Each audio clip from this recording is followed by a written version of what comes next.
What's going on, everybody? Hope everyone is having an amazing afternoon or evening or morning or whatever it is in your time zone. It is Tuesday, October the 29th of 2024. This is NCC TV coming to you live from Sumaru City. We are live, or at least that's how it appears to me.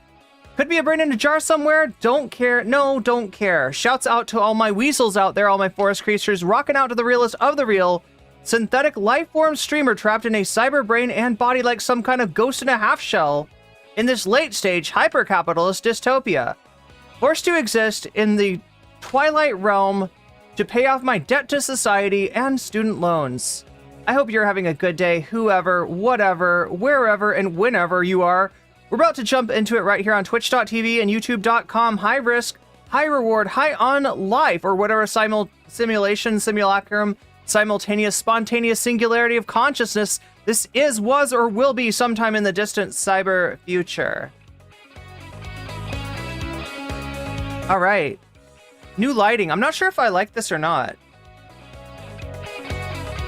The problem with the new lighting is it's not super adjustable, at least not until I figure out how to hook up my desktop to Wi-Fi. It operates by Wi-Fi or Bluetooth. I think it's, I don't know, regardless, it somehow needs to have a Wi-Fi in order to receive, you know, see, like right here, if I want to, I can change the lighting behind me. Because that Bluetooth actually works. Look at this. We're gonna go from,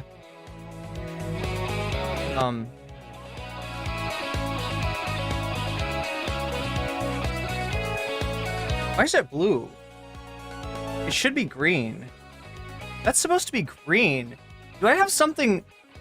Sarah, if you're out there, you got to get me that loot.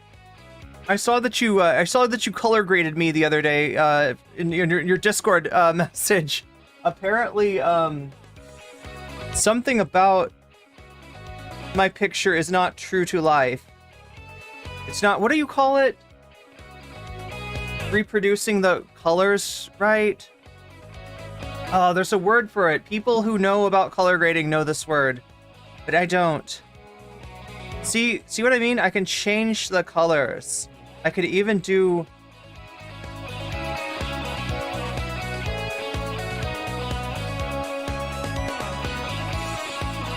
Wait, is this gonna be too much?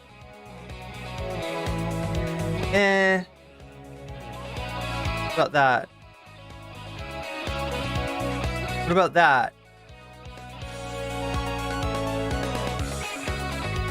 Whoa. How about that? I could even do fancy things. They could even be fancier. The problem is that the music that it can respond to music. The problem is that it only responds to music that's on my phone, not music that's on the stream or on my desktop. That's the thing about these things, like, right? It's cool that they make them compatible with your phone, but it's not so cool that they make them phone only. Make it romantic, no? Again. Oh, like that, and then fresh. I don't know, chat. I don't know. Zara would hate me if I was doing this, right? Like if I was doing this on a segment, right? Especially a segment that she decided to try and edit. Like it's apparently a huge pain in the ass to have colors that change over time, right? Because if you have to cut, then you can if somebody is good at cutting when they're editing video, normally you can't tell. You can't tell that they cut. It's so good. But the things that are giveaways is like the fact that the color is changing over time. And then if all of a sudden it goes from pink to like yellow, it's not looking so good. Not looking so hot. Anyway, chat, we gotta get going here, don't we? I don't know about this. I think I'm gonna go back to what I had. But anyway, I was just telling you that, yeah, the lights work with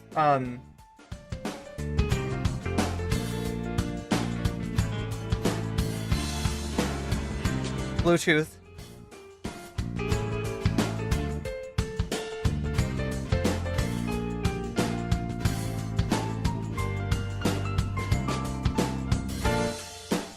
wait, now it's moving as one. Off. Oh, that's just that one. On. Yeah, now it's moving as one. Oh well. Wait, is it? No, it's not.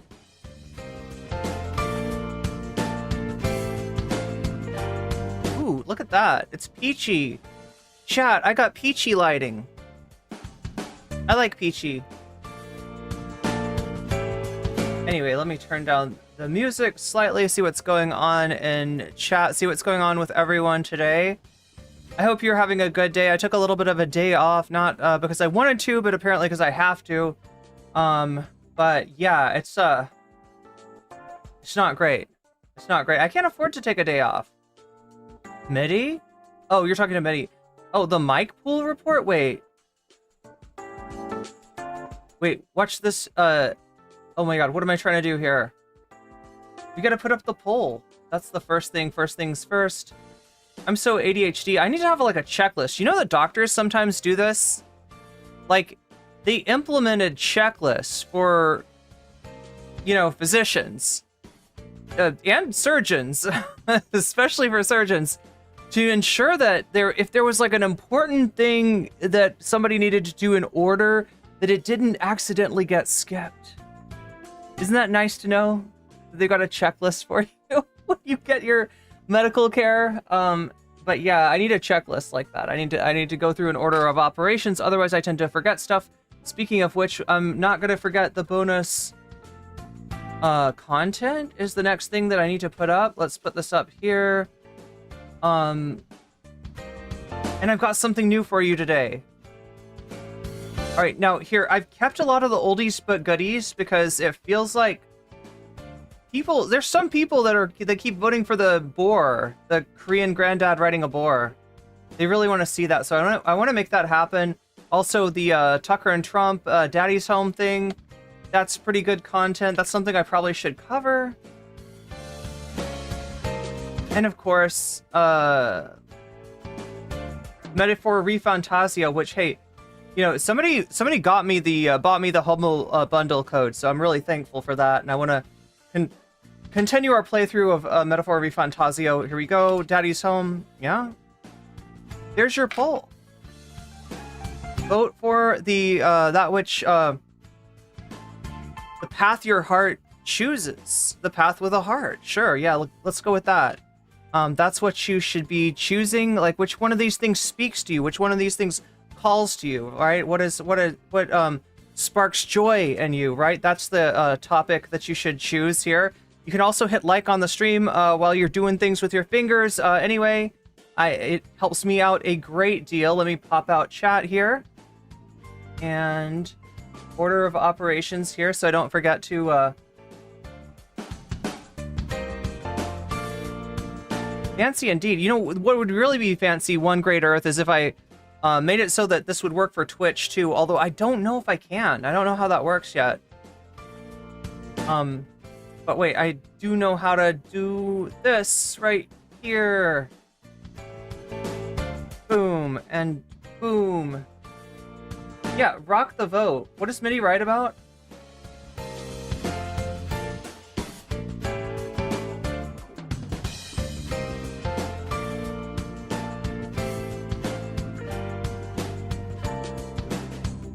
What does violence mean today? I mean, what does it always mean?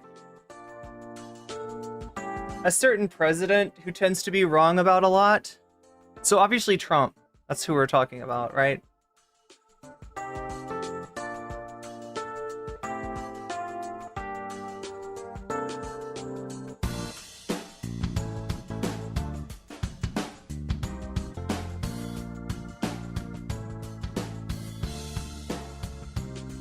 Oh, I get it. Mozart was asking Medhi doctors to verify whether or not doctors use checklists or not. I mean, I don't know. I would want my doctor using a checklist. That would be important to me. Especially on surgery, right? I mean, look, most of the time, like, there's not a problem with surgery. Surgeons are very highly trained people. It's very competitive to become a surgeon in the first place, but You wouldn't want to get a junior mint left in your abdominal cavity, for instance. That would be pretty damn messy. What's happening with Ethan?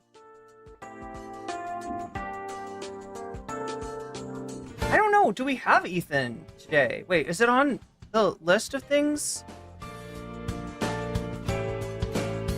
Oh, God. I mean, I guess sort of.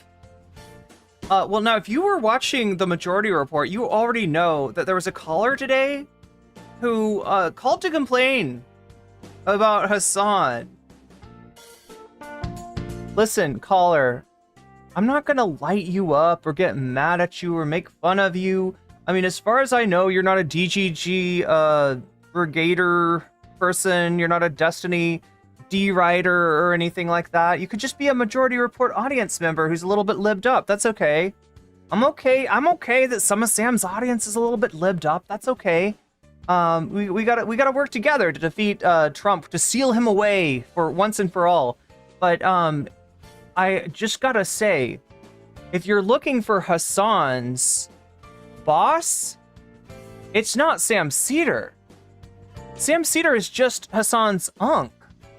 He's just unk status. He's not boss status. So if you're Karening, if you're gonna Karen Hasan, you might want to look elsewhere, right? But if you looked elsewhere, you might turn into a rabid conspiracy theorist, right? Not like Ethan, but like Landlord Dan. We do have some Landlord Dan tent, so yeah, I don't know. Has Ethan, like, wait, I assume there's a show. I should check, because like every time that I'm thinking like, okay, Ethan's done. He's not gonna do more Hasan tent, right? I'm always wrong. I'm always like, yeah, this stream seems to not be about Hasan at all, and then I look through the timestamps and I find differently. It doesn't look like Ethan did a show. Ooh, yesterday Ethan did do a show. Ethan, you bad little boy. You naughty boy. You did do a show yesterday, Ethan. Yeah. We're back. They're back. I do not have a case of the Mondays. I mean, I had a case of the Tuesdays yesterday, I guess. Okay, so yeah, H3 covered some of the stuff that we're going to be covering today. Some of the racist stand-up that we're going to take a look at. Joy, oh Joy, and Twilight. That's what your community wants you to cover, Ethan. That's really good. That's really good. Looking good so far, Ethan. Great job, Ethan. What was that whole thing where like Michelle Obama says like, great job, Ethan? Mr. Beast. Chat logs. Oh my god. Chad, do you have an interest in that? Do you have an interest in that? There is more Mr. Beast tent. I just don't know if you're interested at all. Do you care about Mr. Beast? Mr. Beast has got... Wait, I'm trying to keep it straight. Like, who is it? Like, Logan Paul has got the moldy Lunchables. Mr. Beast has also got Lunchables, but they're not moldy. Can I have multiple emojis? Oh, wait, that's a good idea. Wait, Soul Life, what are your emojis? I don't even know. Oh, that's where this comes from. I see. I got it. It all makes sense now. Irene embracing her inner Tucker Carlson, calling people naughty boys.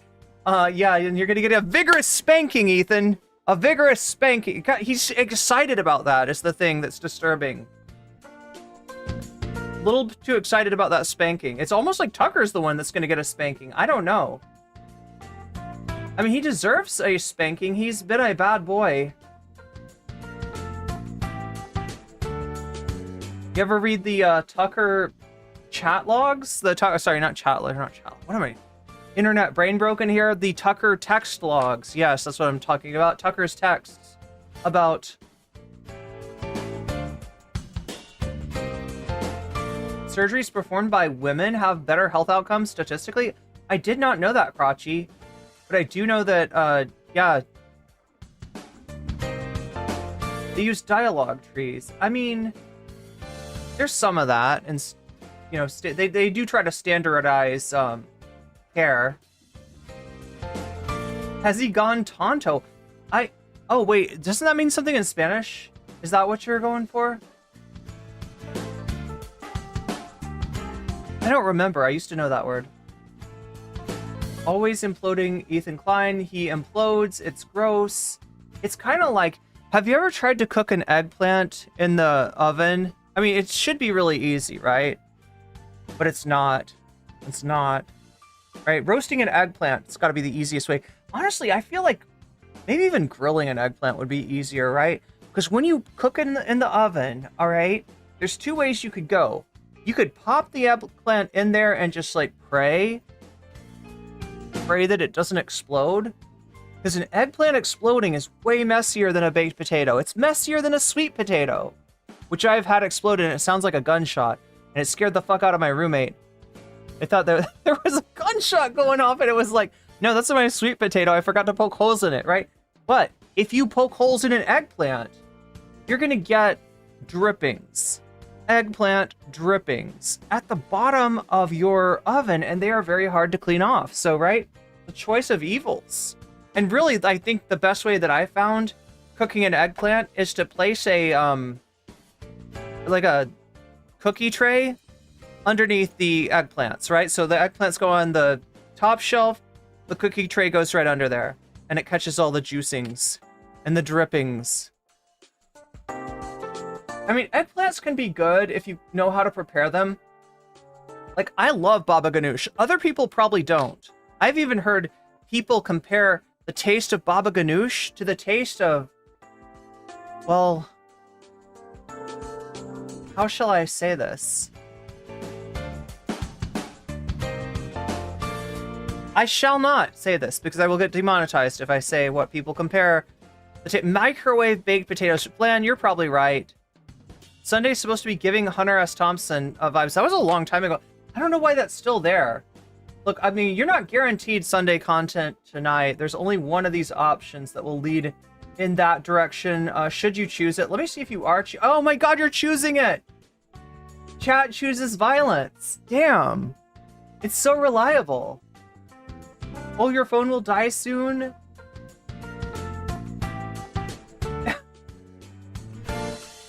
I've had baba gnocchi.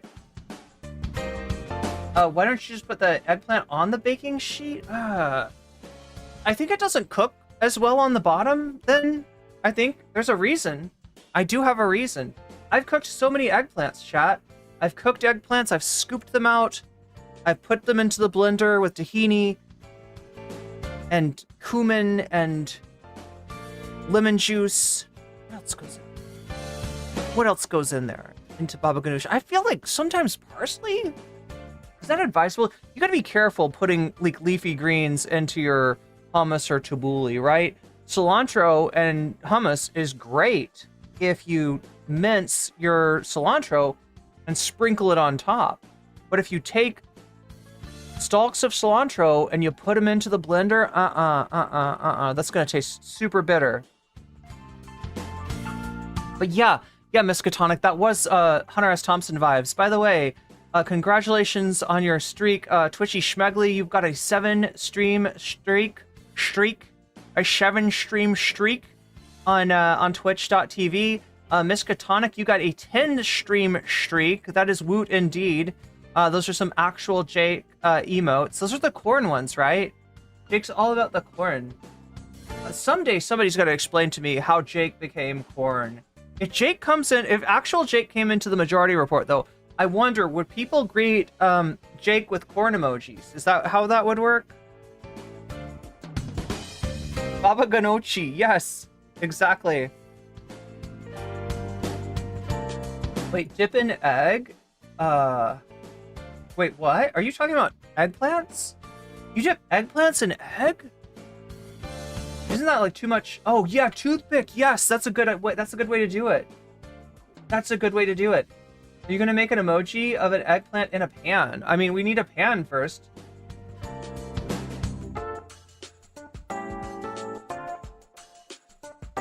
Yeah. I want to hear some drama about Hasan. We've got that. And you saw the first part of it today, probably, if you're watching MR. The second part of it is, of course, Hasan reacting to it. And the third part of it is Irene reacting to Hasan, reacting to Sam and Emma dealing with a brain broken, internet sick person, right? And I'm not saying this to say that, like, you know, spending too much time on the internet necessarily warps your brain. But yeah, if you're in certain silos, if your feed is a certain way. Why Tucker's mom ran away? Why did Tucker's mom run away?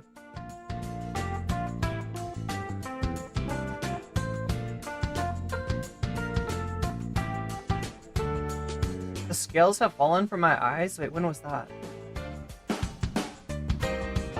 So all I've got is we don't care about Mr. Beast. We saw that in the surfs and never again. I don't think my chat cares about that. I don't think that's even good for Lance's audience, right? I could be wrong. Maybe Lance's audience cares about Mr. Beast and my audience doesn't. Eggplant stayed up with toothpicks? Oh, yeah. Oh, I see what you're saying. Yeah, Lady Badash, that's funny, because, like, there's also a method of taking the filling, I guess, out of the eggplant and not burning yourself, because that's one thing you gotta watch out for, right? That's one thing you gotta watch out for. When you open up an eggplant, it's hot as fuck in there. It's hot as fuck, right? And, you know, what I do is I just, like, set it on the counter, I let it wait a little bit, but if you don't have time, you might be able to take a knife, cut it at the top, and then grab a toothpick, and very gingerly, don't let it drip on you either, because it's got juice, the juice could drip, that juice is hot as fuck, right? Gingerly pick it up, and place it in the blender using a toothpick. That's another way, but I believe that what Bad Ash is talking about here is actually if we were to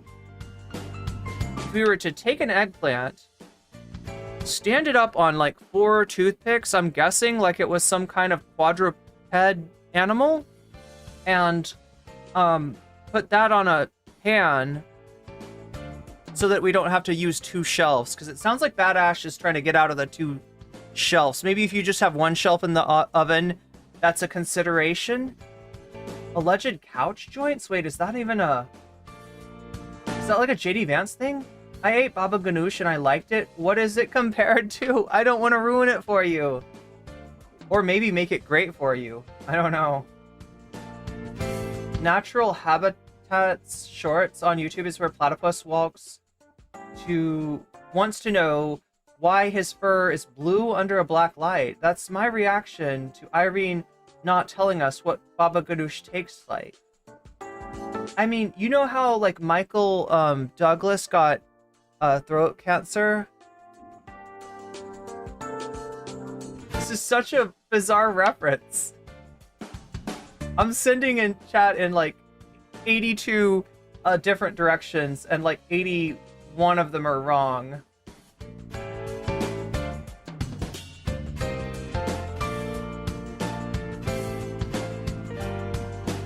My brother thinks the bad comment. Oh, Tony. Oh my god, what's the dude's name? Tony Clifton. Yeah, that's the bad comic, right? It's Tony Clifton. Yeah, we didn't show this. We showed a little bit of it. We showed Tony Clifton talking shit about Puerto Rico. Really helping Trump out there, right? You know, he didn't think that would be important. Oh, who cares about Puerto Rico? Well, apparently, 50,000 people in Pennsylvania and 1 million people in Florida. Apparently a few people. Irene should play Valheim. I have before. It's just like nobody likes it. Dollar General sold overpriced eggplant parm, but wait, was it $1? I mean, I guess eggplant's kind of cheap. Irene's Valheim skills are orders. Well, yeah, I'm really good at Valheim. I'm really good at Valheim. Okay, I got it. I picked up what you were putting down.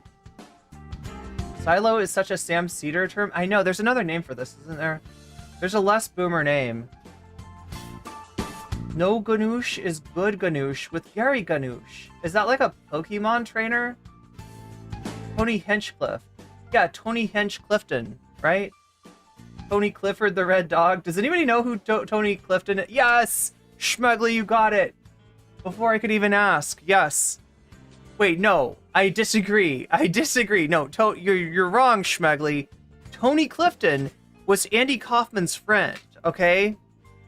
And while he was never very talented, Andy was, wanted to get him some work, right? And maybe Tony Clifton had some secret photos of Andy in a compromising situation. Nobody really knows, but for whatever reason, Andy would sometimes even make it a stipulation of his contract that the person hiring him for a show, let's say Taxi, would be forced to also bring on Tony Clifton for a certain number of episodes. And in addition to lacking grace, tact, and talent, Tony Clifton is also notoriously hard to get along with. Notoriously difficult to get along with. Yeah, Hinchcliffe. That's who we're talking about. Tony Hinchcliffe.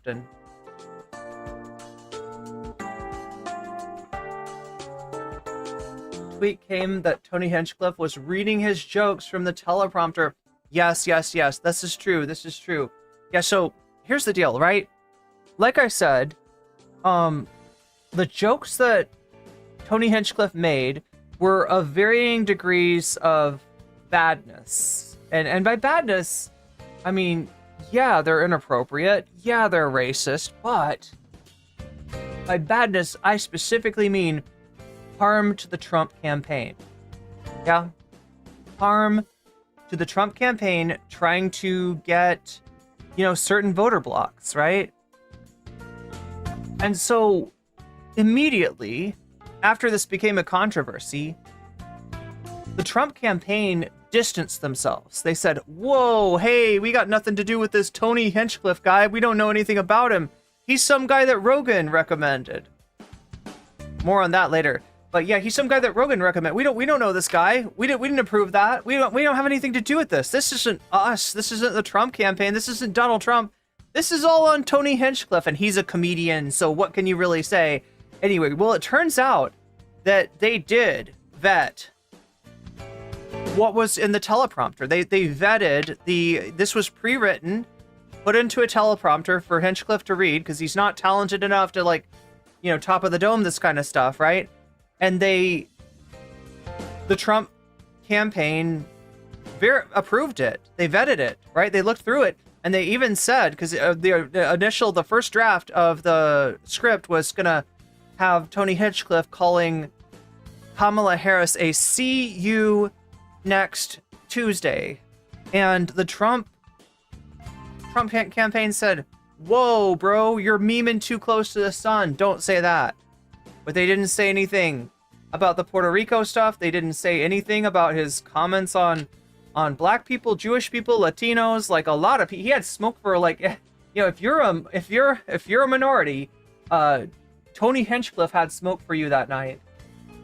If you're a white person, straight person, cis person, male person, whatever, no smoke for you. No smoke for you. That's the kind of comedy that we're doing. We're exclusively punching down. This is a reverse Carlin. This is what Hinchcliffe did. He did a reverse Carlin. Comedy had to be approved for sure. Oh, we know it was. We know it was now. So yeah, I mean, this is tied to the Trump campaign.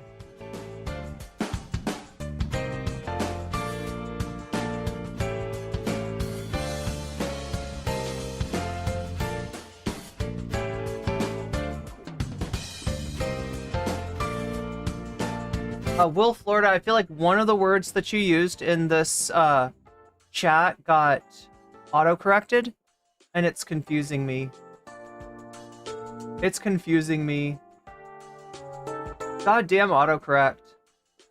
Do you ever try to look at something that's been auto-corrected and you try to unskew it? You try to undo it? What's up, Cindy Prem? Luckily, if Trump loses, MAGA will rip him to shreds. You think so? We'll rip... Hinchcliffe to shreds. Yeah. You just pulled it out of the menu.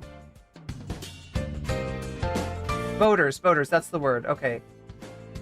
So instead of voters, voters? What's a voter?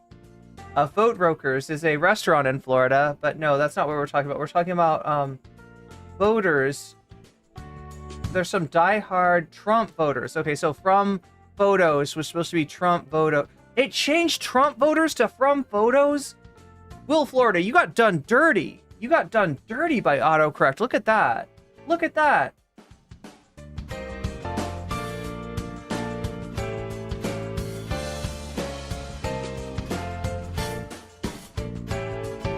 Comedy was perfect for a MAGA audience and for Sagar and Jetty. It was everyone else that had the problem. Who is Waluigi voting for? That's the question. Oh my gosh, Waluigi. This is like, he doesn't like the lights like this. And by which I mean he looks a little too washed out. It's because the light is like literally right over there. It's literally right there. It's too close to him. Trump has already won Florida. Only 5% of the youth vote turned out so far.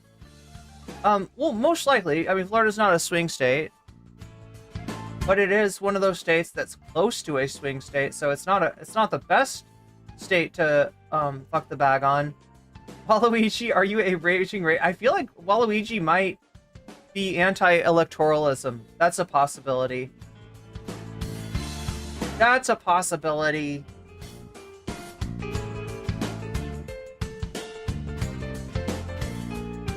Waluigi is a paisano for Kamala and like Nancy.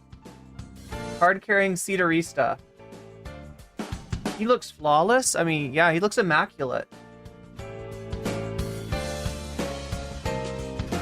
Wait, it's your dominant hand that's the problem, not the autocorrect. Could you blame Waluigi? I mean, like, yeah, Waluigi's like, no, he's a friend of Gritty, I believe. But, like, Waluigi might have been in New York City that night protesting.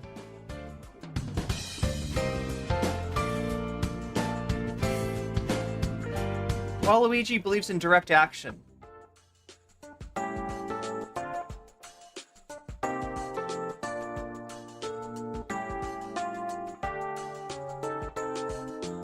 Sitting on the mic day in or day out. Yeah, except when he gets dumped by the fact that I moved the mic around. Sagar is a free speech absolutist chud all the way. What a dork. What a dork. Would we be thankful Florida isn't a swing state with all the old people there?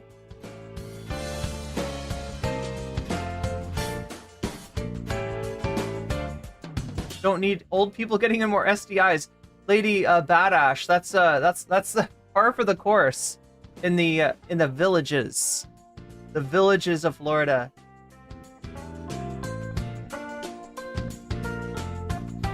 Sagar is a ladder puller, yeah.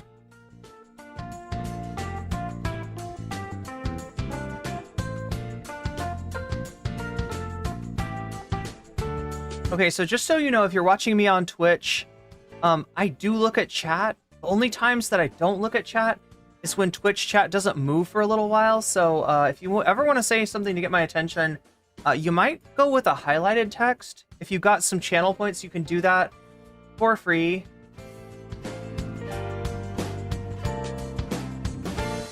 What am I trying to say about Twitch? Oh, also, I may be showing up on some other streams, so look for that in the future. Some other Twitch streamers have asked me to come on. We're in negotiations right now. Their people are talking to my people. They're gonna do lunch and see what we can see if they can put that on my schedule. But yeah, we'll be doing more stuff on Twitch coming up soon. Is that spam? That looks like spam. That's literally spam, right?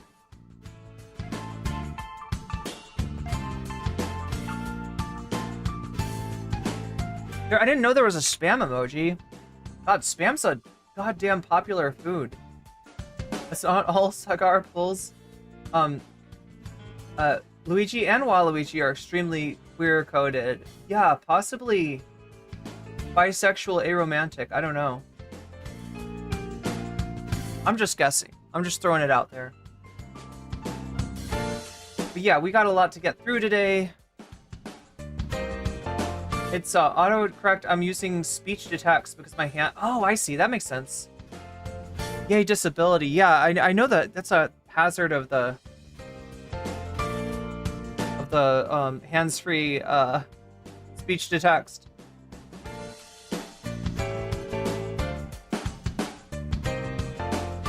Spam.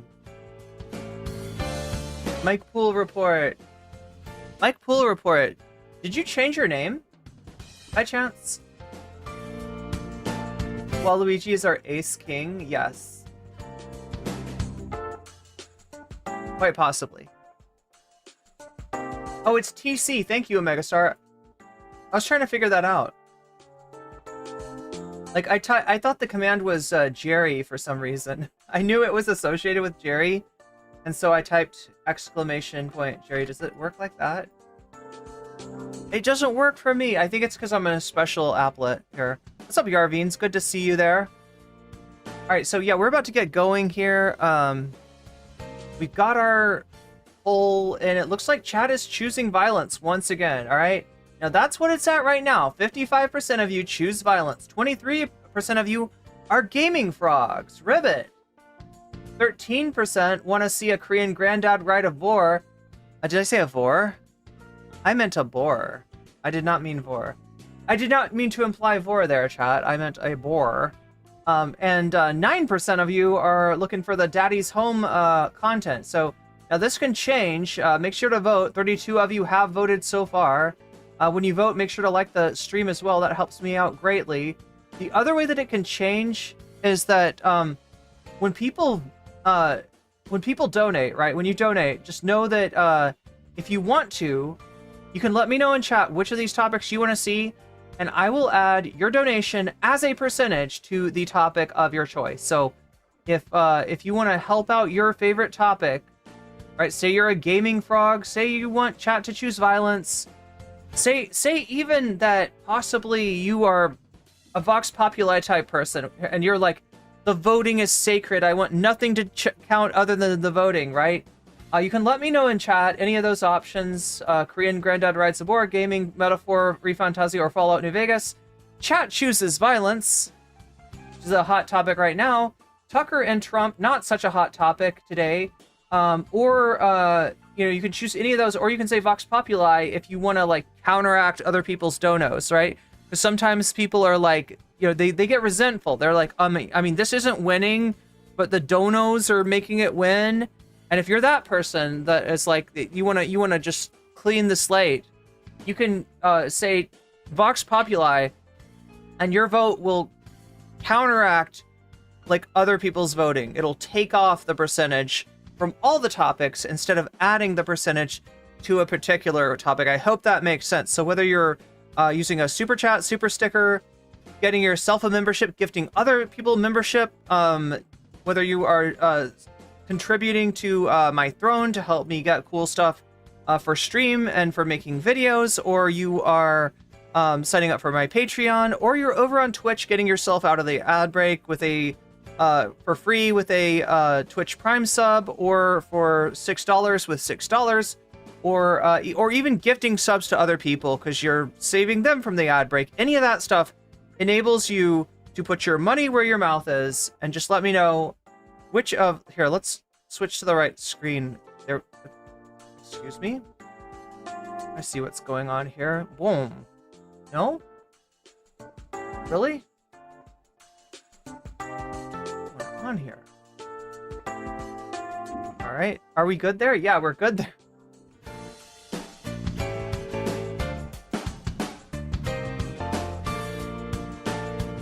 Like I was saying, anything that's a donation allows you to add your donation as a percentage to the topic of your choice.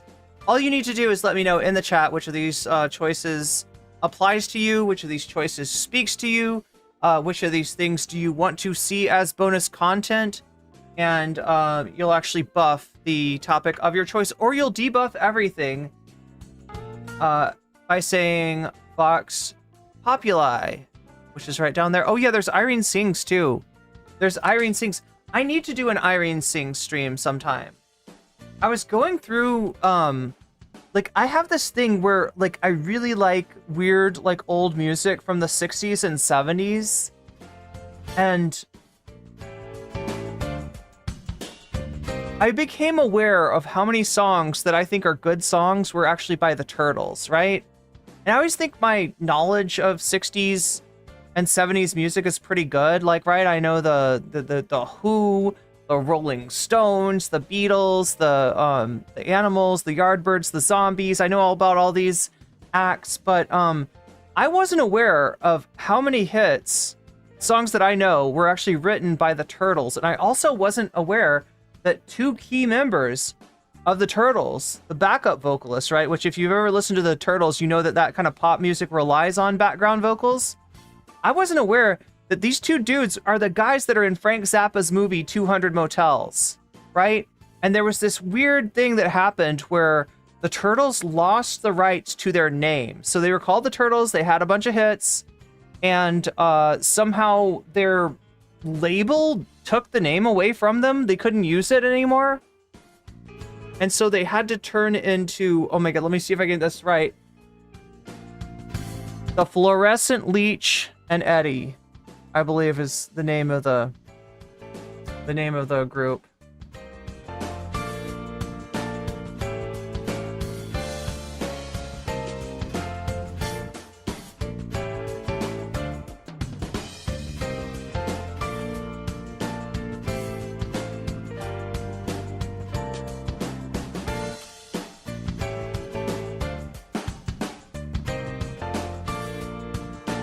Anyway, yeah, the other thing I gotta mention is that I tried to mention this before, but I didn't do it correctly.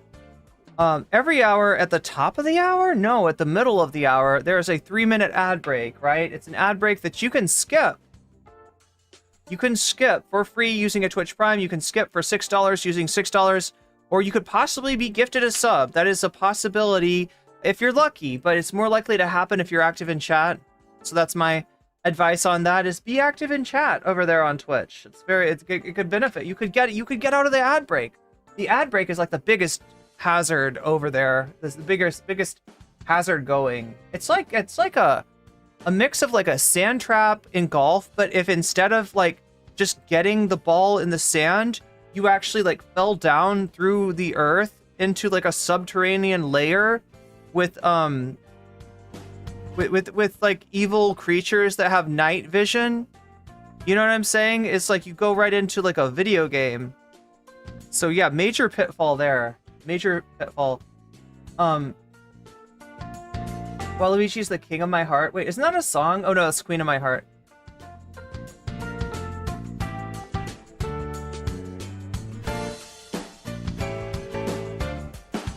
Northern Exposure? Is that a band? It sounds familiar.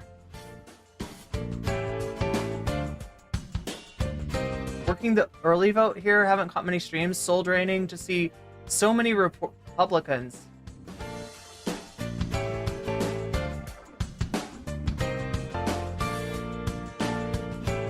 Yeah, we gotta get going here. Let's see, what do we got to do? What else do I need to do to make this happen? So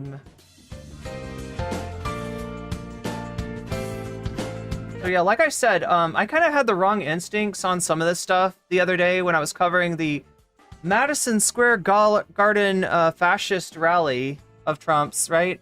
I thought that the big interesting stream, the only thing interesting, right? I'm used to ignoring people that aren't Trump, I guess. And that was counterintuitively, I would have been better off ignoring Trump and paying more attention to the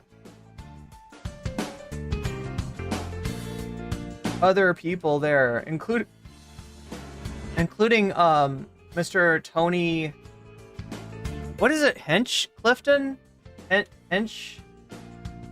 I can't fucking spell this guy's name, can I? It's Kill Tony, but I don't want to write that in a YouTube title because they'll think that I'm actually advocating violence, which I am not. Chat can choose violence, but I am certainly not advocating violence. I should change it to chat chooses violence, shouldn't I? That should be what it says in the poll. I gotta find this guy's freaking name. How is it spelled? How do you spell his name? We live and we learn. Who should I vote for? You can vote for the top of the hour ad break. No! See, I just realized I can't even talk to this chatter because they got taken away by the ad break, swept away like so many grains of sand. What's his name again? Tony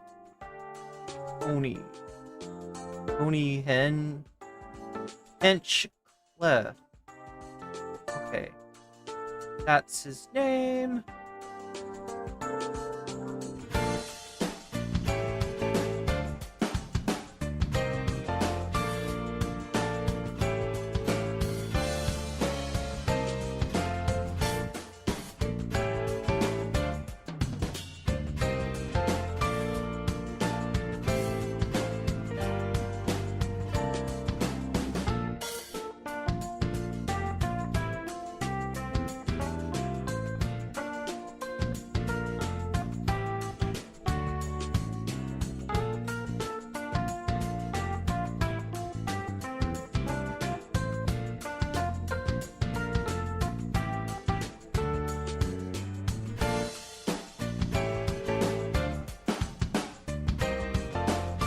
Here we go. We're gonna let her rip once again. Yeah, and it's really funny. The algorithm on Shorts Live, or what do you call it, on the vertical stream, right? The algorithm just changed, apparently. I wasn't aware. But I'm not the only streamer that went from getting like a ton of views to getting like very few views to getting a ton of views again. So apparently they're adjusting, they're dialing it in. YouTube's dialing it in as they do. It's very important to get it, just get it perfect, right? They don't want to, and I appreciate that too, because like sometimes at the beginning, I feel like what would happen is I'd cover something with like Trump in the title, or even something with like Kamala in the title, right? And I'd just get a whole bunch of Trump Zorg. Is that a Power Ranger term that I'm using? The mighty Trump Rangers would come into the chat. They would form the Megazorg together. Like, we must defeat her with friendship. Yes, that's what they would do. And yeah, it was pretty rough, especially for mods. It was like RIP mods. Like that was tough. And then it got a little bit better. I feel like they're dialing that in too. I feel like we're getting a little bit more of people that might actually be interested, that come to like and subscribe rather than to dox and harass, and that's always good. That's always good to see.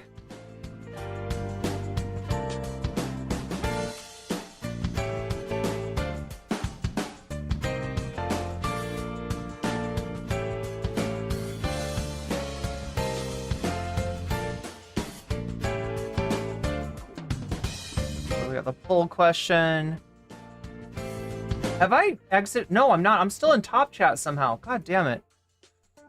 Yeah, top chat is for losers, apparently. Top chat is for losers. What is this called? Twitch.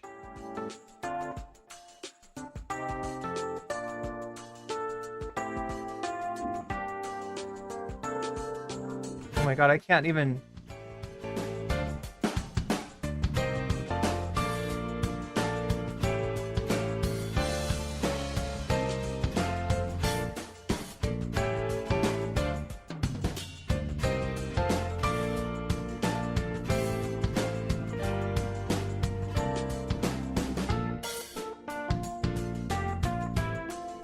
The Twitch link, we got the YouTube link. I think we're almost ready to go here, ready to make it happen, ready to make it real, ready to talk about the what I didn't end up covering last time.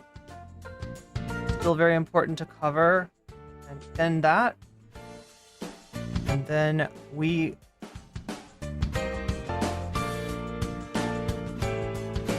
make sure I've got my buttons to press.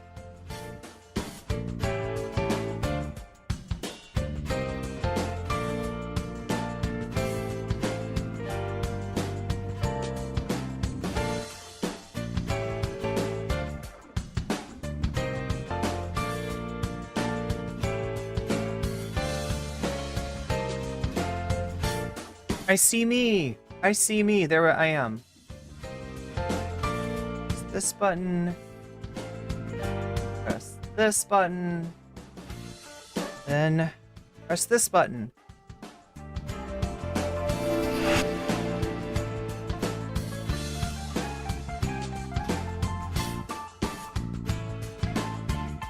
What have we got here? We've got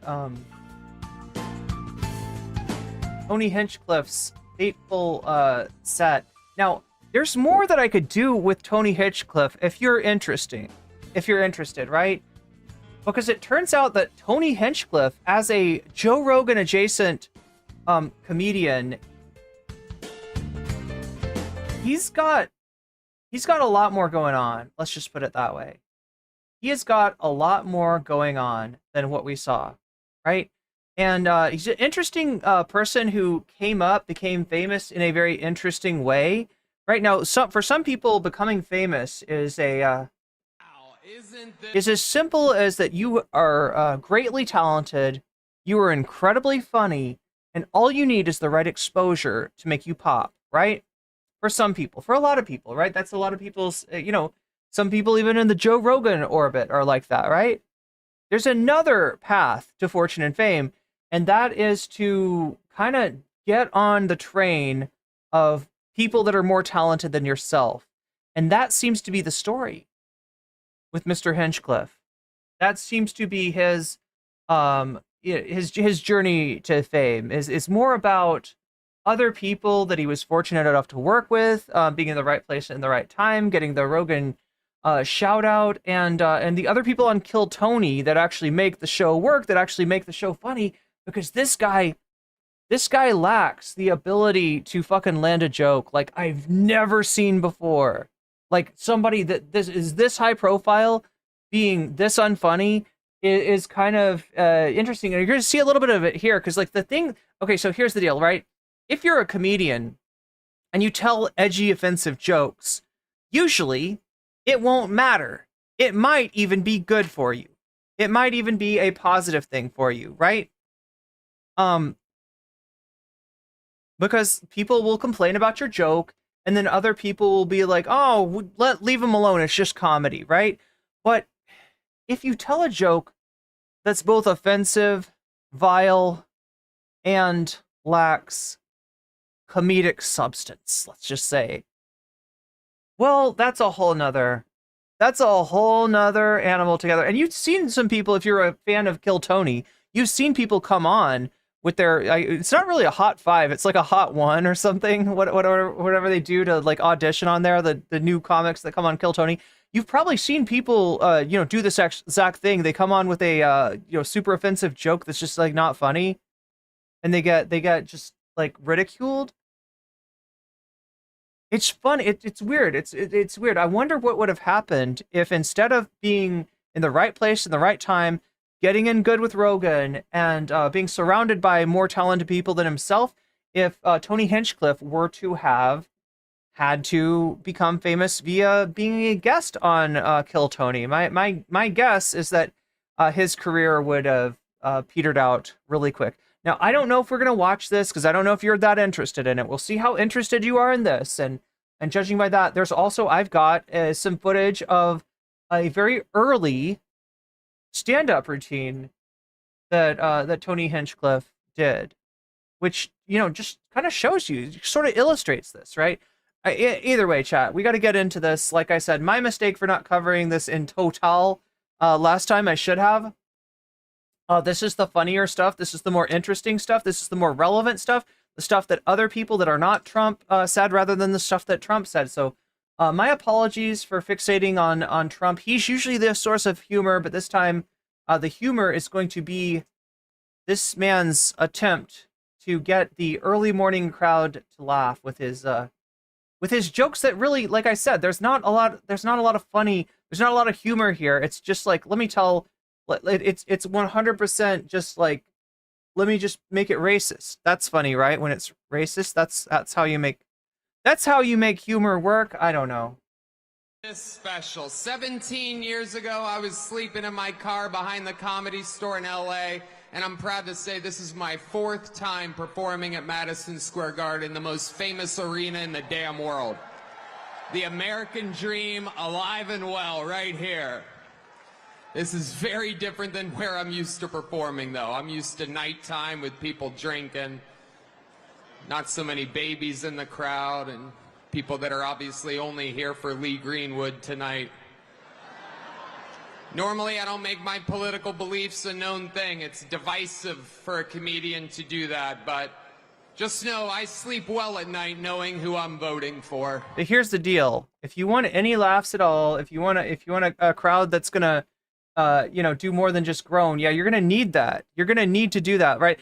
This is like, I mean, you can see this on the left too, right? You can see this on the left too, where people that are unsure about how their acts are going to be received, will make a point that they're pretty sure the audience, if they know they've got a progressive audience, that they're going to say something, that they know that their audience will agree with to kind of get them on their side. So that's where we're starting with. It kind of shows a little bit of nervousness on Tony's part. I mean, despite the fact that he's huge. He's a very, popular comic. His shows, his podcast is extremely popular.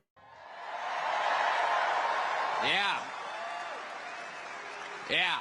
When I lay down and my head hits my pillow.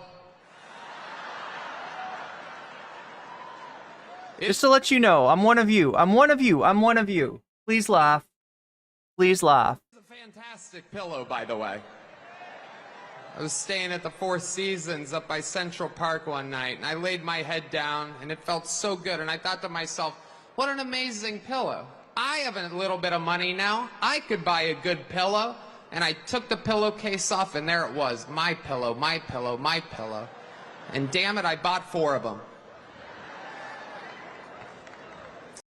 Is he getting paid for this? Seriously, is he getting paid for this? This is a commercial. And if you use the promo code KillTony, you can also buy 4 my pillows. Wait, could this be a joke and also true? Is there... Anybody want to check if there's a Kill Tony code? Whoa. Shakespeare, thank you for the super chat. Remember, if you donate, you can let me know in the chat which of the topics in the bonus poll that you are wanting to see tonight, and I will put your money where your mouth is and add your donation as a percentage to the topic of your choice.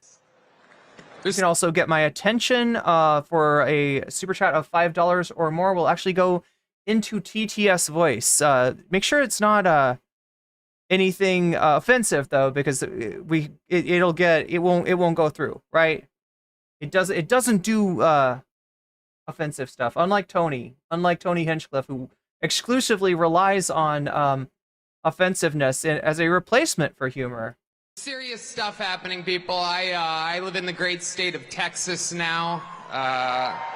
18 years in Ohio, 20 years in California, and I got to see California turn to absolute horrendous thing. And traveling the world, I got to see San Francisco turn into one of the most demented cities, one of the greatest downfalls I've ever seen. And that is where the other candidate worked for 2 decades. So there we go. Doesn't San Francisco suck? Yeah, it's all Kamala's fault, right? She's Attorney General in California, right?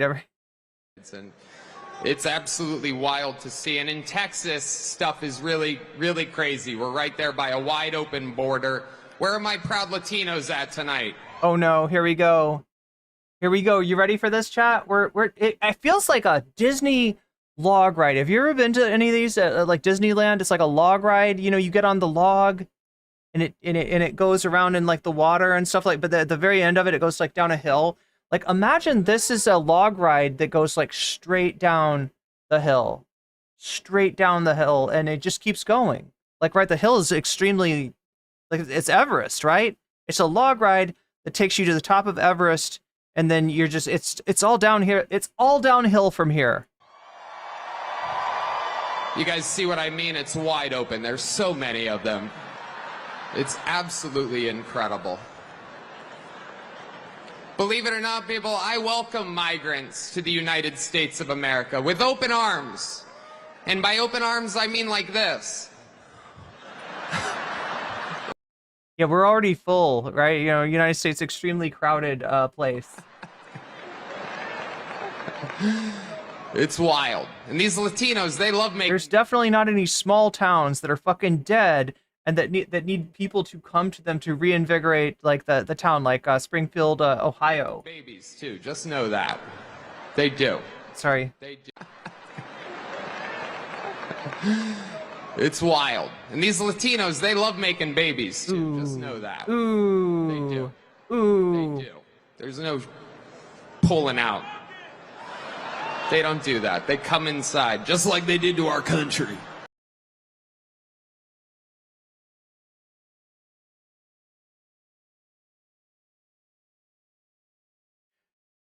It's just weird how like little self-awareness there is here, right? You're talking in front of an audience of tradcons that pride themselves on having an absurd number of babies themselves. Some of them for literally like racist reasons, right? We got to keep the white, but we gotta pump out more white babies, right? So, and you're gonna tell me that like you're gonna make this fucking I don't even know what this is, right? A joke about racist demographic anxiety? Is this a joke about people from the global south have are very sexual? Like what exactly? I know it's offensive. I'm just not sure. Like it feels like it could there's a number of angles like for this joke, and I'm not even sure which ones he intends. Maybe he doesn't care. Maybe he's just like throwing it out, seeing what sticks to the wall. Republicans of the party with Racism. a sense of humor. And by good sense of humor, it means that all I gotta do is be racist to get some Free laughs. speech is under attack, people. I host a show, and each week I get updates what words we're allowed to use and not use anymore. It's happening right now the past few years. It's a real thing. And, you used to be able to tell people to Google stuff. My mom's a boomer in the state. Now, it's really funny that he says this, right? Because, and let me see if I can pull this up on another tab here, but he was apparently given some notes on his speech, right? So if you don't know, he wrote this ahead of time. This is not, off the top of the dome, right? He wrote out his act here, and he had to run it past Republicans, right, to get it on the teleprompter. He's using a teleprompter, right? He had to run it past the people putting together this rally, and he actually did get some notes on a specific word that he planned to use that they did not want him using. Let me see if I can find this.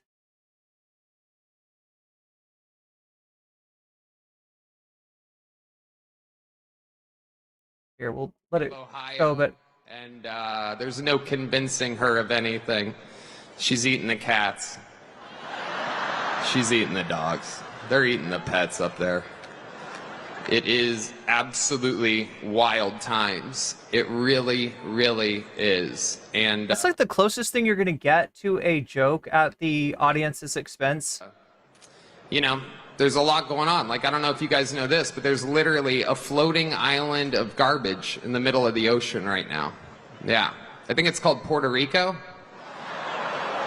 Okay. All right. Okay. We're getting there. Now, again, normally I don't follow the national anthem, everybody.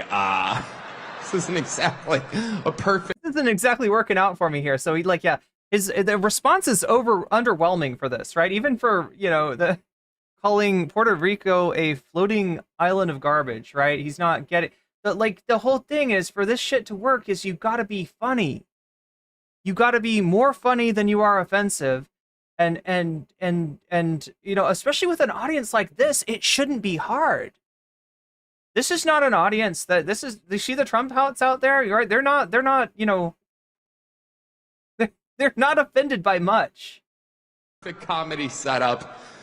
There's some people here. All right. Very good. I like it. I have other policies that I think it should be implemented as well. Like me personally, I think football should be all year round. Yeah. So many great athletes. I don't know about you guys, but I think that Travis Kelce might be the next O.J. Simpson.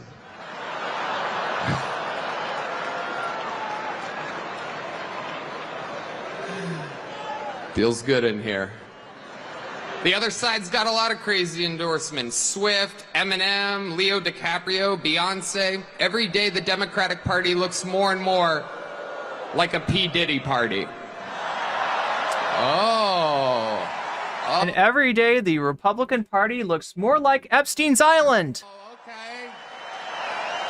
okay. Okay, that's what. Okay, there we go. There we call the Democrats PDFs. Yeah, that's what we're gonna do. Okay. All right. I'm not bombing. Cool black guy with a thing on his head. What the hell is that? A lampshade? Look at this guy. Oh my goodness. Wow.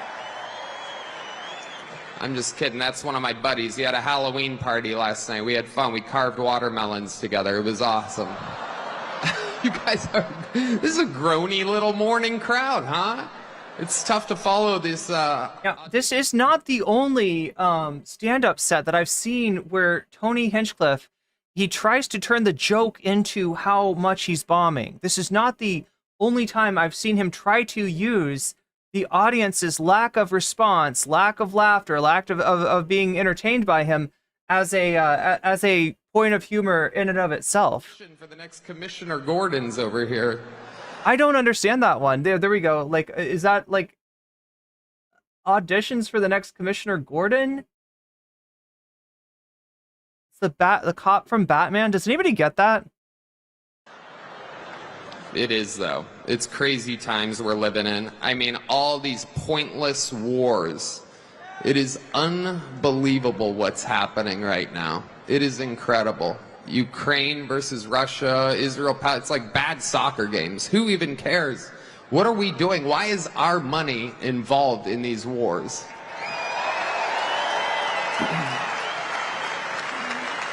When it comes to Israel and Palestine, we need to get some Trump wars going, right? That's what their deal is. Why is the United States not formally at war with Iran yet, right? Palestine, we're all thinking the same thing. Settle your stuff already. Best out of 3. Rock, paper, scissors. You know the Palestinians are going to throw rock every time. But you also know the Jews have a hard time throwing that paper. You know what I'm saying? All right, we're having fun. All right. Yeah, nice cocktail of Islamophobia and anti-Semitism. That's Now we're cooking. Nice cocktail of vinegar and baking soda. I'm sure that'll be delicious. Hillary Clinton said that this is a Nazi rally here today.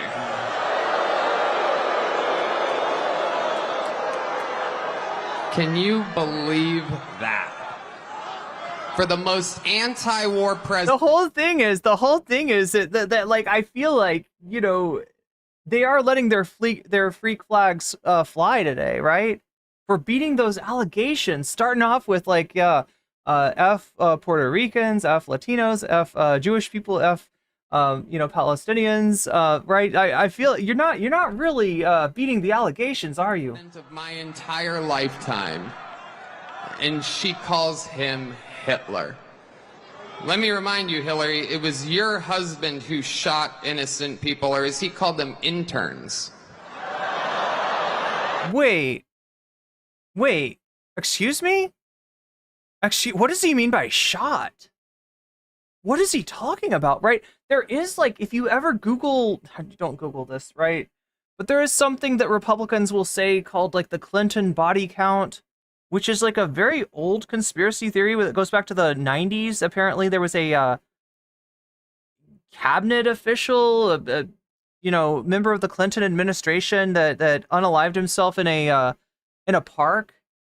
And Republicans like to say that it was like Bill and Hillary did it to him themselves. There's another guy in the 2016 campaign named Mark Rich, right? And so they got this whole like Pepe Sylvia thing, where they're like, putting, red threads and thumbtacks on the board, trying to show you how all of the murders in the last 30 years were done by Hillary or Bill Clinton. Yeah, the shot in... Wait, so, like, the whole shot and, like, the intern thing, though, Bill... I mean... Is he implying that forceful you know, emission of a certain fluid into an intern's mouth? Is that what? But because I believe that was on her dress, not in the.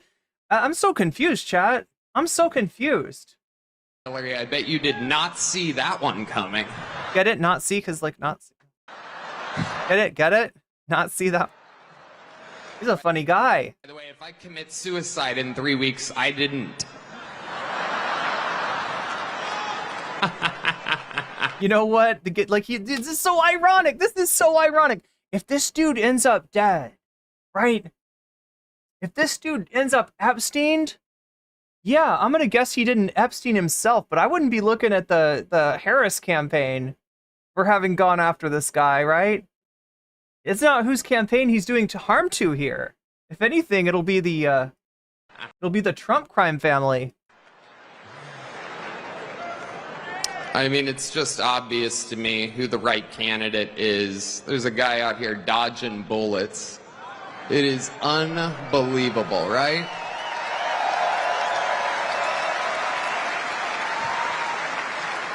He took it right in the ear.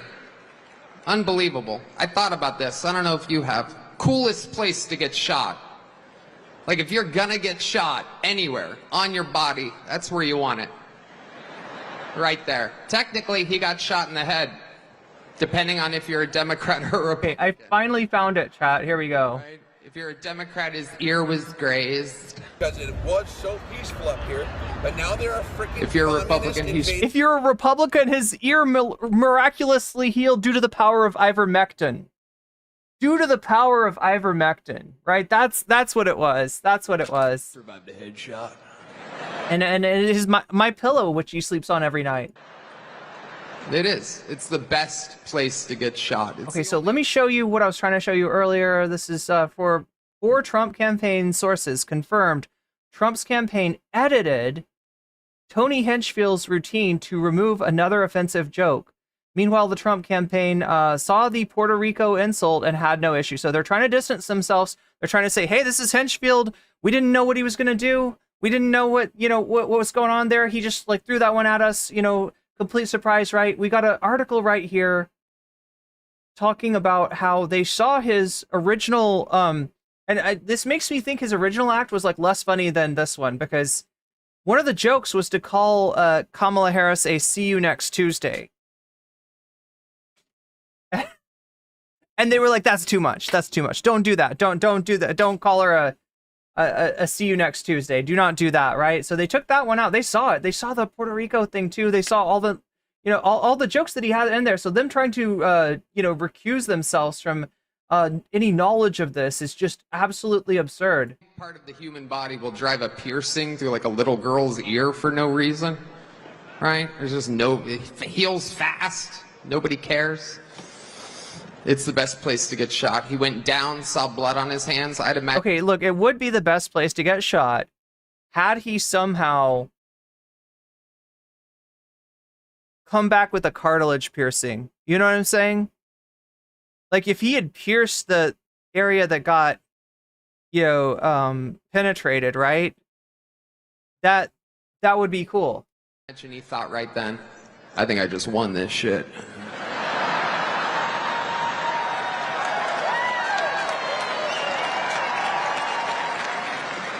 Stands up and says the most American words I've ever heard in my Now this is funny. This is a comedy act. life. Are we gonna land a joke here, or are we just gonna blaze Trump up? No. Before that, there was one more. Let me get my shoes.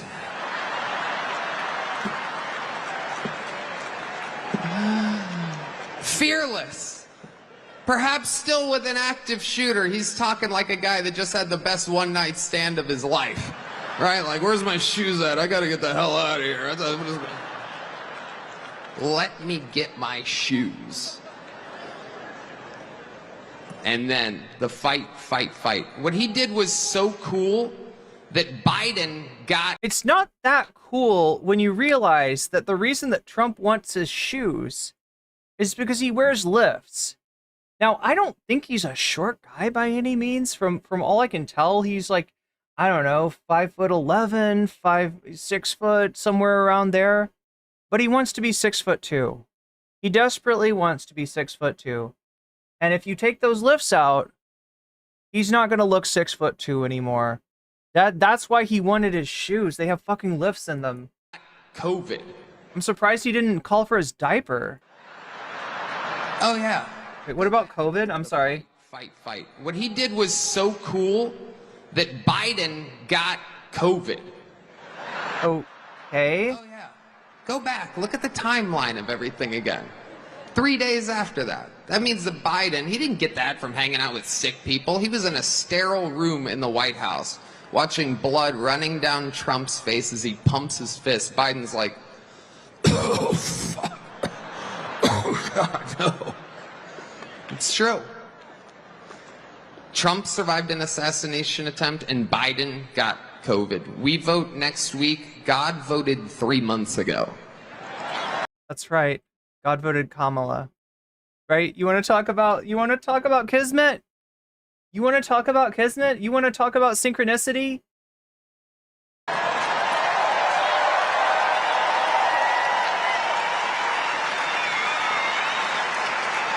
Perfect set of conditions to get rid of the one person capable of losing to Donald Trump. Another great Austin, Texas resident, Elon Musk, will be speaking here later today.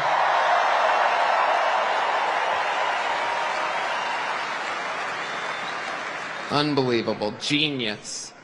You guys saw him shoot that rocket into outer space, the largest aircraft ever, fires it off into space, and then parallel parks it back to planet Earth.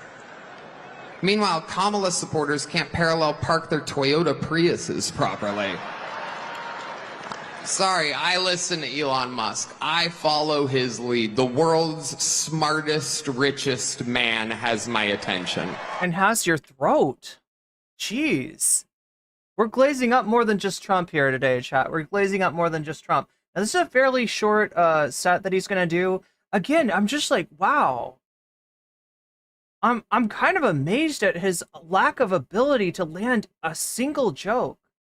All he's done is like what I told you before, and I said liberals do this too. Like, right, I've heard a lot of liberals that, like, you know, will get the crowd on their side by, you know, making a political statement, essentially, something that's not a joke, but just showing the audience that you care about what they care about, and you know, that's one, you know, kind of cheap trick that political comedians will use, and sometimes political comedy is really light on the comedy and really heavy on the politics, and this is it's a great example of that. There's almost no actual comedy here.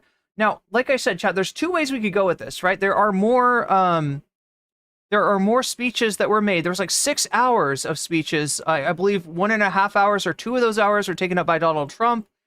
We got this little ditty right here, and apparently there is more. Apparently there's more. Super chatted $9.99. Apparently Elon Pack is doing Trump's door knocking, so he might be totally lying about numbers. Oh God, yeah, there's a huge issue with that. There's a huge issue with that. Thomas Jerome Newton says more of a rant than a stand-up.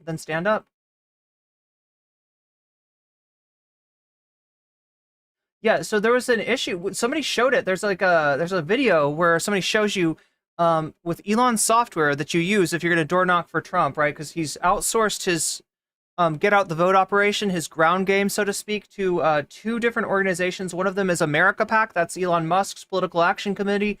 The other is, I believe, Turning Point USA, who's just been a massive failure in any sort of candidate they've ever tried to support. Remember all those candidates, Blake Masters, Kari Lake, all those candidates in Arizona? Those were Turning Point USA jobs, and they totally did not get it. So yeah, there's a decent chance of that.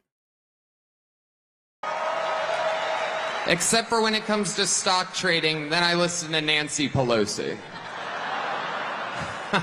Or literally any other person in Congress, because yeah, it's an open secret that Congress does that shit. I'm sure Mike Johnson could give you some tips as well. But censorship is amongst us, people. It's a very, very, very big deal. Well, he's mad because he wanted to call like I was showing you, he wanted to call Kamala Harris "see you next Tuesday," and he was actually censored by the Trump campaign itself. And I'm just here to say that you guys are for the right candidate. Tell your friends. Let's close it out. And let's make speech free again. Make America healthy again. Make America comedy free again, yeah. Let's beat the team from California. The team from New York should beat the team from California, not only in this election, but... Oh my God, talk about needing to get the crowd on your side. Talk about you literally had to appeal to the fucking Yankees for this one? Series of baseball, America's sport. I love you, New York. God bless New York. God bless America. Let's make it great again. I love you. All right, so yeah, we're gonna look at some backlash from that, some ways in which those words might actually harm Trump's campaign. Oh my God, no, you don't. No, you don't. Oh no. Oh no. Oh no. I love how that just automatically fucking... Isn't this special? 17 years... For a lead with election day 1 week. Look, I know what I'm allowed to watch, and I know what I'm not allowed to watch. All right? I know what I'll get in trouble for. So I wanna know, chat. Can I get like a vote from chat? 1 in chat if you want to see more of the Trump rally, more of the speakers. 2 in chat if you would rather see more stand-up from Tony Hinchfield. And by this, I mean, like, him bombing worse than anyone ever does on his show. Week out, national polls and battleground state polls continue to show the presidential race so close that it's within the margin of error. Could go either way. That's why I'm not going to do polls from now through election day, because just come on. It's tight. We have no idea what's going to happen. Let's just watch the people vote. Trump's ally. Interesting that, right?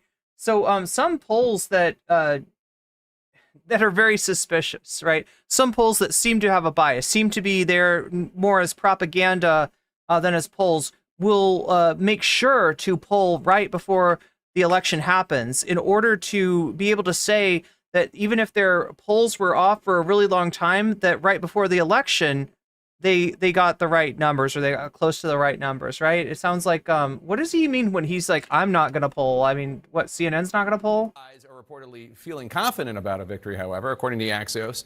According to Axios, a longtime member of Trump's inner circle reportedly said, quote, "We've never had data that looks this good," unquote.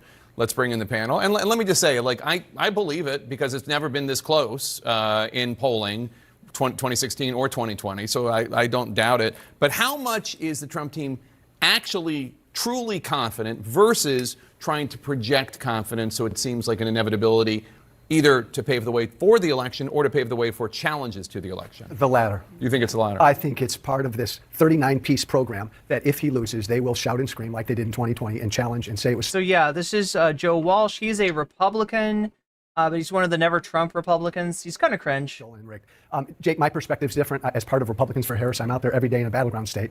And I think the opposite. I think there's like a quiet movement of Republicans and independents who aren't saying anything, but they're supporting her. Mm-hmm. I'm encouraged by that. It's a theory. Yes. Maria, earlier today, Trump asked about the disparaging joke about Puerto Rico that was made. He said, he told ABC News, "I don't know him," about the comedian. Someone put him up there, and then he just... What do we got, chat? As a quote, love fest. Obviously, not everyone agrees. I've heard... All right, most people are saying one. Including those who I have no idea what their political views are, that this really is the talk of the Latino community. And Bad Bunny posted an 8-minute-long video, basically an ode to Puerto Rico, to his 45 million followers. I know Democrats want this to be a thing. But 2, 1, 2. A lot of twos. A lot of twos. From what I'm seeing, Ooh, I've never seen anything. looks like more twos. I've never seen anything like this close to an election. So if anything is ever going to matter about Donald Trump's racism and xenophobia, this can be it. Because Jake, Pennsylvania, and especially because of where it is, Pennsylvania, right? Almost 500,000 Puerto Ricanos live there, in addition to other Latinos, because this is offensive not just to Puerto Ricanos, but to all Latinos, and I think a lot of sensible Americans as well. I have heard so many anecdotal conversations and call-in shows. I've been listening to Puerto Rican radio. People are calling in, and they are fired up. Right. They are mad as hell. I've heard a lot of Trump-supporting Puerto Ricanos who are saying, I am not going to vote for this guy, and I'm going to tell all of my friends and family to vote for Kamala. Okay, just to add to that, I was at a rally in Pennsylvania this morning with President Bill Clinton. Where in Pennsylvania? In Johnstown, okay. In Northwest. But after the rally with Clinton, I had 4 people come up to me and tell me they weren't going to vote, but now they are. Yeah. Just 4 I people. was in Philly. I mean, again, anecdotal, but I was in West Philly all day yesterday, canvassing the streets. And it was, you know. You should have told me. I would have told you where to get a cheesesteak. We didn't have time to eat. We were pounding the pavement, Jake. We were working, converting voters. No, but a lot of students, right? A lot of, from Penn and Drexel, and just community members. And what they were saying was, man, this guy is wild. We know he's wild, but this guy is wild after the rally. But also, they were saying we weren't going to vote early. Now we are because of the event. So I think it is having an impact. So a motivator, as it were, at least anecdotally. The comedian, Tony Hinchcliffe, is one that I had seen before, not in a comedy club, but he was, if anybody watched the Tom Brady roast, he participated in that. And Jon Stewart, progressive icon, I think it's fair to call him, last night on his show, defended him to a degree. Take a listen. To be fair, the guy's really just doing what he does. I mean, Hello, YouTube. My name is Miles Anderson. I'm a professional joke explainer. No. Today I'm explaining. All right, so I got the. I want to show you a few of these things here. Not super interested in Jon Stewart's commentary on this. Thomas Jerome, thank you for the super chat. All right, I am interested in this source of like where did they get the idea to do Tony Hinchcliffe, right?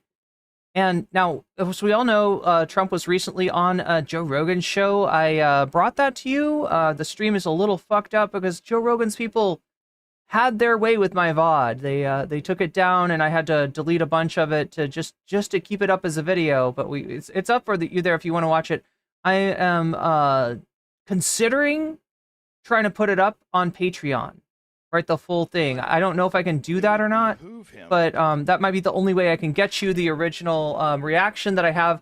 It is 100% fair use. It is 100% transformative content. It's not Joe Rogan. We're not just like sitting there watching it. I'm obviously commentating over it, right? But yeah, his copyright people, they're too greedy. So they took my shit down. But let's take a look and see what Rogan had to say. Turns out Joe Rogan suggested Donald Trump have Tony Hinchcliffe. Davy Cliff super chatted $9.99. Maybe Joe was so upset about the RFK lose that he purposely tried to sabotage Trump while Tony.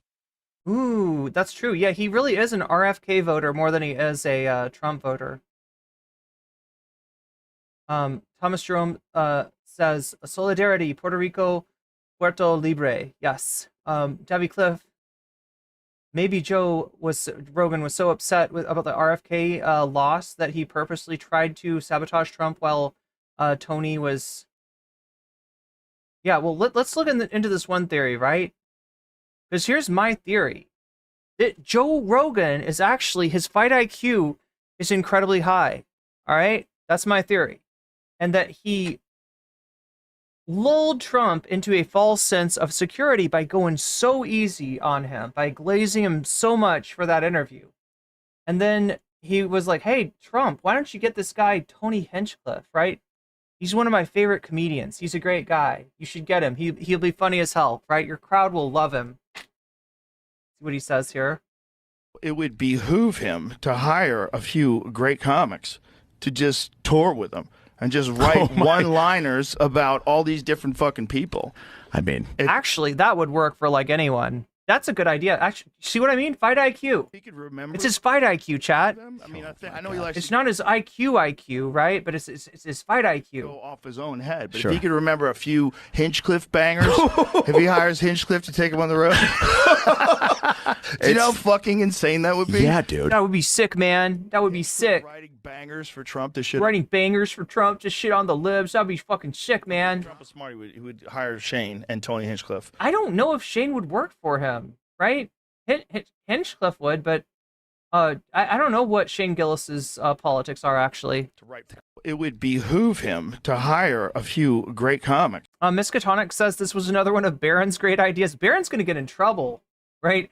Daddy's coming home and he's going to give a vigorous spanking. To just tour with him and just write one-liners. All right, there we go. So there's the conspiracy theory on Joe Rogan. I'm not sure what I have to say about this. Let's take a look here.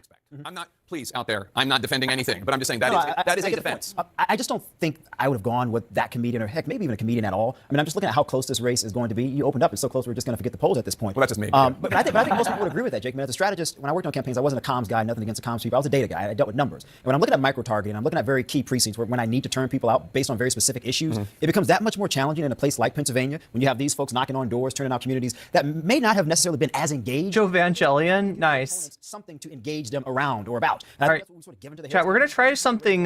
So it just makes it that much more harder and more challenging from a micro perspective to potentially win. We're going to try something interesting tonight, okay?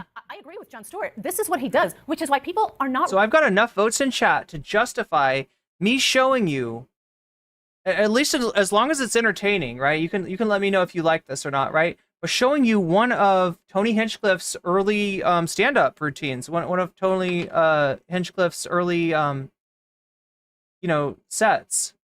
Really directing their fury at him. They're directing their fury at Trump and the campaign, because they're the ones who decided to bring him on. They knew what he was like. They saw that roast. They've seen his shows. They're the ones who decided to bring him on, to pay him, to vet his jokes, and to say this is okay because this represents what we want to represent. Well, here's my theory. All right, now I joked around about this being sabotaged by Joe Rogan.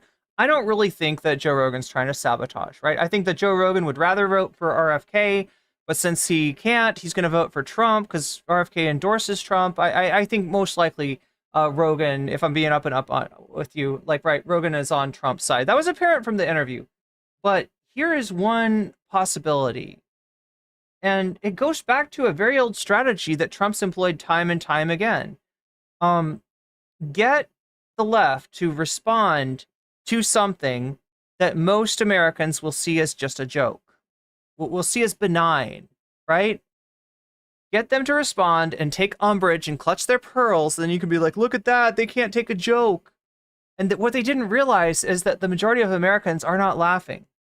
It's not funny. It's literally not funny. And that's because you got a hack comic that is only funny, and this is my argument here, when he's being carried by the likes of Shane Gillis. When he's got someone funny on stage with it. It's not Tony fucking Hinchcliffe was never funny. That's the thing. Nobody's realized this. He's just surrounded by people that can make comedy work. And he's literally just, riding off their coattails. I'm going to show you something that might convince you of this. Now, the first thing that I've got to do, though, is I'm going to end the stream on Shorts, but don't go anywhere because we're gonna be starting up another short stream. I got this advice from another streamer. We're gonna see if it works. Anyway, the algorithm's a little bit funky, so we're gonna see if we can double dip. Let's double dip, chat. So come on over to the full scale stream. I'll try to start another short stream in just a second. End this. That should raid everybody in, and then. All right, we'll see if this works. Somebody told me this was a thing. It's a new strategy. I know when I turn on the Tom Brady roast or anything that Jeff Ross is. God, Jeff, how you doing out there? God bless you. Yeah, we're gonna take a look at some of Tony's old one of his old stand-up routines. Like, I can't be offended. I know what I'm getting myself into. Yeah, exactly. Yes. Go to a roast, not at a rally. Like I don't have a problem with shot comedians. They all aren't my cup of tea. Right, this guy's not my cup of tea. But not appropriate for the leader of the free world to host this person and then not condemn it. We got Obama. What else we got? Danny, I know you've had a chance today to be just talking to voters in the immediate aftermath of it to get their reaction. What are they telling you?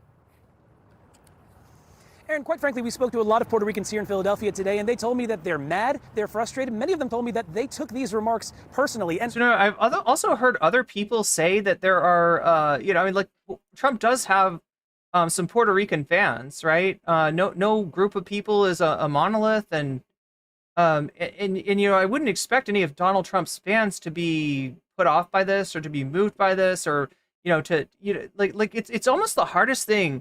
If the joke is about you or your identity, right? That's one of the hardest things to take umbrage with, right? Because you wanna kind of be like, no, it doesn't bother me. No, it's fine. No, it's okay. He jokes about everyone. He jokes about everyone.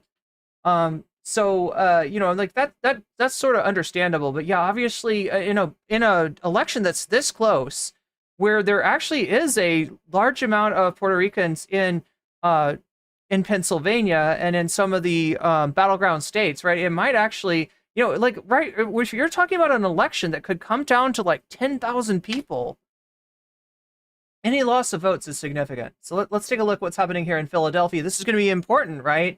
What Puerto Ricans living in Pennsylvania think about this. Listen, Aaron, we're in a Democratic city speaking with a normally Democratic coalition, so it's not that surprising we'd find some outrage, but I was surprised at the level of outrage that we really did see, because we spoke to not only Democrats, we also spoke to an undecided Puerto Rican voter, also a Puerto Rican voter who already voted for Trump, and they told me their frustration with these remarks was palpable as well. Oh my God. That's gotta suck. Harris's campaign wasted little time Monday morning. They did us a favor. They woke up. They woke up. They woke us up. They woke us up. Assembling a host of Puerto Rican surrogates in Philadelphia. So I hope that people are as angry and they turn that anger into votes.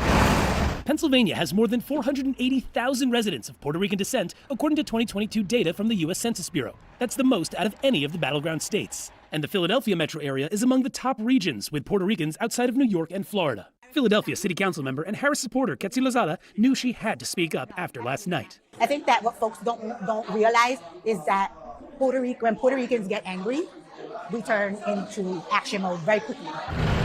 Around Philly's largely Puerto Rican Fair Hill neighborhood, voters we spoke with had heard the comments. Él no sabe lo que está hablando. Puerto Rico es una isla bella. Puerto Rico es... He doesn't know what he's talking about. Puerto Rico is a beautiful island. 32-year-old Christian Hernandez is voting for the first time this year for Vice President Harris. The Trump rally remarks only solidified his vote. You think Puerto Ricans heard those words from last night? Yeah, for sure. A lot of Boricuas, they're mad and disappointed. Marcos Pagan didn't like the comments at all. When you hear stuff like Puerto Rico is a floating island of garbage, what goes through your mind? To be honest, I feel disrespected because he doesn't know what we go through. We've been through a lot. But Marcos still is not sure who he's voting for. When you hear comments like that, does that change your perspective about who you might vote for? No. That's not enough. I'd rather see it to believe it, Everybody actually found the words. Fernando Santiago already cast his vote for former President Donald Trump. But now he and his whole family are mad about last night's remarks. What did you think about him calling Puerto Rico a floating island of trash? That's messed up because that's my island, I don't want people talking like that, This is not right. Con la falta de respeto, con la actitud de ellos, no van a llegar lejos. Porque en verdad. I think he's not going to go far because of this lack of respect towards Puerto Ricans. Exactamente. Now, I will say, we reached out to the Trump campaign, specifically in Pennsylvania, to speak with someone about what happened last night. They just pointed us to the statement that they released last night saying, again, this joke does not reflect the views of President Trump or the campaign. I will note, though, tomorrow, former President Trump is expected to be in Allentown, Pennsylvania. Oh my God, I hate how shitty. Look, you hear a lot of people complaining about mainstream media, and not the least of which are conservatives, right? They complain about mainstream media being too liberal, being too in the tank, right? Well, look at what they're doing here. If I, a streamer, am able to see the claim from the Trump administration and debunk it because it's so obviously false, and the claim being, we didn't know he was going to do that. We got nothing to do with it. This doesn't reflect the opinions of the campaign. When your ass vetted those jokes, right? If I'm able to see this, what the fuck is your problem? And it's one of two things, chat. One, you suck at journalism and you're lazy, right? Given the fact that, he's a professional journalist, I don't think it's that. It could be. I mean, sometimes journalists suck, right? But two, you're trying to present a false neutrality, right? You want to be able to say one good thing about Trump and one good thing about Harris. You want to say one bad thing about Trump and one bad thing about Harris. And if that ever gets out of line, then you just skip the things that, like, there's like 82 things that are bad about, Trump, and you just skip them, right? Because we got to be one for one for one for one. We got to be neutral. And that's horrible, because that allows a con man like Trump to sort of gamify this by, he can essentially flood the zone with scandals, with gaffes, et cetera, et cetera, et cetera, and thereby bypass any scrutiny, because you will only pick up like one out of every 82 things that he says, that like one out of 82 gaffes, right? because you know he's just such a phenomenal shit show. He's such a historically unique creature that somebody's literally subsisting off of controversy the way that Donald Trump does, right? But I don't know. I can't tell you. Another city here with an enormous Latino and especially enormous Puerto Rican population. We'll see if he addresses it then. Yeah, Aaron? that is going to be fascinating and so important. Thank you very much, Danny. Actually, speaking to those voters, everyone's here with me now. Van, let me start with you, because I know you're very close to the ground operation in Philly, so you really know what's going on. Okay, we're not going to stick around and watch these panels kind of suck most of the time. Although there is a panel we're going to watch later today that's pretty good. With Medhi Hassan. Oh, pretty good. I don't know. Should I say it's pretty good? Medhi Hassan gets threatened, but more on that later, all right? I'm going to show you this video. This is Bachelors of Music. Fashions himself a professional joke explainer. And he's got a YouTube channel that's like reacting to other people's stand-up. So it's kind of a... his channel is almost like its own... imagine if Kill Tony, instead of just like, you know, rating like one or two jokes, like a few jokes of people. Imagine if it was just like, let's react to a whole set. Getting some laughs here, but jeez. You know? Are they laughing for real, or are they like uncomfortable? Because talking about seeing a used condom is not exactly the image that you want to conjure to mind. Like, where do you draw the line in your morals? In your morals? Like, oh, I don't want to catch herpes, but how is that morals? I'm sorry. The syphilis grenade here for a baby to trip over. Like it implies that the person using the condom is of good moral standing because a lesser person would refuse to wear one despite their partner wanting it. I don't know what's going on there. The baby could trip over that. A baby could trip over the. There was about the contrast between having a dirty condom on the side of the road. Obviously, the joke is that how could someone also who leaves a dirty condom on the road be so careful as to have protection during sex? Yeah, I think that's very funny, and it conjures a funny scene. Obviously, of a dirty condom. They look kind of funny, like little jellyfish there on the road. It is a little bit distracting how tight this crowd is, and also the camera seems to be floating around like the alien cameras from War of the Worlds with Tom Cruise. Hopefully this camera can... We don't want to get copyright popped there. So yeah, like now this, if we look at the name of this video, it's Tony Hinchcliffe's early stand-up, Not Racist, explained by an expert. I believe that he's got another video that is the more racist, the more spicy, as maybe Tony Hinchcliffe would say, version of his, where it is racist. Comedians are the most... kids have some kind of nickname for our friends, like fetal juice. There we go. Wait, I'm sorry. Did we miss that one? Could get pregnant. Because it is making me slightly motion sick. Beetlejuice, that's a funny word to play on the movie Beetlejuice, which of course is part of the Beetlejuice cinematic universe, which launched this year and will have 6 to 10 subsequent sequels. So even though this stand-up comedy is from a while ago, Tony could already see the direction of that movie franchise. So very smart, very funny reference.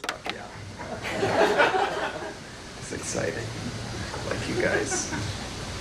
It's crazy times right now. Oh wow, actually. You guys are here enjoying a show away from your smartphone. All right, so let's see what this again. This is. You guys know this, but there's literally.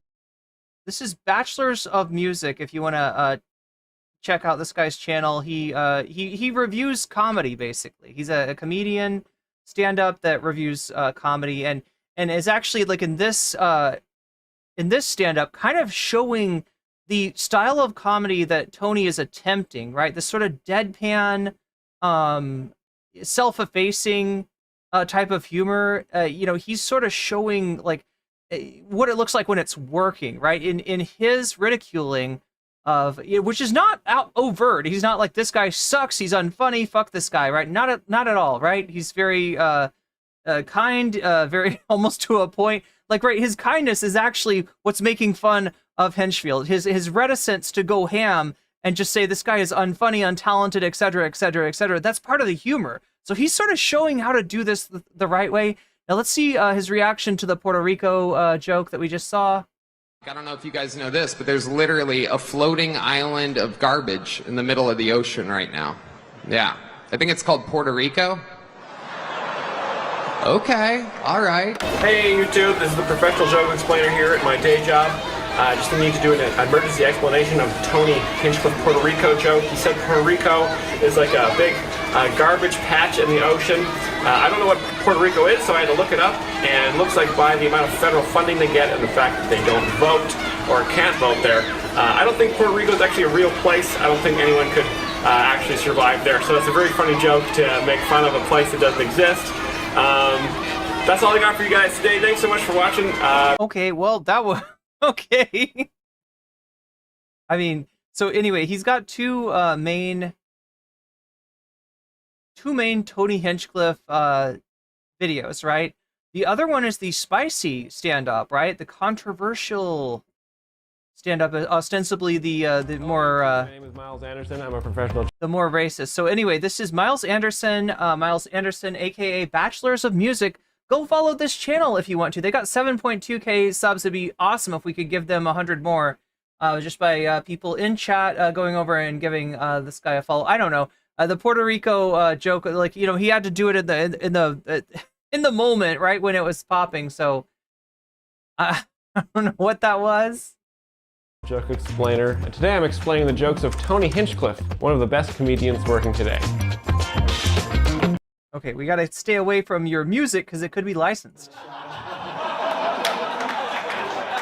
Now, is this actually Kill Tony that we're watching, or? Like you guys, if you don't know, Kill Tony is Hinchcliffe's main show, and it is a show about comedy, right? It's not just a podcast. It's not just a discussion of comedy or something like that, right? It's an actual. What they do is they bring people in and they have them perform short little mini sets, and then they dunk on them. Let's be real. They make fun of them. And they, at the same time, they're kind of giving pointers. They're giving they're helping the feedback. It's feedback for comedians that are probably gonna bomb. That's funny. That's the idea of Kill Tony. Just like my easy jokes. The expectation is very low. I think it's interesting how everybody just lowered their expectations. Wait, what is going on here? Like, look at all the restaurants here. Since when did the best advertisement for a restaurant become "We are open"? I remember when they used to care.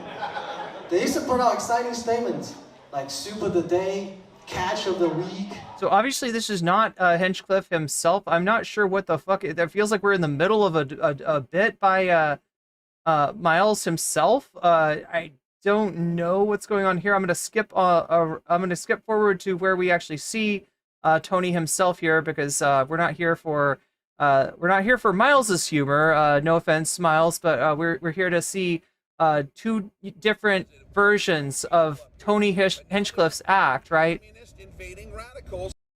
Over here we got the not so spicy. We got the mild, right? The not racist. And over here we've got the wild. We've got the potentially controversial stand-up. So oh, there's music. Fuck that. How about one more time for the filthy little fucking chink that was just... No! Jesus Christ. Okay, well that's what he does. That's what he does. You can't stop looking at them. All right, well, I've had enough of the wild.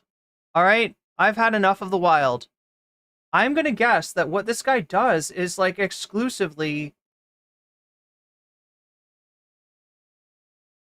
like I don't know if there's any humor there. I feel like it's just racism. I feel like it's all racism. And I disavow it. That's fucked up. It's like everything. Where are your cat ears? Let me put it on the cat ears. Wait, where are the cat ears? That's a good question, actually. I am not finding them. Where have the cat ears gone? I don't know. Oh my god, they've disappeared. They're somewhere. Oh, here they are. Wow. So that's a very funny joke about the absurdity of having to... JP says there's a reason that Jon Stewart refused to say anything about Kill Tony. What's that, JP? I would watch that, but I feel like we'd get copyright claimed. Present a dick pic that you have in your pocket because smartphones aren't available yet. So that's a very funny scene to imagine.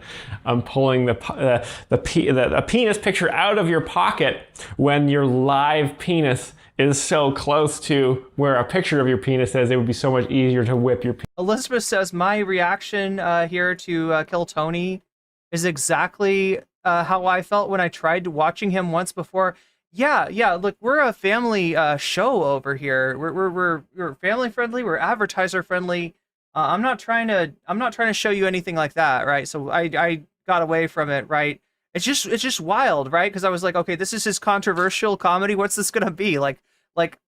I didn't expect that. I didn't expect that. Penis out really quick and just show them. See, penis humor, that's more my speed, right? A true example of what the picture represents. So very funny joke there. And there's a little bit of it sounds like a constant wind in the background of this club as well. So really difficult taping situation here. Yeah, that's just the air being let out of his ego. That sound, like the wind sound that you're hearing in the background, that's just the air being let out from Tony Hinchfield's ego. Probably. Sorry, Hinchcliffe's. How much have I been mispronouncing his name? Right. I've seen people do this before. Wait, wasn't there like a... Oh yeah, oh my god. Now I remember where this was from, chat. Alright, so I'm going to tell you something, but I don't want you to do the most obvious thing, alright? What I don't want you to do is go out and search this out. Especially now, because you're watching me. And it's not worth your while, I promise you. I've watched a little bit of this, and I wish I had that hour of my life back. But there was an Eminem cartoon in like 2000, right? Eminem made a cartoon sort of modeled after South Park. Less funny, way less funny. Way less funny. It's trying to be South Park. It's like, imagine if it was South Park with just the gross out and the shock humor, but no actual laughs, right? That's what Eminem did. That's what Eminem put together, right? This is what this is giving, right? They literally had that one of their gags was that like they reincarnated ghosts or dead people, and they brought back Kurt Cobain, and he was a corpse without a head. Like it was just a jaw. There was a jawbone and down, right? It was all, and they brought him back to life, right? That was the joke, and they hung out with the corpse of Kurt Cobain. Now, I guess like the joke is that like what Gen Xers would have been like reverential towards Kurt Cobain, and if anybody made a joke like that in the time when he, unalived himself, that would be considered horrendous, and that like, what is it? Comedy is tragedy plus time. So there's been time. There's been a lot of time. How many years ago was that? You're talking 30 years ago, right? So that's a very old event that happened. So now you can be like, oh yeah, Kurt Cobain, he's a great sniper because he 100% headshots. It's still not that funny, is it? This guy. Fuck yeah. Like the reaction to that. Good. I like the reaction to that. Let me take out my phone. Bank afternoon reaction. He just got a text. It was like, you're dying out there, man. Get off stage. Get off stage. Please. All right. So, wow. So there's a lot there. He makes a self-deprecating joke about him looking quite young, which is true. When this was taped, he did... As opposed to a self-defecating joke, like a, Trump joke. Look quite young, obviously. He's gotten older and really, really red in recent years, so he looks quite a bit different. Somebody explain this to me. Now, I noticed this when I watched Kill Tony, but I thought, A, maybe the lighting is like that, or B, I don't want to be making fun of the dude's complexion. Like, that's kind of weird, right? So I didn't say anything. I didn't say anything. Did I say anything? I don't think I said anything. But seriously, yeah, when you look at this and you see various pictures of him over time, and we seem to not just be, redder in the current day with the MSG appearance, right? But we seem to be getting progressively more so to where he himself could be a makeup palette, right? You got your different shades of foundation here, some concealer, yeah, and then we got some blush, maybe even some eyeshadow. I don't know, chat, but different than he did. And then he makes a Kurt Cobain joke about Kurt Cobain shooting himself in the head, which obviously is very dark, which is shocking, which is therefore funny. But this crowd is so kind of frightened about how this camera is floating around above their heads. That's clearly it. It's clearly the camera that's got the crowd too tight. They're tight. Not really giving it up too much here. And Tony goes to his phone here just to check a couple texts and see what his buddies are up to. Let's talk about it. What else? Do you think somebody suggested a joke to him? A lot of stuff's happening. No, obviously he's having to think about it. A lot of racial tension, right? It's crazy. It's so sad. So would this have been like in 2020 maybe when this set went down? Big church shooting last week. Unbelievable. No, before then. The church shooting. What is that? Like, that's got to be 2017, right? Of course. All right. Okay. I'm not much of a religious type myself, but I don't feel that way. I would at least enjoy the communion wafers, right? They got snacks. That's the nice thing about church. They got snacks. They pass around a tray of snacks. Definitely doesn't like the dark stuff. Let's go. Let's switch it back and go full Christian material for you guys. Although I feel like the crackers aren't that great. Acknowledgement there, very masterful to acknowledge that the crowd did not enjoy that dark humor. So at this point, it's probably good to try some face comedy or some name comedy. Yeah, I love that stuff. Or you could just fuck he's got a chair, he's got a stool there. He could just, do a Joe Rogan. Or even some famous Brian Callen body comedy. All this different kinds of comedy styles, of course, I discuss in my masterclass series. If you guys are interested in that, please. We got to get the plug in. And again, this is Bachelors of Music. If you enjoy this kind of stuff, go over and give Bachelors of Music a following. Let's see if we can get him up. He's at 7.2K right now. Let's see if we can get him up to 7.3. We are using his content here, and so I want to do right by him. Check it out. I can show you how to save a situation like this. If I was personally in a situation like this with a low energy crowd, I'd go in very high energy. I would be doing maybe. Oh, there we go. That's how you do it. That's exactly right. You got to get that physical comedy. You gotta fuck the stool or the what is it called? Be a dance. I would start juggling. I would start asking people in the front row what they do for a living and if they're dating and that they should fuck. Those sorts of things really get crowds going. So check it out. Jokes explored. Oh, guys. I really am. That is also saying I'm excited about things when he's clearly not quite very excited. Life is good. Here, let me read some chat here. So yeah, I do read chat. I've got 3 chats to keep track of. So if I'm not reading yours for a while, apologies. I'll get to it. Can I say something? Says Drew Stein. Yes, you can. That's the answer. Tony is dark humor, and it's hard to digest. But part of the dark humor is that it's supposed to make you think about why they said what they said. Well, it's making me think about like why he even showed up to this gig, given that he hadn't really. The set, it feels like what he's doing is he's workshopping his set live in front of an audience rather than in front of his friends or in some other way, right? That's what I'm wondering about. But yeah, Good point. Good point. Like, right, if we, without us knowing about what Tony's style is, assuming that you're not a big, Kill Tony fan, and even then, like I said, like, that's not Tony doing stand-up, right? Of all the people on that show, Tony is contributing the least humor. The least amount of humor is coming from Tony. It's mostly coming from the guests. It's mostly coming from the aspiring comics that stand up there and they're willing to bomb. They're willing to fail, and they're willing to get feedback from Tony and the rest of the cast as far as, why they suck and how they might suck less, right? So yeah, good point though. Good point, Drew. Around the world to sold out arenas that he doesn't have to sell it. And one thing that I should also mention about this act, right, is that we've tried to kind of timestamp this act now, unless it tells me in the yeah, it doesn't. It doesn't.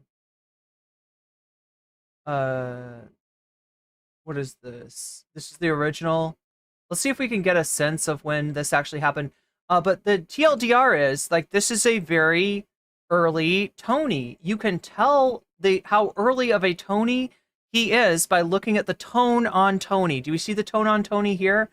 Now, Miles is describing it. Our friend Miles here is describing this as a 3 out of 6 towards the redness, pre-racism, right? So if we want to place this in time as far as Tony's progression as a comic, right?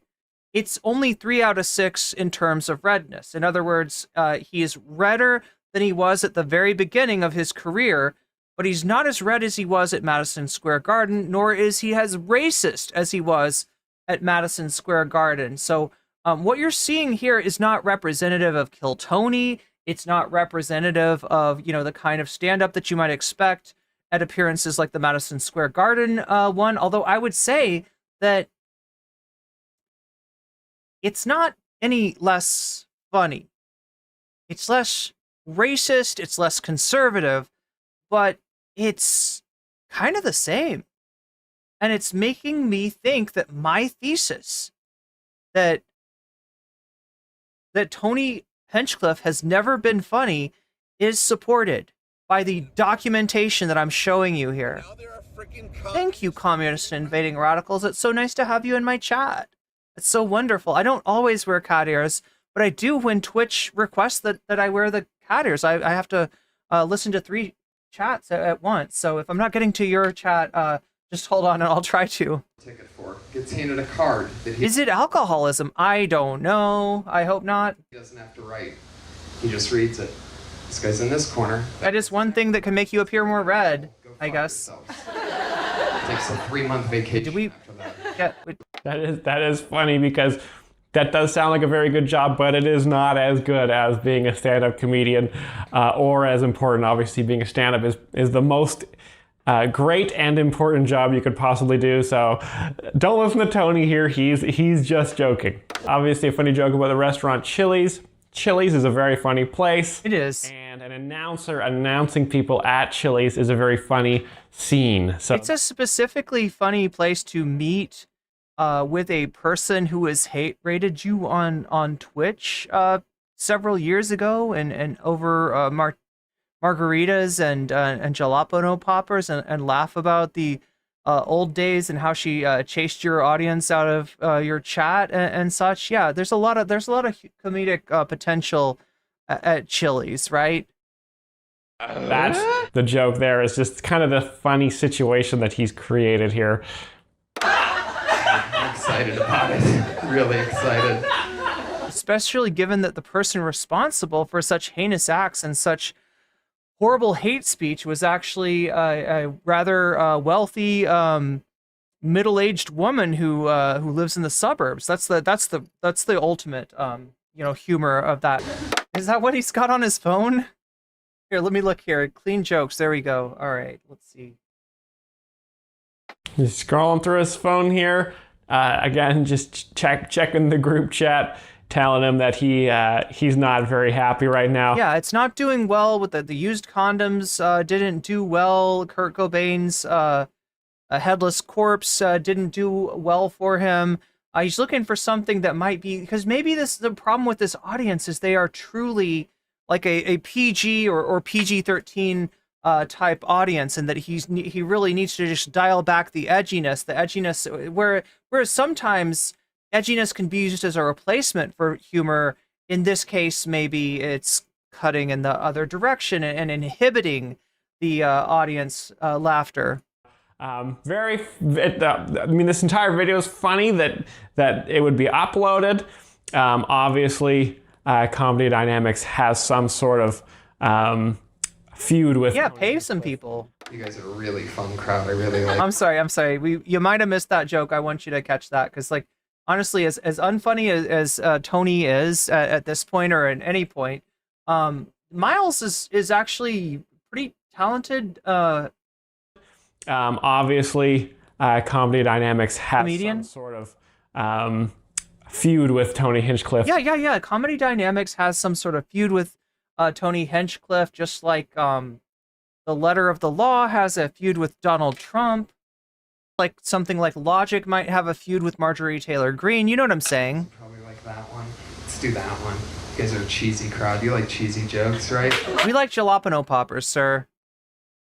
Cheesy and spicy. That's a good one to get the crowd going. So that's a classic. You guys smoke weed. You guys drinking tonight. You know, who here likes to party? These are great lines for getting a crowd going. This crowd is quite stiff. I think they're cold from the wind that's blowing in the background. That could be, yeah. Again, I think that this camera is making them nervous. They don't know if the camera's going to land on their head. But Tony is handling this very well and professionally by commenting on how... Watching House of Cards. Yeah. Told Tony pretty loosely, but he never struck me as a person to say stuff like he did on national TV. Well, Zesty Pig, we tried to watch a little bit of his more spicy humor, right? And I got like literally 1 second into it, and he was already saying slurs that I'm just like, you know, I can't risk it for the... I gotta stay monetized. We're a family channel. We're a family-friendly channel. We're an advertiser-friendly channel.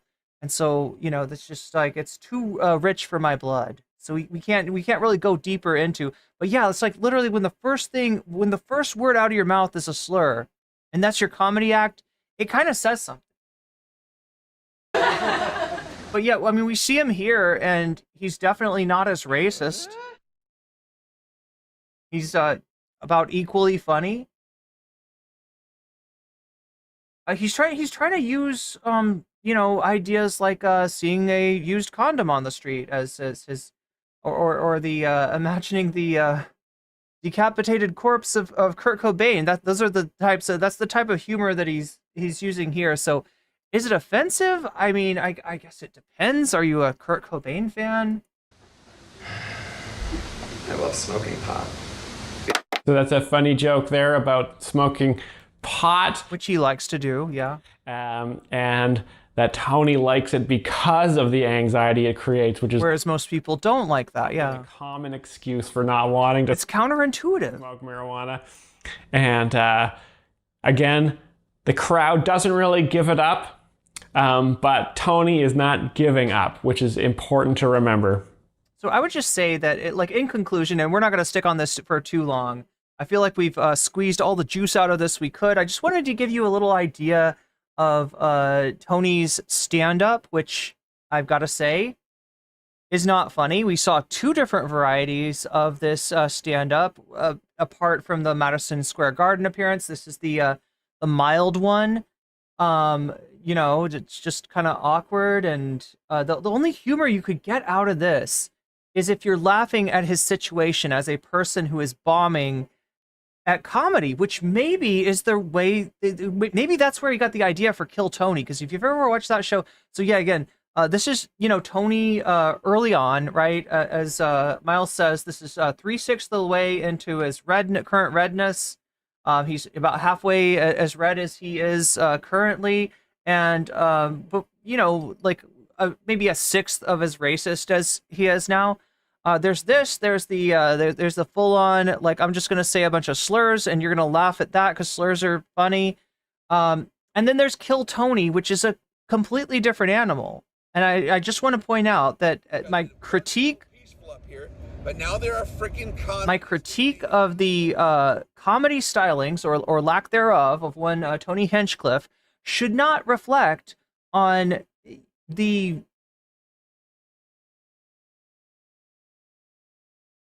funniness of Kill Tony, right? Because you got to understand that Kill Tony isn't just Tony Hinchcliffe. In fact, I would say there's very little comedic contribution by Tony to that show. A lot of the comedy is coming from either the struggling, comics that they're bringing on to do their, to do a little part of their act and bomb and get made fun of, or the guests like Shane Gillis, who actually is really funny, right? So it's not that Kill Tony isn't funny. It's that Kill Tony is funny in spite of Tony Hinchcliffe. It's funny because there are other people there who actually are funny, and they're carrying Tony Hinchcliffe on their back. And so when you bring him out in front of an audience, like, all he has to go to is like, hey, you're MAGA people, you like racism, right? How about those Puerto Ricans? How about those Latinos? How about those Palestinians? How about those Israelis, right? That's what he's got to go to. And again, that's why he ended up being the favorite person of the week. Anyway, chat, that's about enough of that. I think we're good on that. I think we're good for today. So if you're watching me on Shorts, I'm going to invite you to join us in the Not So Short stream, right? And we do that Not So Short stream both on Twitch at nocommentchick CC and on YouTube on this channel. So let me pass you the link, and then I'm going to end this stream, but you're welcome to join us. We're going to be talking about more stuff. What else have we got on the agenda today? We're going to be talking about the Hasan Piker, Ethan Klein thing still going on. We're going to be talking about Medhi Hasan, who was just threatened on national television for defending Palestinians, I guess. We're going to talk about Landlord Dan and his conspiracy theories, his wild Pepe Sylvia, red thread and thumbtack conspiracy theories. And there we go. We got Trump's racist MSG fallout all done with. So yeah, join us there. I'm going to end the stream now on Shorts, but like I said, feel free to join us in the YouTube chat, should you choose. You can either click on the link, which is right here, boom, or you can maybe just get rated automatically. We'll see. All right, so end of stream for Shorts, continuing the stream on the full scale stream and on Twitch if you want to join us there. There we go. And if not, have a good day. Make sure to like and subscribe and to take care of yourself and each other. Oh my gosh, chat. I'm just in this mode. Look, I'm not a stand-up I'm not a stand-up comedian myself, although I play one on Twitch sometimes. But yeah, we're good. We are good.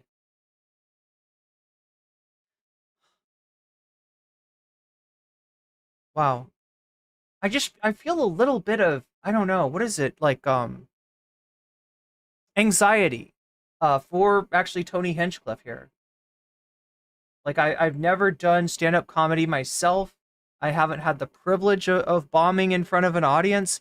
I don't know, maybe I bomb on stream sometimes, right? I'm sure but you don't get that immediate feedback where you know that like nobody thought that was funny, right? You don't get that. So what we are going to get, though, coming up here is what? Should we start off with Landlord Dan? I feel like we should. I feel like we should check out Mr. Landlord Dan. This guy is a new and upcoming lolcow, making a name for himself, connecting ideas that don't really connect, coming up with a conspiracy of how everything on Twitch is actually anti-Semitic. But really, he's just mad at Hasan Piker. So we're going to do that. Then we're going to cover Medhi getting threatened.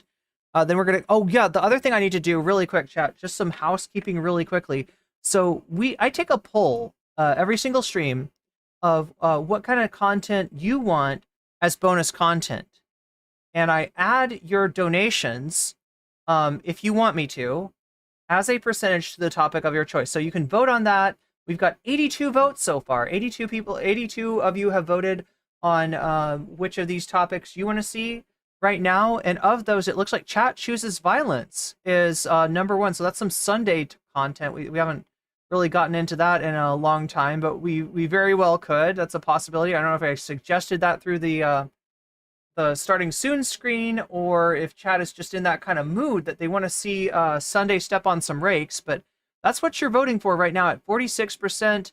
Second place is Korean Granddad Rides Aboard. This one's been kicking around for a while, and I know people really, there's a lot of people that have been voting for this. You really want this? You want this to come through? It's only getting less than half the votes of the chat chooses violence right now, which is at a plurality. Second or third place is gaming. That is Metaphor, Refantasio, or Fallout New Vegas. That's at 17%. And last place is Tucker and Trump, Daddy's Home. Maybe kind of an old topic at this point. But so I've got to count up the donos to see how close we are to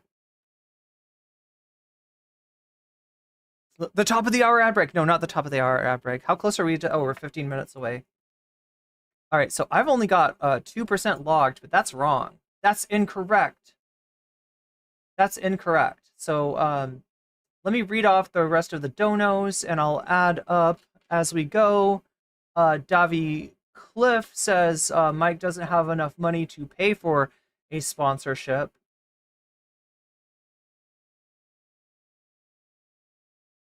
Oh, Mike Pillow, yeah. And that puts us up to 7%. Davy Cliff also with another super chat saying apparently Elon Pack is doing Trump's door knocking, so he might be totally lying about the numbers. A distinct possibility getting us up to 17%. We got Thomas Jerome Newton coming in with more of a rant than a stand-up, getting us to 19%.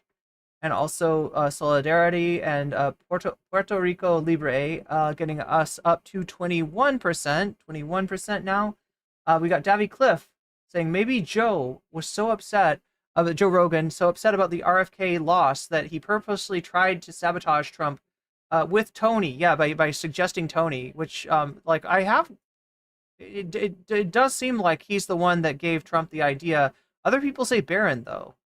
So that's 31%. Simon Pierre Dubé says $2 Canadian is more of an intrinsic reward. Hey, I like those intrinsic rewards though. I'm here for that intrinsic reward.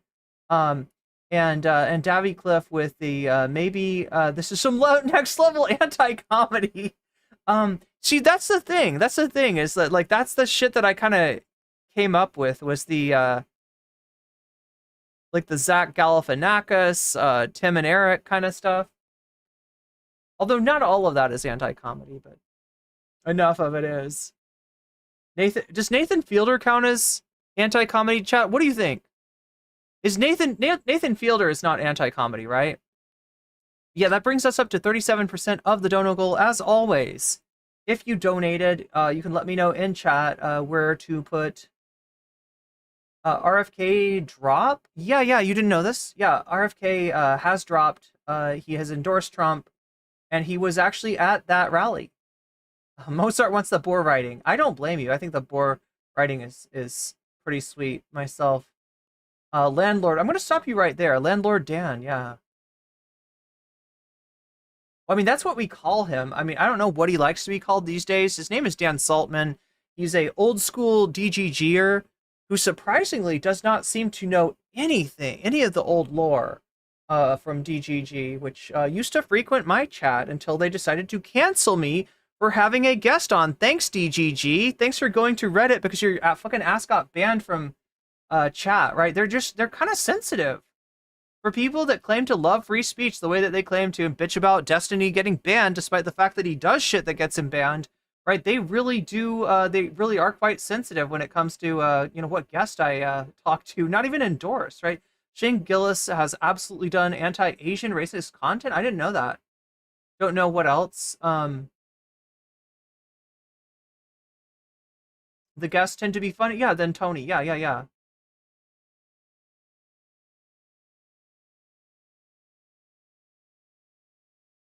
Landlord Dan? Yes. Who is... Okay, so I hope I explained this one, who Landlord Dan is. So we're about to check into him later. Look, I'm only doing this because everybody else has done this already, all right? Sunday's been over this. Like, everybody's watched this in chat. We might get Landlord Dan in chat. I don't know. We might summon him from the depths of DGG. It's possible. Do I have time to talk to him tonight, though? That's the question. I'm not sure I do. I don't think I left time. I'd have to bump content for him. Channel is getting Chud Logic suggested to me. Wait, should I look? That makes me want to look at my analytics here. I don't think I should be suggesting. Oh my god.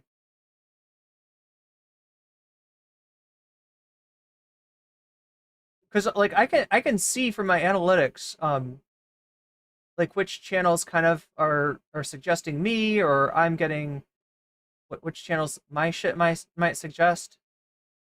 I've seen a lot of YouTube short stuff here. That's the problem, is like everything is washed out by YouTube shorts. Yeah, it's literally Timcast. Timcast channels your audience watches. Timcast. Jeez. I can't see anything, chat. It's because I stream on shorts. That's why. Anyway, what are we doing now? We're looking for Dan Saltman. Dan Saltman. The Salty Man from DGG. Known as Dan.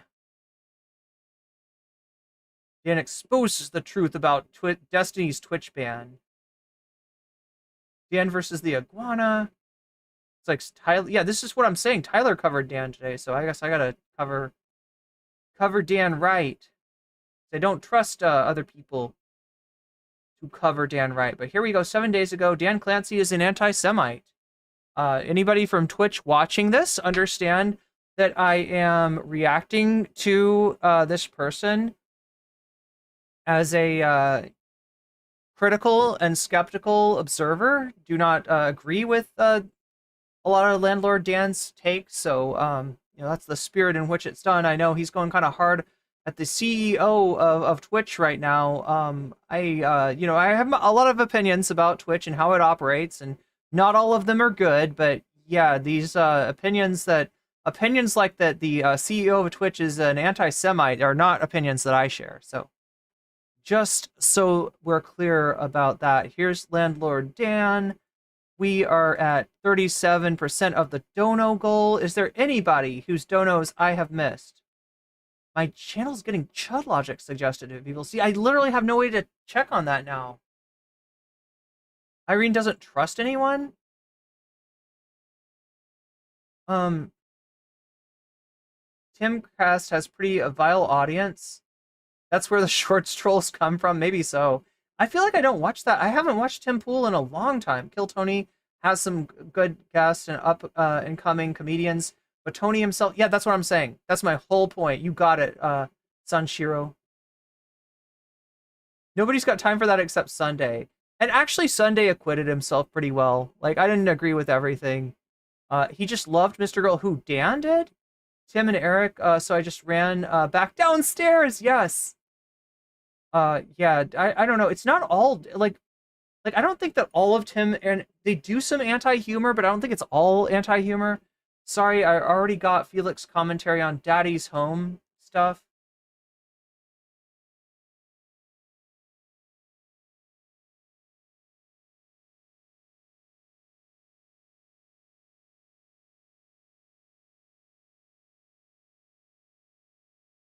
CEO of Twitch, main crime is being horny on main.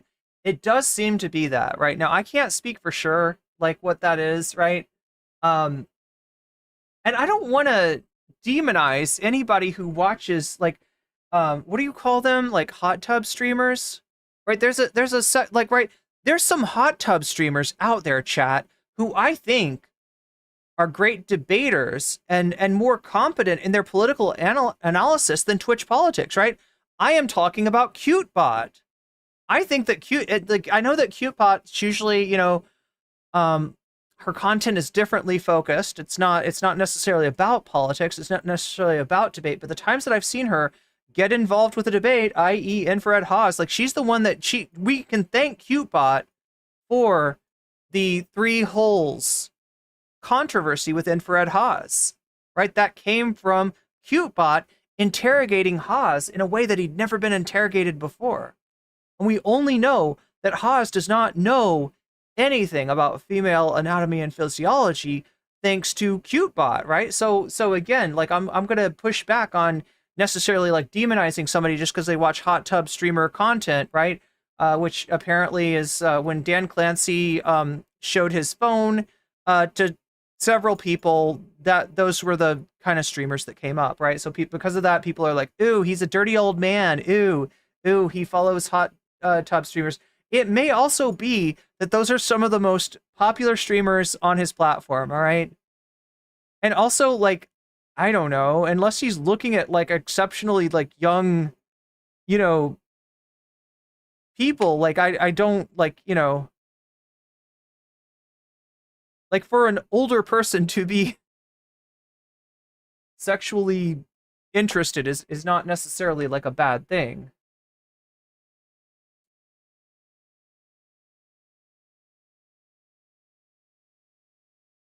Anyway, so yeah, we're gonna get into Dan Saltman. I was just seeing if there was anybody who's because I think all I've written down so far is Shakespeare's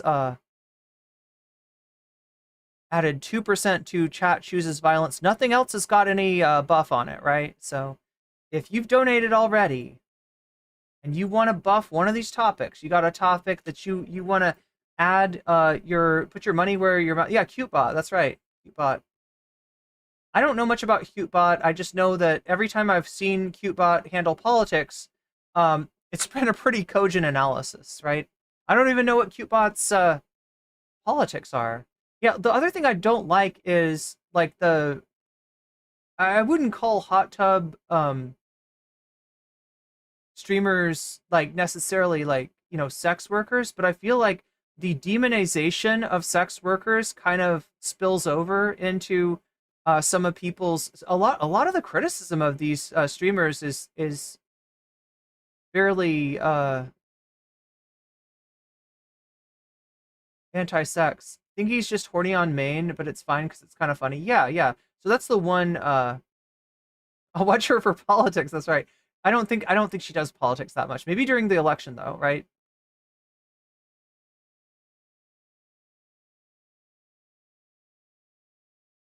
Yeah, they take zero shit, as Lady Badash says, and are fun to talk to. Sex work adjacent. Yeah. All right, so let's get into this now. Dan Clancy is an anti-Semite. We're at 37% of the way towards the dono goal. If we hit 100% by the end of the stream, we got a few more things to cover here. So we're pretty decently positioned to do that. Then we will get some bonus content. Right now, it looks like it might be chat chooses violence. But again, if you've donated already, feel free to let me know where you want to put your money. Put your money where your mouth is. Put your money on the topic of your choice, or put your money on Vox Populi or gaming or Irene Sings or anything else if you want to as well. And that goes for any future donos as well. If we hit 100% by the end of this, we'll watch some bonus content. Otherwise, we'll just end on time. Hey, good evening. Good evening, Dan. Wish I had something a little bit more fun to talk about. Do you? Or do you love drama? But I don't, unfortunately. This is like a really sad situation that I'm forced to talk about here. Forced to talk about. I don't know how it's come to this point. So some of you guys know, some of you guys don't know, but you know, I used to stream back in the day. I haven't done it in quite a while at this point. But lately, it's been pretty apparent that Twitch has been ideologically controlled by a certain element, which is the far left. Was that me? Was that my sound or was that Dan's sound? I gotta know. Done it in quite a while at this point. But lately, it's been pretty apparent that Twitch has been ideologically controlled by a certain element, which is the That's his sound. And as a result of that far left ideological bent, you see things that are kind of crazy. You see people reading terrorist manifestos and not getting punished. See, now that would be wild. That would be wild if that was happening, right? Now, I have seen some stuff on Twitch that I really don't like and I don't understand, right? Sneeko getting unbanned, Fresh and Fit getting unbanned. But when I ask myself why these things happened, to me, it's more likely that somebody was just unaware of the massive amount of, like, just bullshit these people have said, right? Than the fact that they know what they're about and they're like, yeah, let's bring the anti-Semites onto the, because yeah, Sneeko and Fresh and Fit. That's the one thing that Ethan got right. I 100% agree with Ethan on that, right? There's no way that that should be happening, right? But when we look at Twitch, we see an organization whose staff has been cut and cut and cut to the point where, and like Devin Nash, you know, is like endorsing this sort of thing, right? Devin Nash praises Elon Musk for having cut and cut and cut Twitter staff, and the fact that the website is still running. Well, I mean, it's still running, I guess. It's not running well, but whatever, right? But with Twitch, it's even more concerning because the less actual human beings that are looking at and that are participating in moderation decisions, the more you're going to get bullshit like what YouTube does, right? I have at least twice, if not 3 times, had moderation actions against me by YouTube, not for doing anything that's actually terms of service, but for debunking misinformation, right? I, in pushing back against misinformation, have come up against the misinformation, like, rules. So that tells me that there is not a person looking at shit. And if there is, they are overworked. They are not able to make good decisions because just a cursory look, and the only time I got a cursory look was when Jesse Gender stepped in on my behalf, retweeted my tweet at YouTube, and got a whole bunch of other people, Princess Weeks, a whole bunch of people like retweeted my stuff, and once it got to a certain volume, then YouTube stepped in and they took a real look and they said, oh, I'm sorry, you are totally not doing a bad thing at all. You're doing a good, that's right. The stuff that you don't like, misinformation, the stuff that you're allowing on your platform, because that's the wild thing. When YouTube allows misinformation to be posted on its platform and then punishes the messenger, right? And that's my concern with Devin Nash's approach to moderation, right? You know, the cavalier attitude towards the need for real human oversight, right? And the tendency for tech bros to overestimate the aptitude of something like AI to do a job that really a human should be doing. Or only getting punished for a huge outcry. You see people putting on actual terrorist propaganda videos and nothing happening to them. You see actual terrorists streaming on the site, you report them and nothing happens to them. See, the question is, what is a terrorist, though? Because I think you could make a pretty good argument that the Israeli Defense Force is doing terrorism. And if we define a terrorist as somebody that's doing that's doing terrorism, then just watching the, IDF spokesperson would be what Dan says it is. Now, I don't think there's necessarily like a problem reacting to that. I don't have like a mentality that if somebody just like, platforming that and reacting to that, giving an opinion about that is problematic. But if we take Dan at his word, then there's a lot of stuff currently on Twitch, currently on YouTube, that's not going to be allowed on there. And I'm not a free speech warrior. There are definitely things, like I mentioned before, somebody that's a just out and out anti-Semite, like Fresh and Fit, like Sneeko, I don't think has I would want platforms to, keep themselves safe from people like that. But whereas, somebody reacting to something and agreeing with it or disagreeing with, I have less of a problem with. And then you have other situations. You have someone like Asmongold who breathes. So this is what this started. All right. This is what started this. Asmongold. Understand that not just Dan, but all of these fucking, all of these DGG bros, right? All the people trying to take down Twitch right now, they got the bug up their ass.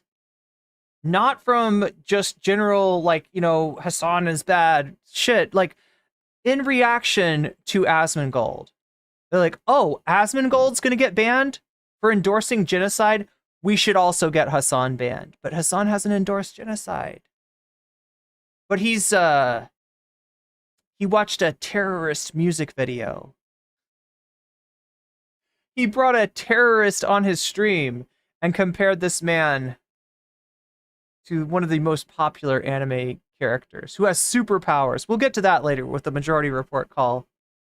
The wrong direction, says the wrong thing, and instantly gets banned for 14 days. And to be clear, I think that's fine that he got banned. What he did say was bad. What I have a problem. But this is what's got the bug up your ass, right? This is what's made you upset. This is what made, well, if we can get, if Asmongold can get banned, then why can't Hasan? With is that the mental gymnastics that happens. There was an official TwitchCon event where we had Jews being ranked on the bottom. You had Ben Shapiro and Ethan Klein at the bottom. At the top, you had Arabs. Davy Cliff super chatted $9.99. NCC obviously knows nothing about terrorism. It means the people the USA doesn't like. Oh, that's right. I'm sorry. I got the definition of terrorist wrong. Good point, Davy. Good point. I will read the rest of the super chats at the read the rest of the donos at the end of this. But if you wanna say something, if you wanna get in and say something, if you $5 or more, we'll do the TTS thing. We had a tier lower called Zionists. Okay, so yeah, this is just incredibly bad faith, and we're gonna see that unfortunately this bad faith take that Dan is offering here, right? And I showed you this. I'm not going to show it to you again because, yes, all of these creators were banned. Not because they did anything wrong, but because Twitch threw them under the fucking bus. There was a certain amount of chirping that went on about smaller content creators, and they got banned, right? It's not a racial tier list. And anybody who believes that, including apparently President Sunday, is full of shit. Is 100% full of shit. Right, it was a tier list about streamers, not about races. They're not put. When you say a racial tier list, you know what that makes me think of? It makes me think you've got like a tier list that's like Caucasians are here and Latinos are here and like I don't know what that is, right? Like what the fuck, right? Yeah, that would be inappropriate. That would be fucked up if you did a racial tier list. Like, that's some fucking Nazi shit, right? Especially if it's like a racial tier list by virtue of like their proximity to whiteness, right? That would be what you'd expect a Nazi to do. But that's not what we got here. They are ranking people, they are ranking streamers about like how cool they are as a group of Arab streamers with these people, how much they feel like these streamers get them. And it's not about like ranking like ethnic groups or something like that. That would be really fucked up. It's about, you know, who do we think that we'd be comfortable with, right? It's essentially like somebody, I don't want to make this direct comparison, you know, I don't want to drive this comparison home too hard, but people have said before, it's like a ranking of like who would you invite to the cookout, right? It's a similar idea to that. And I don't know, would Dan Saltman like be, you know, trying to get people banned for that? Because if so, that's a pretty racist atmosphere, right? Where a marginalized group isn't allowed to say who they do and don't feel comfortable with, right? That's fucking racism. You're the racist, Dan. You're the racist. If somebody walks everywhere and they're constantly smelling shit, there is some chance that they've got shit on their shoes. And Dan, I feel like you need to check your shoes, right? I feel like you might attract something in, and it's not good. It's not good. It's so apparent what was going on. The anti-Semitism is actually, it was seething. And this was an officially created TwitchCon event that this happened. I'm not going to go through all. Look, if you want to say that, like, you know, there was some hate for Ethan Klein and that was a little bit seething, I mean, that's a better argument, right? But again, we're talking about an individual. We're not talking about a group of people at all, right? We're talking about we're talking about a bunch of individuals, right? The clips and the VODs, I'm sure that you have seen. And they're being ranked on the tier list by the individual, not by their, you know, race, not by their ethnic background, not by their nationality, not by anything like that. Not by anything like that. By now, because I'm putting this video up pretty late, I just want to give you kind of a rundown of what happened. And if I was there, you know, let's just go through it. So the first thing to know is that on October 13th of 2023, on the day of the global day of jihad, Twitch put into place a ban. They said that this ban was specifically for the regions of Israel and Palestine, and it was only going to be for email. Anybody else remember the global day of jihad? Right? I remember people saying that terrorist acts were going to be committed on this day, right?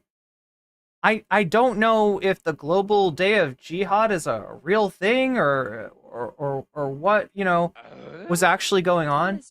Super chatted $5.83. Same energy of people complaining about our being called gringo or guaylo. Yeah, basically.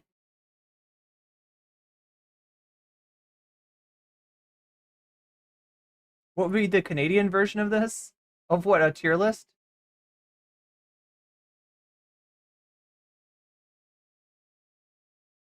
Lady Badash says it's literally a list of who can call. Yeah, who can call somebody dear? Like is it the Arabic word for dear or darling or like mon cher? Mon cher. NCC ethnic tier list when you have to get hyper specific. Yeah. Hulkamania. Wait, what? Oh, we didn't watch the Hulkamania. That's right. Oh my God, chat. We never have enough time to do that Trump tent up proper. Signups. The first thing to note is that if you attempted to create an email account, or if you attempted to create a new Twitch account after this ban went into place, you would get a cryptic message. It would not say, sorry, you're banned because you're in Israel. Okay, so my understanding is this, right? There's two ways to sign up for an account, right? You either need to list an email or you need to list a phone number. And most people, I think, list emails. And the story that Twitch gives is that not on the 13th, which, like, wait, I feel like he's got our timeline wrong, right? So there's October 7th, right? Then there's October 10th, which I believe, if I'm not mixing things up, I believe that was the day that this policy went into effect, right? And then October 13th, they're claiming is the, you know, day of jihad or something like that, which again was you know, seemed to be like this threat that people put out there. It's the day of jihad, bad stuff's gonna happen. They're gonna come and like, I don't think anything happened on that day. I don't even know if it's a real thing. But regardless, right? My understanding is that, or at least this is what Twitch claimed, right?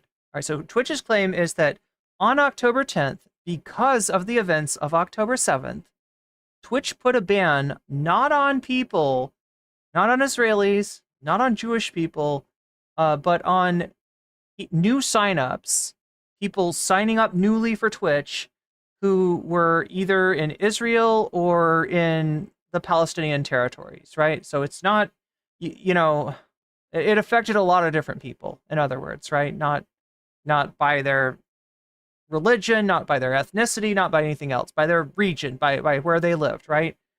So they implemented this supposedly to prevent people from posting, you know, violence or gore or anything else that might be against Twitch terms of service.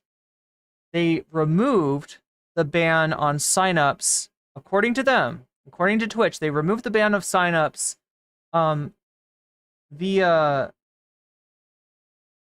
phone and forgot to remove the ban on signups via email. right? And then later when this was brought to their attention, they apologized. Now that seems like a big oversight. You left a region without the ability to sign up by email for a year. That sounds like quite an oversight, but also understand that Twitch during this time period went through massive layoffs, massive cutbacks. They eliminated a lot of the team that would have been responsible for lifting the ban, right? So now this is Twitch's explanation. Now people like Dan and the rest of the DGG brigade have claimed that actually you couldn't sign up by email or by phone. That Twitch is lying and that both bans were left in place. And they are also implying that Twitch did this on purpose out of anti-Semitism, right? Or at the very least, anti-Israeli sentiment, right? So now there's no way to check this because we can't go back in time. And there are people in Israel who claim to have signed up during this period, and there are other people in Israel who claimed that they could not sign up. So we kind of don't know, without a time machine, where exactly the truth falls there. It would say, sorry, an error has occurred. Now, if you open developer mode in your browser and you went through the console and you're kind of a computer hacker, so to speak, you would be able to find out the actual error says banned. And this really worries me. This really worries me. Now, Dan works for React.dev. Sorry, he's the CEO of something called React.dev. I don't know if that's a software. Maybe somebody in chat knows it. Does anybody in chat know what React.dev is? But anyway, he's the CEO, and I guess it makes sense for him to know code on some level. Destiny is apparently learning code as well. And I get the feeling that DGG is becoming a fairly code proficient, hacker, if you will, sort of community. Now, look, there's not the name hacker, the word hacker has a bad connotation. When we think of hacker, the thing that comes to mind is what people would call a black hat, right? Somebody who is violating other people's, stuff that's hacking into it without permission for nefarious reasons, right? There's also a type of hacker known as a white hat, a person that's trying to maybe protect people or kind of like a cowboy, right? It's the good cowboy. And then there's the gray hat that's somewhere in the middle. I don't know the most about this stuff, right? But I do know that Destiny's community, rightly or wrongly, has a reputation for harassment. Now, can I prove that they do the harassment? No. And I would never claim that I can. But I also can't claim that they don't do the harassment, because this is what always happens, right? Somebody gets in a fight with Destiny, they say that they got harassed, they say that people are fucking with them, right? And then the Destiny says, oh, well, if that's happening, tell my moderator, and we'll ban those people because we don't want harassment. But the problem is that the harassment doesn't come from the people's main account. If the person's going to do harassment and they're smart at all, they're going to use another account. They're going to use another name. So you're not going to be able to, affect anything. So that's gaslighting when he does shit like that.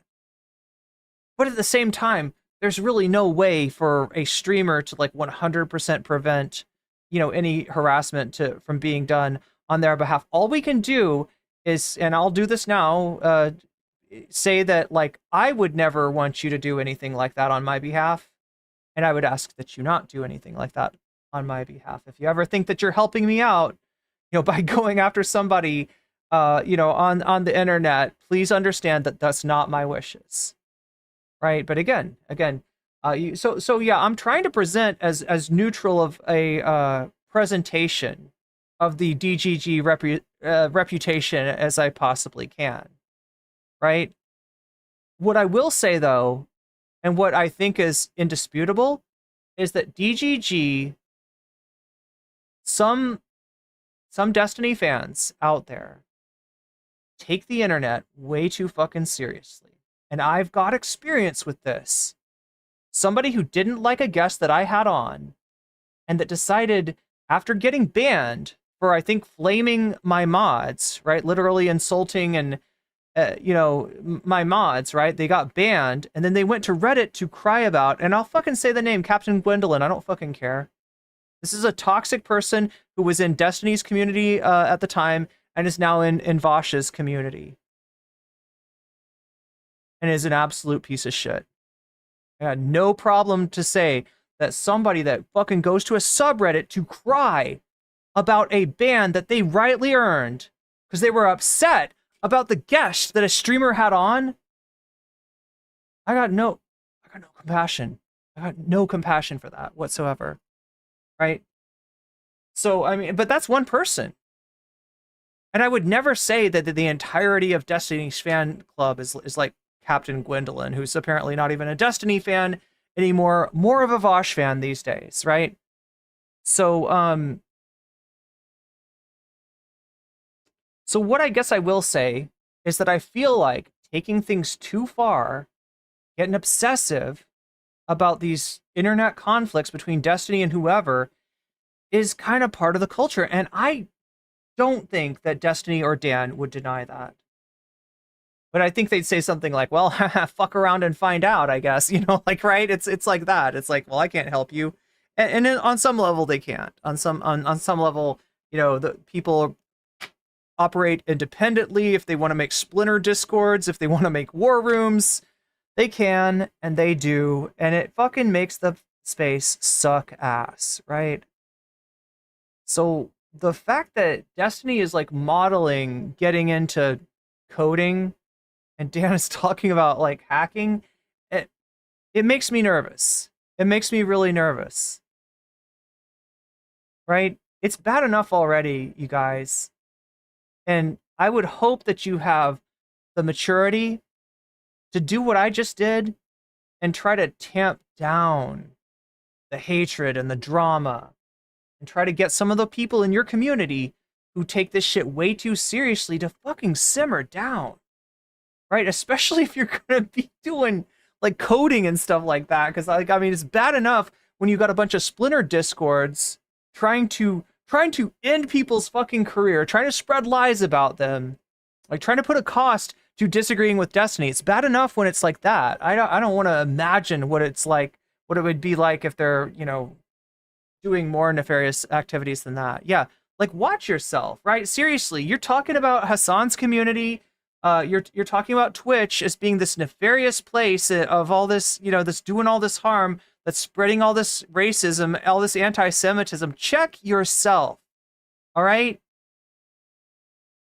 Because you got a reputation for a reason, for shit that you have encouraged, shit that you have said, your inability to fucking control your emotions on your stream, and the reaction from your audience, right?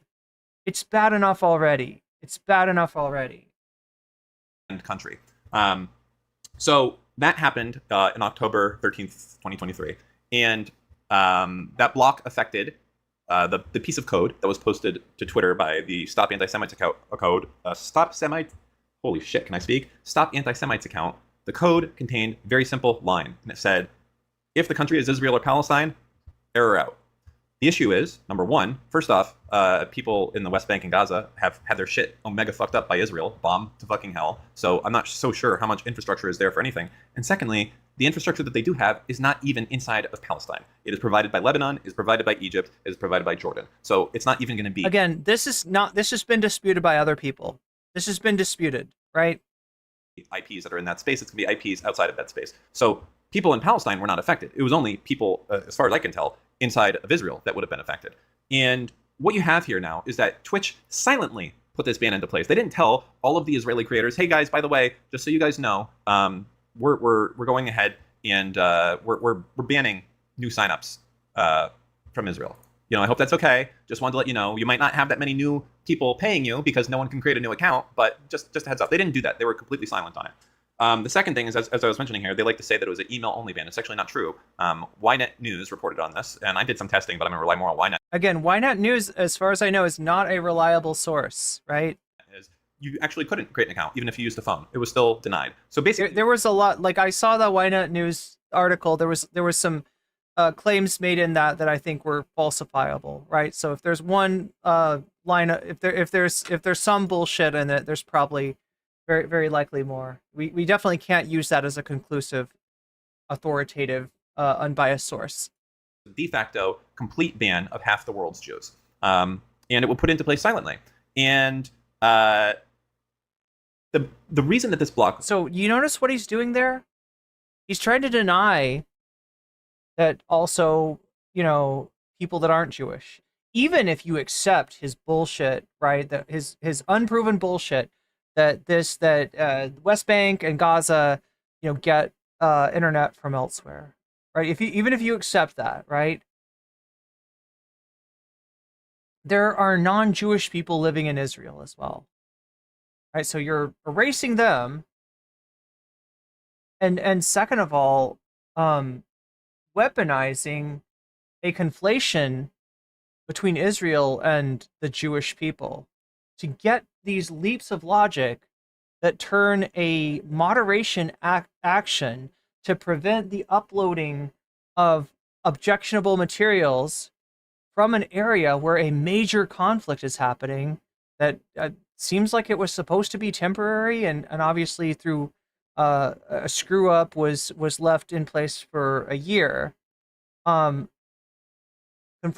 that with an attempt to disenfranchise Jewish people on Twitch. Yeah, it's such a leap of logic. Went into place. The reason that they gave is that we were worried that there was going to be bad content streamed, right? I mean, the global day of jihad, it's possible there could have been bad content streamed. But this block, as they said that they were going to put into... I really want to fact check on this global day of jihad, because I remember this being talked about. I remember this being bandied about. I never saw what happened on the global day of jihad. What's ever happened on the global day of jihad? Is this even a real thing? Even made any difference, right? So if they're saying it only blocked email signups, I don't understand. Do they think that a terrorist is going to hold up their MacBook when they're doing a fucking car bombing or something? They're going to use a phone in a mobile login. This is so stupid. It made no sense whatsoever. But I do think it does, reek of incompetence on Twitch's part. That I will agree with. But that stupid does not equate to anti-Semitic. It mattered because, of course, all email and all phone was blocked as a result of this. So the other question here is, why the fuck only Israel? Yemen is in constant war. Iran, Iraq, Sudan, Rwanda, Congo. I mean, this has never been put in place anywhere else. Myanmar, they just had a coup. I don't understand. Why is this? Why did they find the need to put a... That is another good question. ...ban into place specifically for half the world's Jews when it's never been done before? No, not just for everyone in Israel. And from what I can tell, people in Palestine, in the Palestinian territories as well. And it's never been done again since. I don't know the answer to that question, but it seems not good the more we go down the list. It seems like country code 97, sorry, what is this? Country code 972 is used in Israel, the West Bank, and Gaza. So yeah, that's what they were banning, right? A country code. Okay. A set of phone numbers, right? With all having the same country code. The next thing that's even more disgusting is, why is it that when these Israeli users put in tickets saying, hey, why is it that when I was banned unfairly from Twitter, and this is before Elon, I'm not complaining about Elon, I'm complaining about Twitter, apparently under the pre-Elon Twitter, right? Why is it that I was the moderation action I got wasn't even a permanent ban. It was a demand to delete a certain tweet before I could use Twitter again. And the problem was it didn't let me log in to delete the tweet, right? I was up their ass every day, sending emails, tweeting at them, right? There was a whole ass Reddit thread of people that had the same problem as I did.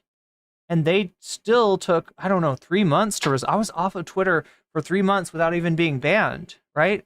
So yeah, I've got you can find so many examples of that across like a number of platforms, not just Twitch. Tickets, I mean, emailed in. Your expectation for a platform that, to my understanding, still utilizes legacy code, which is the reason that it's so hard to fix anything or to, innovate or to add new products, right? So the reason that so many things that Twitch needs are so seem to take so long coming, right? Is it all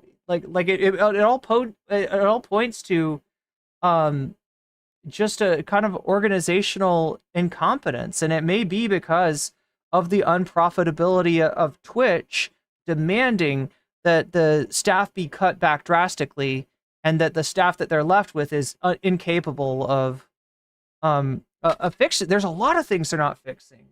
Remember how long the hate raids lasted? Some of you do, but support at twitch.tv or whatever, and they said, hey, I can't create an account. What's going on? Do you know what they? I feel like I got hit by those for like 2 or 3 years. They responded with, sorry, you're not eligible at this time. They didn't say, hey, oh, by the way, you just have to use your phone, which isn't going to work anyways. They told you, sorry, you're not eligible. That's the first thing. Why was the error message cryptic in the first place? Why not say, hey, sorry, we've currently banned people from your region? Why that? Are you trying to hide it and make it feel it's their fault? I mean, that's pretty fucked up as well. So the email tickets were pretty deceiving. Then if you went to user voice, which is kind of like a support system that they can run on their website, and did it, and you put in a ticket on those things, they would delete it. So if you put in a thing, hey, I can't register an account, they would delete it and hide it. We have examples of this, and I'll link it all below. All the examples, so you can see all of this stuff in 4K. Then they had it, okay, we're at our wit's end. What do we do? Go to Reddit and Twitter, I guess, right? That's all that's left. I can't do anything directly with Twitch. So there's a campaign. All these Israeli streamers, they start doing a campaign, trying to get a hold of Twitch. They're tagging Twitch. They're saying, hey, let us create accounts. What the fuck? We need to make money. We need to rely on our viewers, the whole thing. Twitch ignores it, does nothing the whole time. No change. No, the ban's still in place, all right? They go to Reddit and they say, hey, why is Israel banned? The whole thread and every comment gets deleted by the moderators. Why is that? Why would you do that? Isn't this something that should be known? Are these moderators of this subreddit like so biased that it's such a disgusting off-topic thing? How could you ask about Israel being banned? Totally off-topic ban. Just, it's so ideologically opposed to reality that you just hate Jews so much that you can't even ask why you can't create an account without the moderator of the Reddit banning you and deleting your thread and every comment inside of the thread so that nobody knows it happened. All right? So we now know that Twitch knew because of this. Like, everyone's calling into them, right? Through email, through user voice, through Twitter, okay? People inside of Twitch put this into place in the first place, right? They put this role in there. Why did they ignore it, right? Why did it go so long when they knew that it was there? I don't know. I don't know.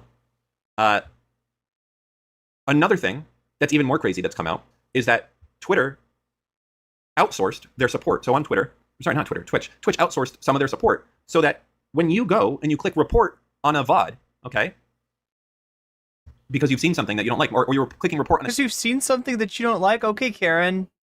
Okay, Karen. Chat message because someone's called fucking freedom of speech, right? You a Zionist loser or whatever it is, right? And you click report on it, okay? Do you know where that's going now? That goes to Egypt, which doesn't make sense. Egypt, according to a Pew research poll, which had an opinion of Jews, Egypt had a 95% unfavorable view.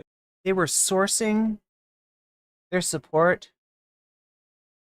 to a Muslim country.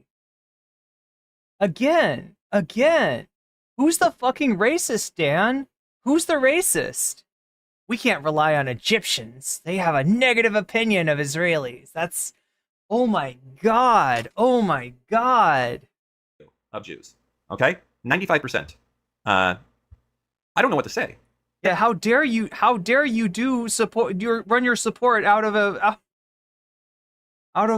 primarily Muslim country. How dare you? Crazy. I don't know why you would outsource something like this specifically to Egypt when you could have done it to like where all the normal American companies outsource stuff for cheap labor, the Philippines or Malaysia or India. You're not beating these charges, Dan. Or the United Kingdom. I'm joking. But seriously, what the fuck? Why would you go there? It's not even cheaper. Egypt is relatively more sophisticated, more adept at this. It's going to cost more money to do this in Egypt than it would in the Philippines. So why? And there's going to be better English literacy in the Philippines as well. Same with India. What the fuck is going on? Why are tier 1 support? And by the way, this is the process. When you go and you do something and you do a report, it goes to that person. They can mark it as good or not good. And then if you... Anyway, I shouldn't even be responding to this. But given the amount of bullshit he's spewed so far, I don't even know if he's right about this outsourcing to Egypt thing. And enough people keep doing it. Maybe it goes to a tier 2. And you're like, oh, okay, then it goes to like Twitch's office. No, then it goes to another manager there who decides it. And you know what? Here's the thing that is really fucked up. In the rules of Twitch, Zionist is okay. to say against people. And I challenge you to find a word that you can Look, Zionist, neo-Confederate, Marxist. These are ideologies. All right? And yeah, like, you know, you could say that some of them are, you know, there can be like hateful ideologies. I don't think you'd have a problem though with somebody calling somebody a neo-Confederate loser or a anti-Semitic loser, but Zionism is a fucking ideology. Like, that's what that is. And if you can't talk about an ideology, you can't have any kind of discussion. You can't talk about where somebody's coming from, what their underlying beliefs and assumptions are, then what are you doing? Replace with Zionist, with something else. When you say Zionists are subhuman scum pig dogs.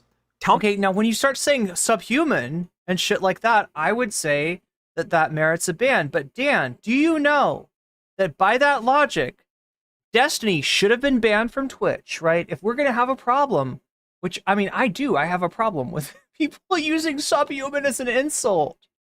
I have a problem with that, right? Destiny would have been banned from Twitch. Not when he was banned from Twitch, but several years earlier when he was on my stream. Probably even before that. I'm sure that my stream was not the first place that Destiny called somebody a subhuman, right? Do you understand that?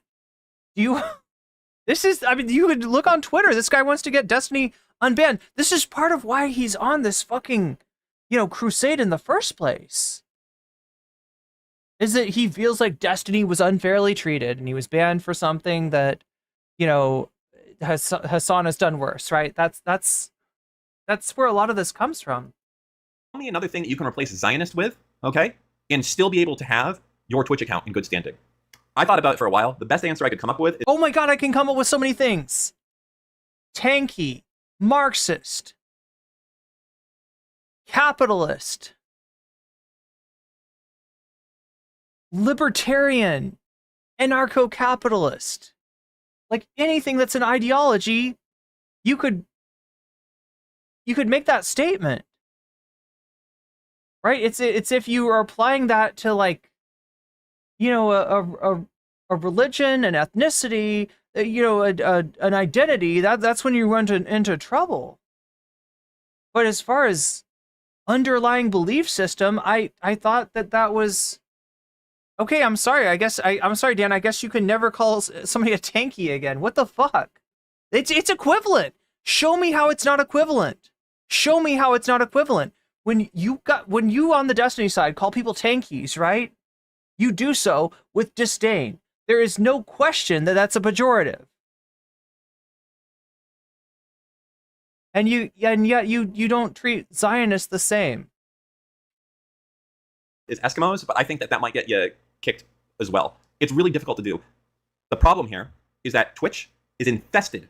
It's Inuit, but whatever. With people that are ideologically completely on the absolute woke left spectrum. Okay, so this is a problem with wokeness. Thanks for letting us know what your ideology is, Dan.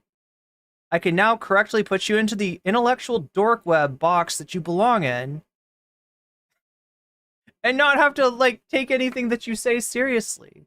Or we could actually have a discussion. Your choice. I'm a liberal. I will vote for a Democratic candidate. I'm sorry, you're an anti-woke liberal. Not a Republican. You're as much of a liberal as fucking Dave Rubin. I do not have any Republican views. But these people are so insane that just because you're a liberal like Tim Pool or Jordan Peterson. I'm a Jew, I'm a Zionist, okay? And keep in mind that 90% of the Jews in the world are Zionist, because the very simple definition of Zionism that all these again, this has been debunked. Guys love to act like isn't the case is that Jews born in Israel. Do we want to watch the majority chat? One in chat if you want to watch the majority report, like debunking of this exact like he is citing a poll, but that poll is so fucked up.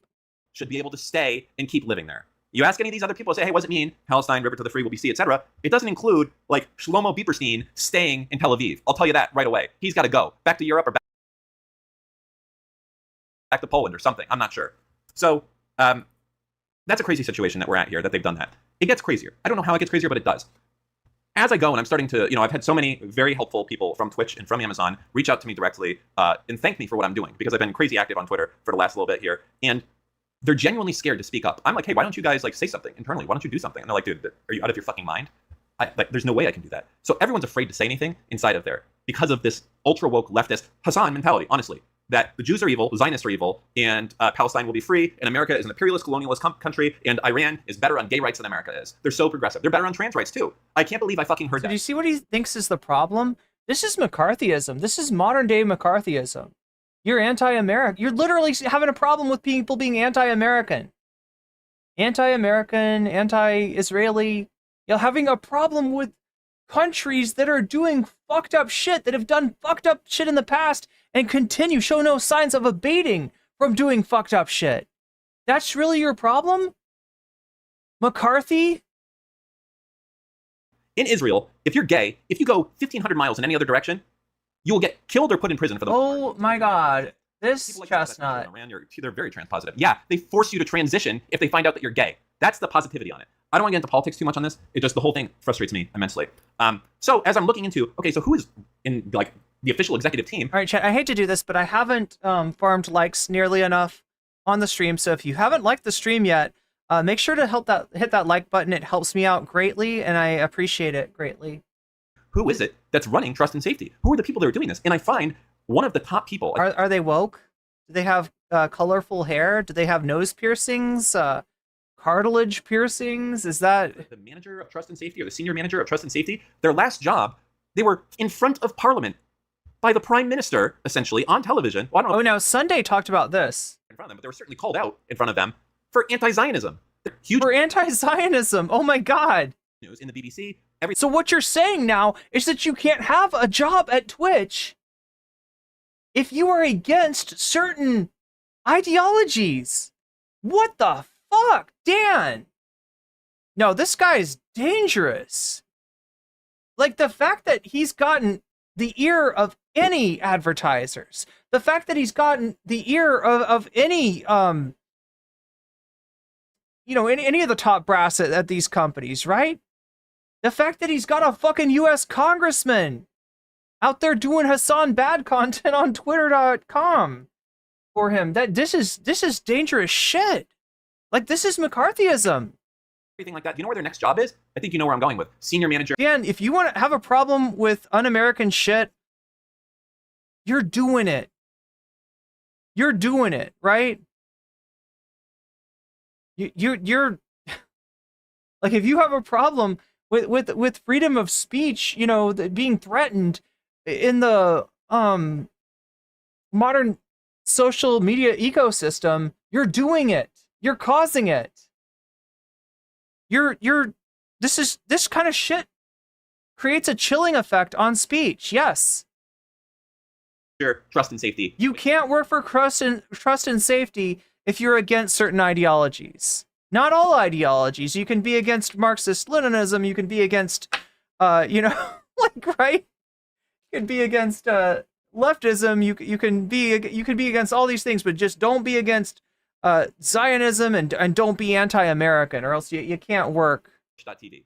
Explain that to me, okay? As a Jew, let me give you a better example. Let's say that George Santos, the crazy guy from New York, the Republican that's like fucking wild. Imagine he somehow, I don't know how he's gonna do it, but imagine he's found innocent on all of the charges. I can't believe it. He actually is Jewish and gay and not gay at the same time. And he was born in Argentina and he was in drag and not in drag. Are you aware of the charges against him? He's not charged for lying about his background. I don't know. It's a miracle. He's just, ridiculous that, he calls himself Jewish. And then when questioned about it, he's like, oh, no, I didn't mean Jewish. I mean Jewish. Would hire George Santos, even if he was innocent, even if he did nothing wrong afterwards. What does that say about your company? So there's other reasons why this is fucked. What about all of these Israeli streamers, right? What the fuck? Imagine being one of these guys. You're doing this for a living. And it's like, hey, we can't get any money because no one can fucking create a new account. Well, look, if Twitch wants to give them some, like, I don't know, gift subs or something like that, I think that would be appropriate, right? If they've been, so what he's saying is that if your audience, I think if I understand right, if your audience is primarily Israeli and they haven't been able to sign up, like there was a streamer who told a story that he used to be on YouTube and he moved to Twitch, and there was a lot of his community that couldn't sign up for Twitch, right? That person probably, deserves some kind of, recompense. On Twitch, this is pretty messed up. I'm not too pleased with this situation. And Twitch just puts your fucking email in the garbage can and says, get fucked. I'm sorry, Dan, but a lot of platforms do the same thing. Like, this isn't a Twitch problem. I would say it's a problem. I don't like getting my support email thrown in the trash, but I feel like it happens all the fucking time. And I don't know how you're going to get around it. Other than with, like, do you want government regulations over the, support? Okay. Then we get into more recent things that have happened. You had unexplainable events that happened. Unbanning some of the most prolific anti-Semitic people in the world that exist in American language. Here's where I'm going to agree with him, right? He's talking about Sneeko. He's talking about Fresh and Fit. Yeah, 100%. 100%. People that every day, all they talk about is the Jewish question and if Jews are controlling the weather and all this other shit. It's crazy. I don't know how to explain it to you saying it's crazy. Besides, it's crazy. They unbanned both of them, okay? Why? Why would you do that? On top of that, the amount of pressure. You remember I was talking about the racial tier list that was happened at an officially sanctioned TwitchCon event? Why did that happen? Why did it take the ADL reach? So, Dan, you've said yourself that the problem with the trust and safety team is that they are, in your words, woke, right? You're also saying that Twitch purposefully, intentionally, maliciously unbanned some out-and-out anti-Semites, which I do agree that Sneeko and Fresh and Fit 100% fit that bill. If it is a situation where there is intentional malice, then why would these woke trust and safety people unban streamers who are not just anti-Semitic, Dan? And this is your biggest problem, like, right? If I'm gonna take you as somebody who's just like, your thought process is problematic rather than, you got racist doo-doo on your shoes. Your biggest problem is tunnel vision, right? What are some other aspects of wokeness? Pro-trans, pro-LGBT, Sneeko, Fresh and Fit, also very bigoted against these groups as well. So either you can argue that the trust and safety team is too woke, all right? Or you can argue that they purposefully unbanned bigots. You can't argue, you can't have it both ways. You can't have your cake and eat it too, no matter how delicious that might be. Out to you to have those accounts banned. The answer to that is because you thought that they did not deserve to be banned. But now you do think that they deserve to be banned because you banned them all for 30 days. So was that something bad that they did, Twitch? Or was that something acceptable? Because before I think that was a real failure of Twitch to look into the the histories of accounts that they were unbanning. Here's a better example, right?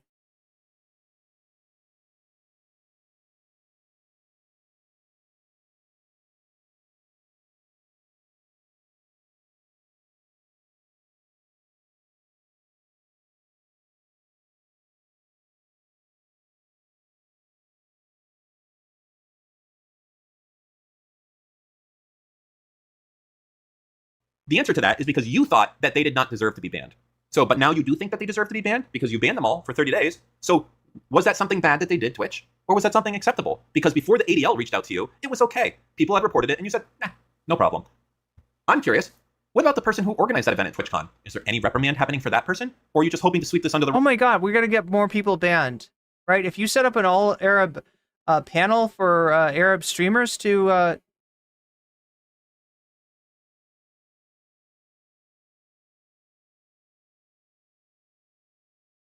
Like, you know, if you were involved in that, you got to get banned too.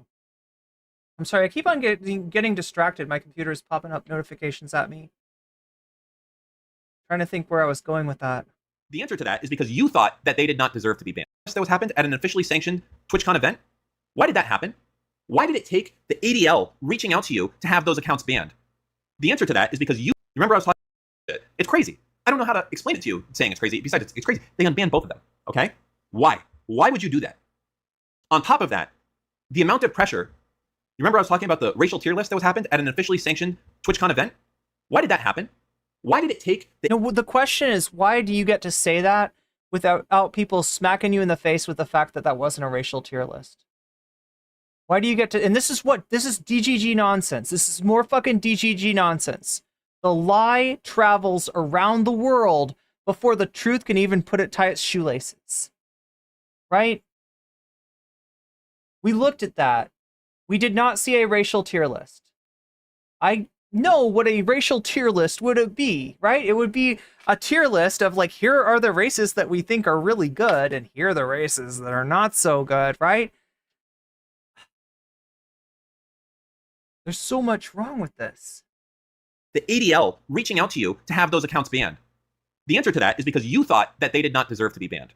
So, but now you do think that they deserve to be banned because you banned them all for 30 days. So was that something bad that they did, Twitch? Or was that something acceptable? Because before the ADL reached out to... Or could it be possible that they're not using a metric like that? Could it be possible that there's not enough human attention being paid to decisions like these? Which is the fucking most obvious explanation. The simplest explanation, too. To you, it was okay. People had reported it, and you said, nah, no problem. I'm curious, what about the person who organized that event at TwitchCon? Is there any reprimand happening for that person? Or are you just hoping to sweep this under the rug? I'm just curious if at the next TwitchCon, I can do, like, my racial tier list, okay? And I can code it pretty cool, too. I can be, like Jew-coded, right? And then we can have, like, Kramer in there and Larry David at the top, and then at the bottom, like... Excuse me? Wait, what? Okay. A, what did Larry David do wrong? Or are you not? Oh my God. Oh my God. Why are we doing this? Yeah, Kramer, I think, is the guy that yelled the racial slurs when he was getting heckled at his comedy act. Larry David, as far as I know, probably has some edgy jokes, but hasn't done anything like that.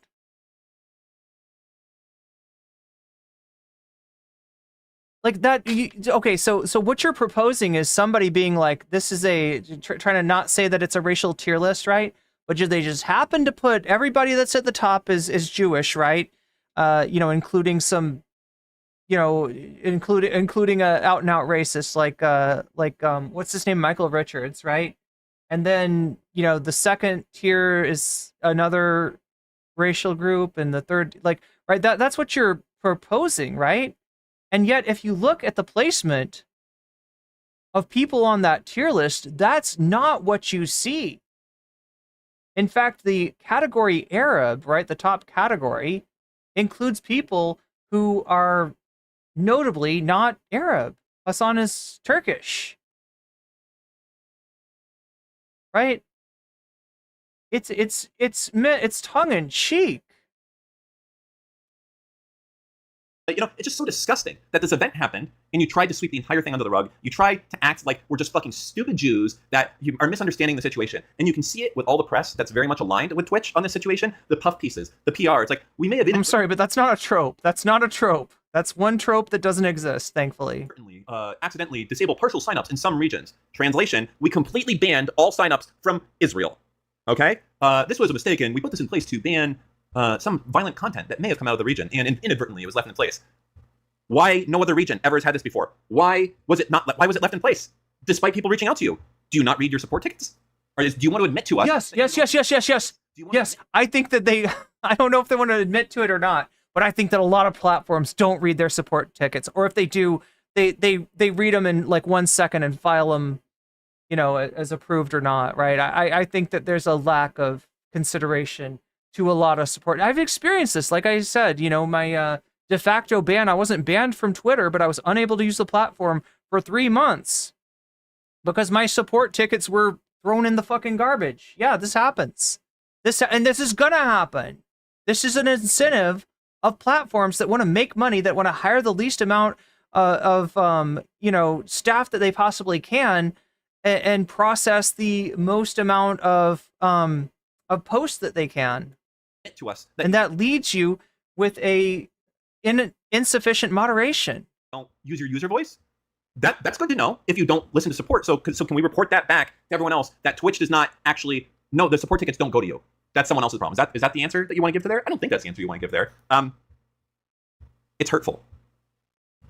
It's hurtful, and it's sad. Part of me is sad as a Jewish person, but I'm more sad as a businessman. And I say that because how fucking incompetent must Dan Clancy and the executive suite of Twitch be if we are to believe their excuse? Am I to believe that you are so stupid that you did not know that you left the country on block for a year? You didn't notice? That's weird. No Israeli advertisers that time. Huh. You didn't notice? Hey, this graph that's normally like this is now like that? That's weird. They actually did look at that data and they didn't see it like that, right? They didn't see that. They didn't see a noticeable decline. That's one of the other weird things about this situation. Who's getting fired over this? That's what I want to know. I want to know. Okay, Karen, somebody's got to fucking bleed. How this could be, and that you think you can just fucking slink away after banning half of the world's Jews. That's really what I want to know. Because it's crazy. That's bullshit, and you know it. You fucking know it. You've been stretching this and stretching this and stretching this until the elasticity runs out and it snaps in your face, right? And bonks you in the head, and you look silly, and we're gonna laugh at you. And if you want to keep doing this shit, you're gonna continue to be a lol cow. And I'm not gonna feel bad for you, Dan, because you deserve it. You fucking Karen. I'm not even getting into the content that's protected on Twitch. And I'm talking about the squad, the Hasan, Denims, Frogan. That's the squad. Oh my god. Oh my god. The squad. Now who's being racist, you piece of shit? Now who's being racist? Fucking all those guys. You piece of shit. What is wrong with you? The squad? I'm sorry, this dude's not hiding his power level at all, is he? Say whatever the fuck they want about Israel. Their chat, Hasan's chat, has over 40,000 messages. I think I've said this since October 7th with words like Zionist pig dog and Zionist scum. But let's just roll him back. Let's roll him back and see, did he include, I don't know, other friends of Hasan that, like, did he include, like, Mike from PA or Carolyn Kwan or... Half of the world's Jews. Let's see who we got. Who's the squad? Who's the squad, Dan? I'm not even getting into the content that's protected on Twitch. And I'm talking about the squad, the Hasan, Denims, Frogan, fucking all those guys. Ooh, Dan. Look, if I was worried that I might have been overstating my case at the outset of this stream and wanted to pull back and give you a little bit of the benefit of the doubt, I feel fucking vindicated. You've got racist doo-doo on your shoe, and you're walking around everywhere saying it smells like shit. No shit, Dan. You're the one who tracked that in. They can say whatever the fuck they want about Israel. Their chat, Hasan's chat, has over 40,000 messages. I think I've said this since October 7th with words like Zionist pig dog and Zionist scum. And people have reported this. And do you know what you do? Straight in the trash can. Oh, sorry, you don't do that. That goes to Egypt, and then they put that in the trash can. The Trust and Safety Department is a fucking shit show. Look, I mean, I've seen that happen before when people come... Look, Dan, people coming in to my chat and saying racist shit or like homophobic shit or transphobic shit. And a mod clicking that report button and there being nothing done to that account is a daily occurrence. And it doesn't matter what vector of bigotry it's on. It's so rare that there's actually action on a report of a chatter saying something, fucked up and bigoted. And on YouTube, it's like, it never happens. It never happens. There's fucking streamers. Oh my God. Wait, what am I watching right? Is it YouTube? Is it YouTube? Now, Dan, I'm not hitting any buttons on your video, all right? But I feel like there's a non-zero number of racism particles emanating from the screen right now. And I'm not, hitting any buttons because I don't want to encourage that. And also because it wouldn't do any good. It wouldn't do any good. It would get thrown away. It wouldn't matter. Personal beliefs do not trump the fact that you get to shit on an entire nation of people. That's what I would tell you, okay? You don't get to shit on the Jews because it's cool in San Francisco to do it. Fuck you.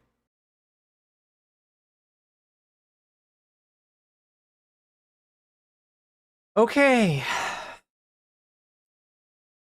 Omegastar says, I'm eating Pocky for dinner. Also, choose box air on the G-string? Is that like violins? Yeah, I think that's violins. All right? You don't get to do it. I'm going to tell you right now. No PR statement that you put out will satisfy the harm that you've done. I challenge you to come up with another text story. No, he needs somebody to get fired.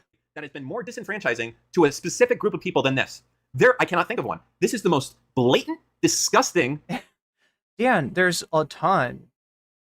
And they happen to marginalized groups that do not get spoken up for at all. Just molestation. Like, even look at what you've done to Frogan, right? Not for a racial tier list, because that never happened. But for talking about hummus. For having a food take, right?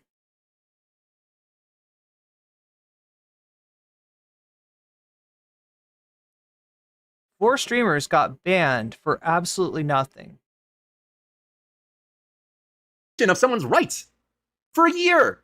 And if I didn't call this out a few days ago that they were doing it, it would still be in fucking place today. They didn't take it apart and be like, oh, whoops, sorry, this was there. If I didn't say something, I bet that they would have just eventually found it. Maybe they would keep it in place forever. I don't know.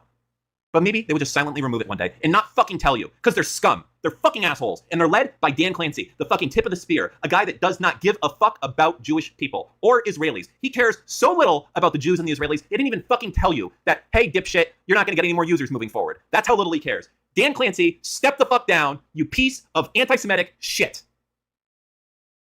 Okay, racist. All right, well, that was Landlord Dan, one of the newest lolcows to emerge Excuse me, Philly D, you're coming in fast. You're coming in hard, and I've got to read. I got to read some donos, chat.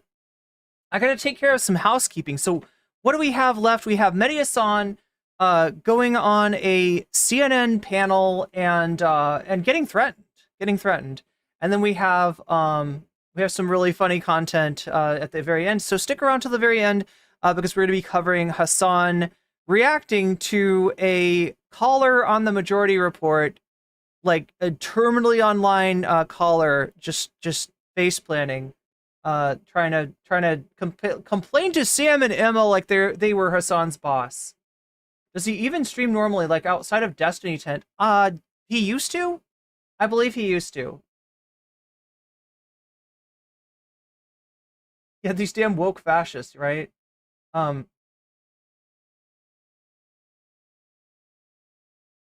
Hummus was founded in White Plains, New York. Not even Israeli. I've heard various things about Sabra as far as its origin. What's up, Sifian? That was Landlord Dan. Yeah, that was Dana Kasparian. That was Dana Kasparian. Basically. His brain is broken so hard, yes. From a 50-year-old guy who looks like a taxidermy version of himself. Okay, well, I wasn't gonna go that hard. Douchebag, Dan. Yeah, chat. Not super impressed with Landlord Dan. Is he streaming from a casino? I don't know. I actually don't know what that is. Is that his normal setup?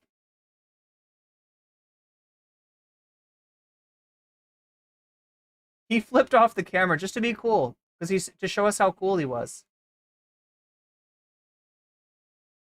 All right, so let me read donos like I'm supposed to, and then I believe oh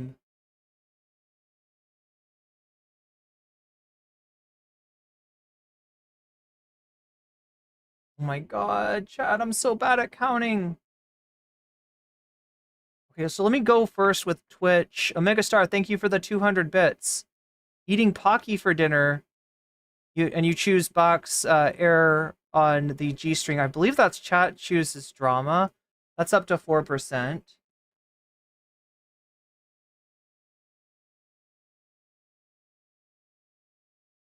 Let me just, gotta recount this. Oh my god.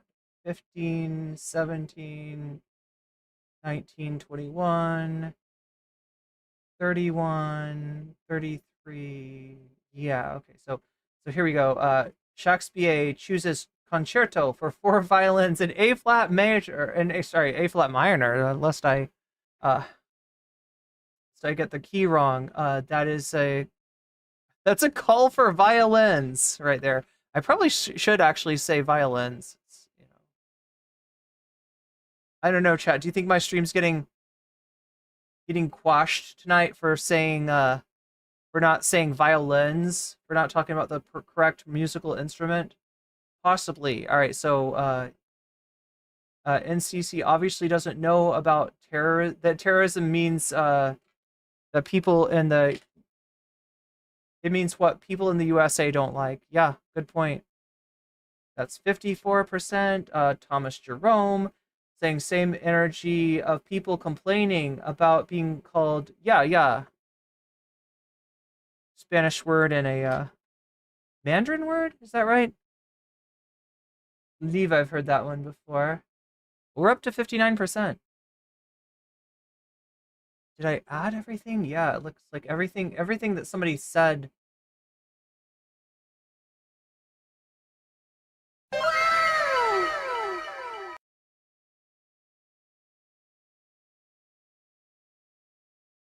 Narwhal by Nature with the gift sub to Anno Domini. Anno Domini, you just got weaseled. That's for violins. Violins wins again. 12% for violins. 62% for the dono goal. All right. Anyway, I hope I didn't get too angry during that. I know it could be kind of annoying.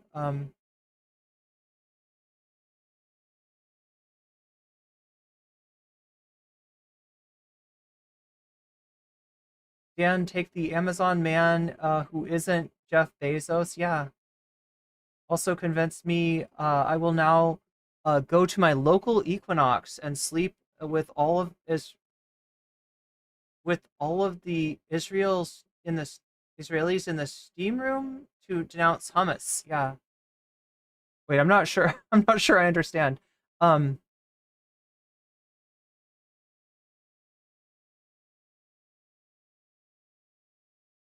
Yeah, like it's actually offensive to associate like substandard hummus with with Jewish people. Like that's kind of anti-Semitic.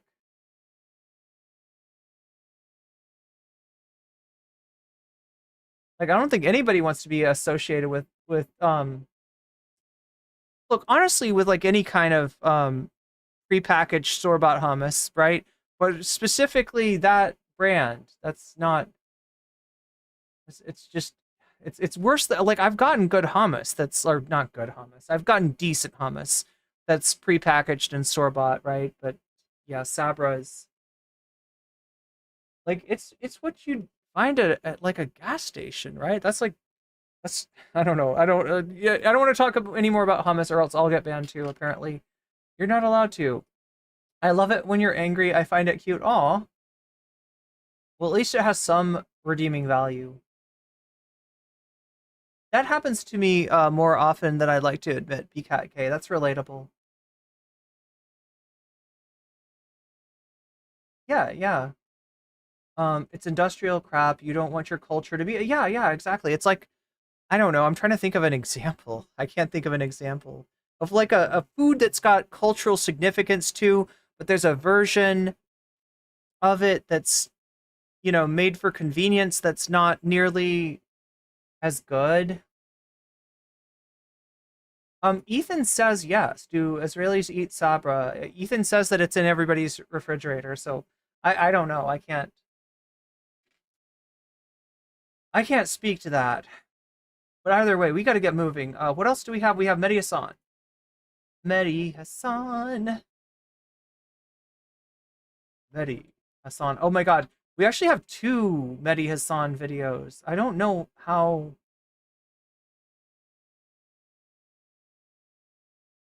long either of these are. There's one.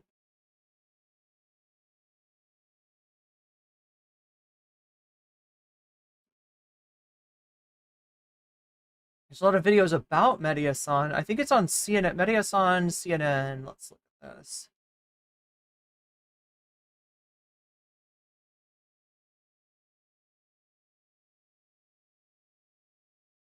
I just realized I'm technically supposed to cover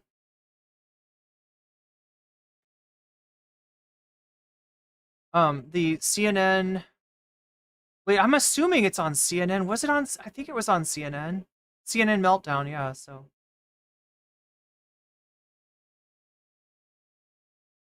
Wait, is The Hill covering this? Like, the problem is the ban of Ryan Girdusky? Oh my god, did they take it off of their... I just assumed I would be able to find this clip really easily. I mean, like, obviously we could watch something like the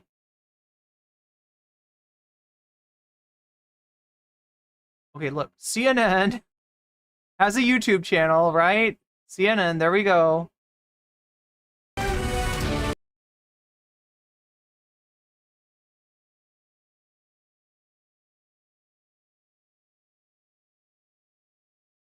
Medhi. No, what? Did they not have this? Oh my god, chat. Medhi Hassan. I'm gonna have to look. I'm gonna have to use Twitter for this, aren't I? Medhi Hassan, CNN.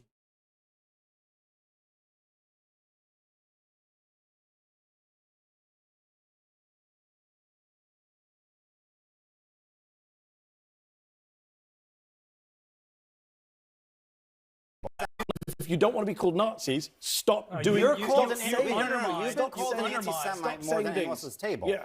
And people will By sit there you. and no, by me. I never called you an anti-Semite. I mean, I'm not sitting here saying. Yeah, The Hill covered it, but I just want the original.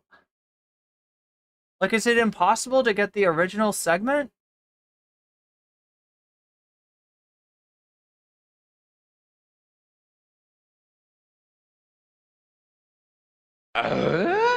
Davy Cliff super chatted $9.99. Peas the guy Medhi is arguing with is a trad cath. Oh, this dude's a trad cath? Not that there's anything wrong with that. Majority Report actually not really trad caths necessarily, but Majority Report covered Opus Dei, which is not even, I don't even know how to describe Opus Dei.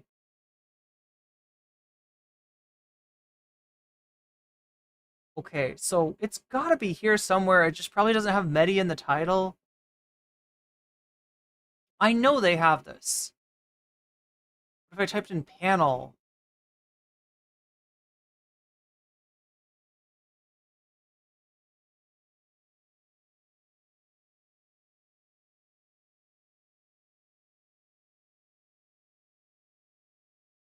Five days ago, that's too many.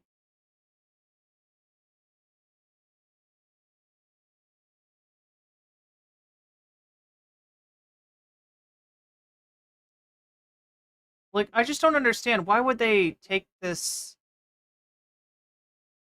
Like, did they take it down because it's offensive?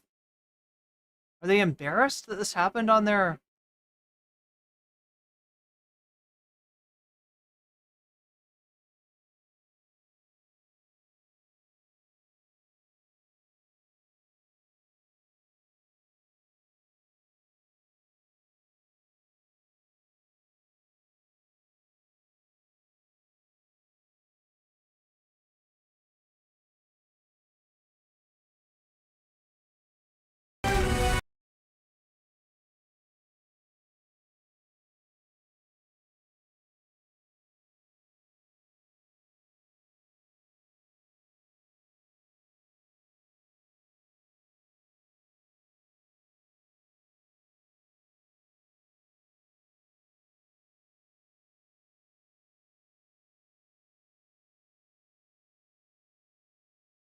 I'm a supporter of the Palestinians. I'm used to it. Well, I hope your beeper doesn't go off. The thing is Did that you just say I should die? You should not. No, Did you just say I should be killed? No, I did not. Nope.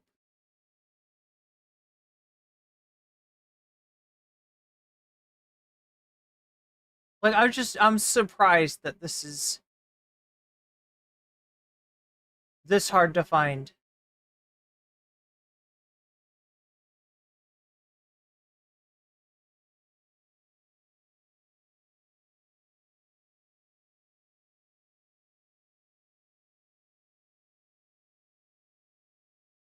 Like, oh, somebody said The Hill. Maybe does that mean The Hill has a decently? We haven't watched The Hill in forever. Amber Duke and Nomiki Konst.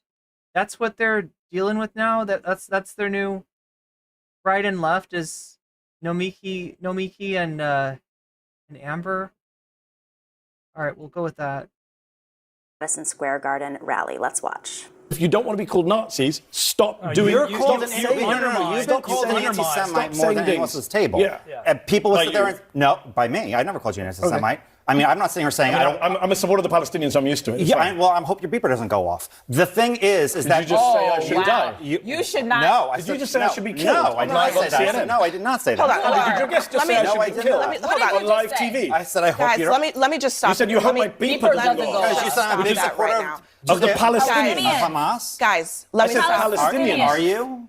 Am I what? No, of course I'm not. I apologize. Are you a racist, violent person inciting violence against Ryan? That's disgusting. That is completely. Then I apologize. Good job, CNN. Let's have first block say the Muslim guy should be blown up on TV. Don't say then I apologize. You literally. I thought you said Hamas. You didn't think I said Hamas. I said I supported Yes, Palestinian rights. Yes, I did. Why? Because The comment was made by conservative pundit.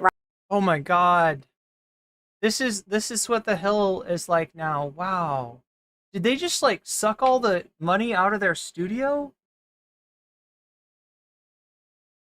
Like, they're not paying for Amber's makeup anymore? What's going on? In the last segment, first, I want to apologize to Medhi Hasan for what was said at this table. It was completely unacceptable. When we get this discussion started, you'll see that Ryan is not at the table. There is a line that was crossed there, and it's not acceptable to me. It's not acceptable to us at this network. We want discussion. We want people who disagree with each other to talk to each other. But when you cross the line of a complete lack of civility, that is not going to happen here on this show. CNN released a statement. Like, I wanted to... Like, I kind of don't care what Amber and Nomiki have to say about this.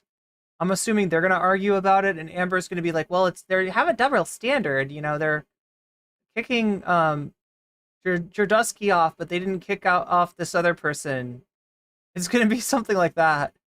I don't know. The Hill is depressing, chat. The Hill is really, really depressing. They have fallen off so greatly. I'm just like, seriously, wait. If you don't want to be called Nazis, stop doing. You're called an anti-Semite. It goes too quickly, right? And any sort of analysis that I'm going to do on this clip is going to need, like, it's also going to need me seeing what happened before, right? This is what, like, I'm used to. This is not how I do reactions. More than anyone else's table. Yeah. And people will sit there and no, by me. I never called you an anti-Semite. I mean, I'm not sitting here saying I'm a supporter of the Palestinians. I'm used to it. Yeah, well, I hope your beeper doesn't go off. Okay, so I never called you an anti-Semite. I'm not saying this about you. Well, I'm used to being called it because I'm a supporter of the Palestinians. Then his retort is, well, I hope your beeper doesn't go off. Right? Now, for the record, the beeper attack did not happen in Palestine. It happened in Lebanon. I think they mention he mentions Hamas at some point. It wasn't targeting Hamas. It was targeting supposedly members of Hezbollah. But, you know, obviously a lot of innocent people were hurt by that attack as well. In fact, it was done in a way that was just like likely to cause civilian casualties. The thing is Did that you just say I should die? You should not. No, Did you just say I should be killed? No, I did not say that. No, I did not say that. Hold on. Did your guest just say I should be killed? On live TV. I said I hope Guys, you don't. let me just stop. You said you hope my beeper doesn't go off. Because you said I'm a big supporter of the Palestinians. Hamas. Guys, let me said stop. Palestinians. Are you? Am I what? No, of course I'm not saying Palestinians are Hamas. not- I apologize. Are you a racist, violent person inciting violence against me? Ryan, That's disgusting. that is completely. No, I apologize. Good that job, is CNN. Let's completely have first out block of say the pocket. Muslim guy You should know be that. blown No, I up apologize. on And I TV. apologize. Don't And I say, don't say. apologize. Then I Wow. apologize. You literally. I thought he said accused Hamas. him- I apologize. You didn't think I said No, Hamas. no, I you said I didn't. supported Yes, I did. Palestinian Yes, I rights. did. Why? Because when you hear I mean, that's a problem right there. If you hear Palestinian and you think Hamas, that's a problem. Rudy Giuliani said this No, yesterday, because- so you're a great guest Listen, to be here All to right, defend I Rudy told Giuliani. myself Give me I one- wasn't going to give me- entertain give me one nonsense second. today. Yeah, you're right, Megastar. It does get clusterfucky. At this This is point, what we're in I now. can't This do is America in Here's what 2024. I will say. Forget the Here's what racism. That's right. It's I should That's die. right. I didn't That's- say that. You You should said, die. what does beeper mean? Don't give me your I fake did not say ignorance. you should Guys, die. Why did you say guys, with my give me- beeper give me a- goes? What did you mean? What did you mean by the beeper? So what did you said- mean? What did you mean by the beeper? No, you didn't. You said, I hope your beeper doesn't go off. Ryan, stop talking. At least Sorry. have the guts to support your racist comment. Hang on. I'm so sorry. Let her bring it back. This Let her bring is it back. this is Hang on. why. This is why. So no, wait. Mostly 100%. Dude did not take the dissolving of his career well, lol. Do you think this is the dissolving of his career, though? I gotta question that. Right? This is somebody that's probably not going to be invited back onto CNN. But when you get canceled by the mainstream media, what happens? Your support amongst the right-wing echo chamber, it actually goes up. I mean, does this guy deserve to, face some repercussions for fucking... What amounts to, like, wishing harm upon another panel guest? Yeah, probably, right? But there's no repercussions in the age of Trump. That's the whole point of Trump. Like, that's the phenomenon of Trumpism. Somebody says something, like, that just should end their political career, says a lot of things that should end their political career, and somehow it ends up helping them with a certain cohort, right? Now, is it a majority of the American people? No. No, I would say it's a minority, but it's a very motivated minority, right? That whose racism and vitriol is so strong that, at times it's driven them to polls in high enough number, not to win the popular vote, but to win the to win the electoral vote. And according to the latest polling data, or according to at least one source, who has a 27% chance of winning the popular vote, I really don't think that this means that a majority of Americans think this way, right? There's people voting for Trump for all kinds of reasons, including some reasons that just don't make any sense at all, right? So some people, look, take Aiden Ross, for instance, right? When Aiden Ross was asked why he supported Trump, his answer was abortion. But it wasn't what you might think it was, given what Trump has done in regards to abortion. Aiden Ross was under the impression that since Roe versus Wade had been overturned under Biden's administration, that Biden was to blame for the for the somebody that he cared about not being able to get access to the medical care that they need, right? And that's Aiden Ross. He's profoundly ignorant, but unfortunately, he's not the only one. It's out there, profoundly ignorant, voting on some pretty backwards, understandings of what, and a lot of this just pares down to either a question of culture, right? Or do you feel at home in the urban, college-educated, sort of culture of the Democrats, or do you feel more at home in the rural, in the rural anti-intellectual culture of the Republicans, or personality, right? Does Kamala rub you the wrong way? Does Trump rub you the wrong way? Yeah, there's a lot of people making decisions on this elections for some very, very fucked up reasons. So we can't count on,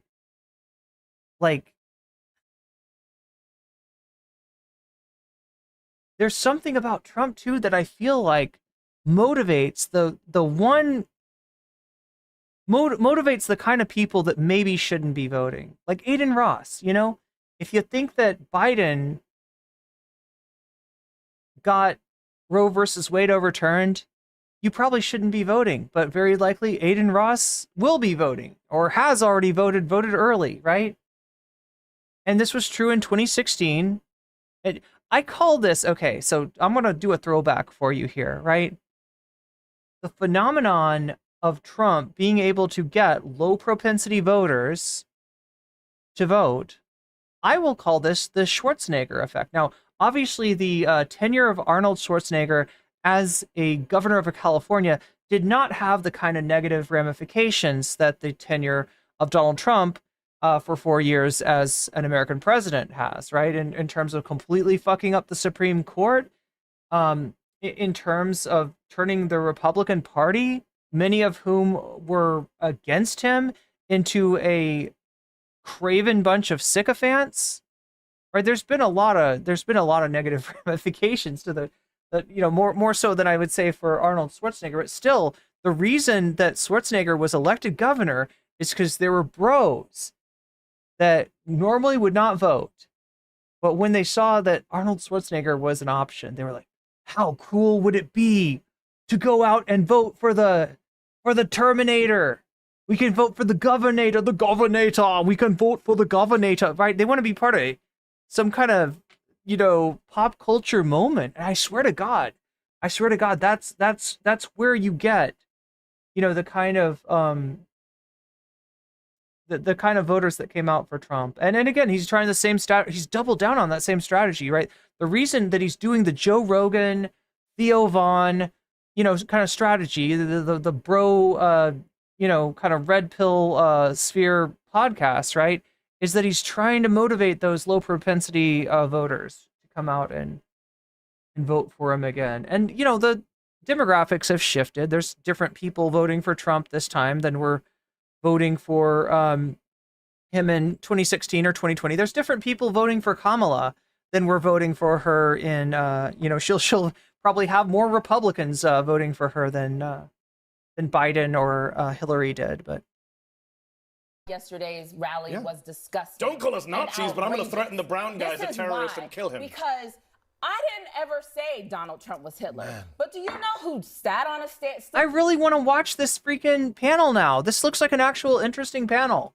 On a stage yesterday and said, I want to come to the Nazi rally. I don't have to make up words and call you something. You're saying it for yourself. And what you just said right here, apologize, but I will tell you, I don't accept that apology, and you didn't even say it to me. I didn't say that was disgusting. But I can be offended when you don't even say it to me. I'm not Puerto Rican, but I was offended by what he said yesterday, and I'm offended that the former president. I just hate the fact that no matter how bad what this guy said was, which I don't think it was a threat. I don't think that he's gonna harm Medhi Hassan, but it was essentially wishing violence on him, right?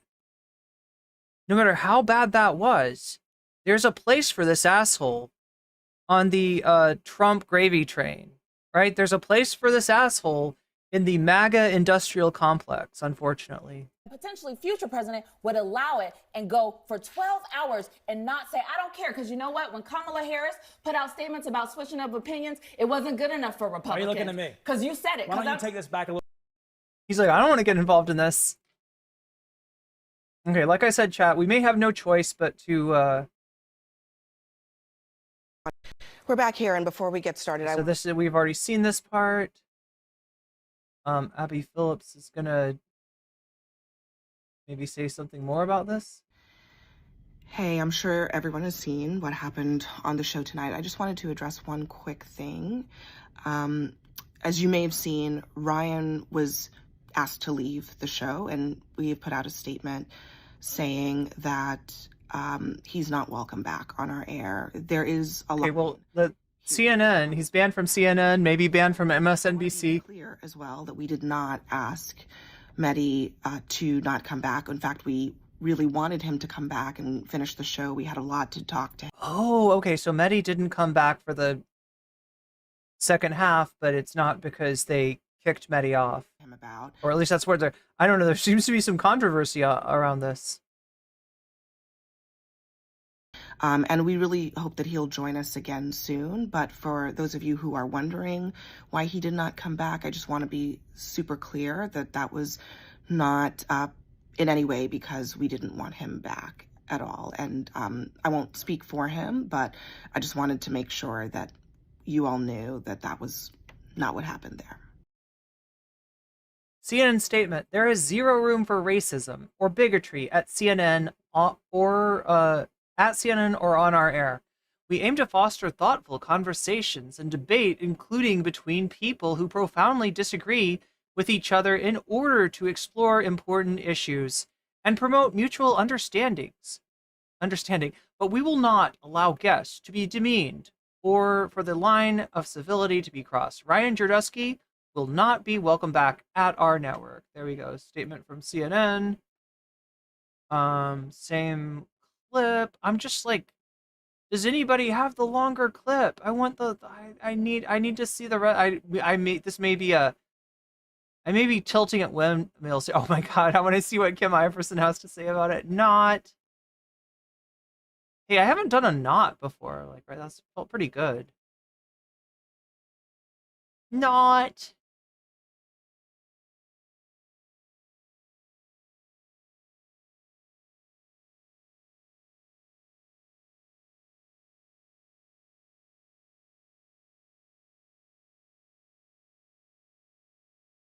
I mean, maybe is it on here? Is there more?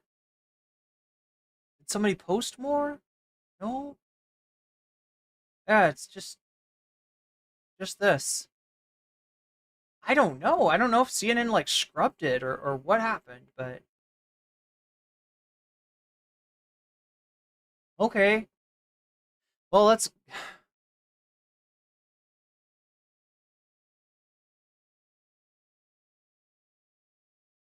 we might as well go on to the next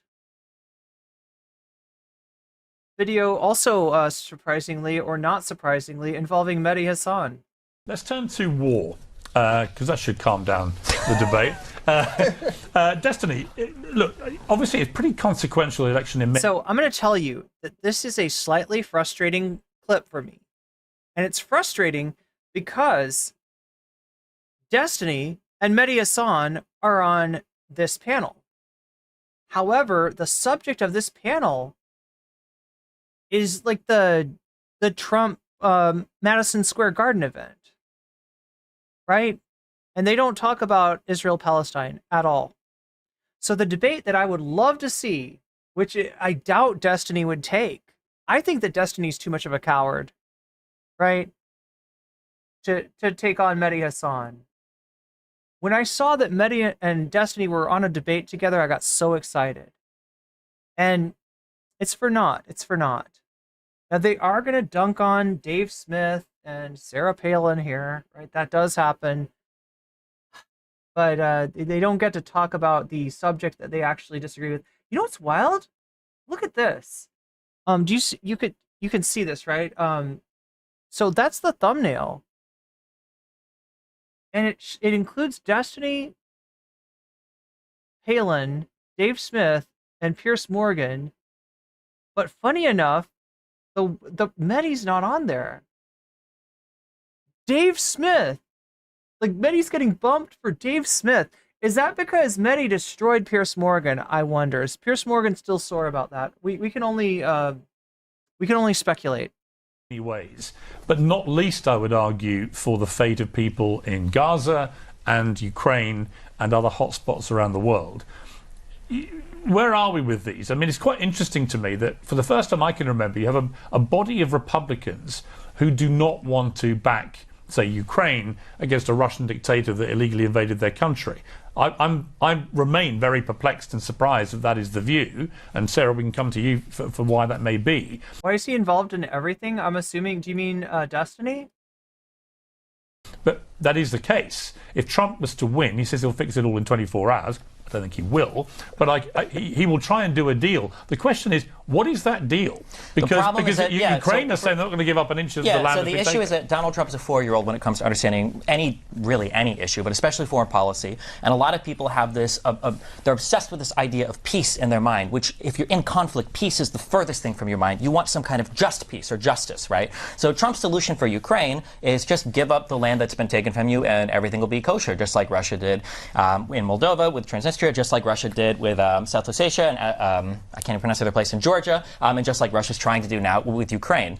If you're somebody that wants, justice for Ukraine, and you want the United States to remain a world leader when it comes to, ensuring trade routes or being somebody that the world looks to ensure relative peace and freedom and stability throughout places like Europe, which it has enjoyed historically more in the past 30 years than it had in the 200 years prior to that. Donald Trump obviously is not going to do that. Wait, I got to see the thumbnail for this. About the Israeli-Gaza. Did they really not put Medhi on the thumbnail? Wholeheartedly, he said it before, will support Israel basically no matter what, with absolutely, no contention whatsoever. You've got a guy who agreed to moving the embassy, who before that was talking about pulling all of the UNRWA funding. Yeah, it's real. Gaza Strip.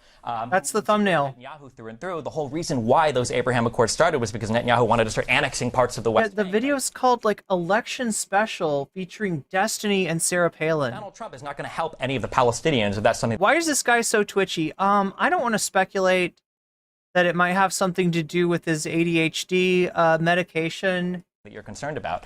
Insofar as peace in the Middle East, I mean, you've got this talking point over and over again, no new wars, no new wars. Yeah, again, we haven't had any new wars since World War II, right? The war in Iraq was the use of force authorization, the authorization of the use of force, but it wasn't technically a war. Well, it was, Trump, it was a war. You can call it that, but Donald Trump bombs All I can say is that, should anything, strange, any strange, health conditions befall Stephen, that his physician might be questioned, might be rightly questioned. Donald Trump bombed Syria. Syria. That wasn't a war, apparently. Yeah, with no congressional authorization. Iran attacked Saudi Arabia. They did a drone strike on oil refineries. There was conflict all throughout Iraq and Syria. Donald Trump abandoned Kurdish allies in Syria. Shakespeare, is that guy SSPX?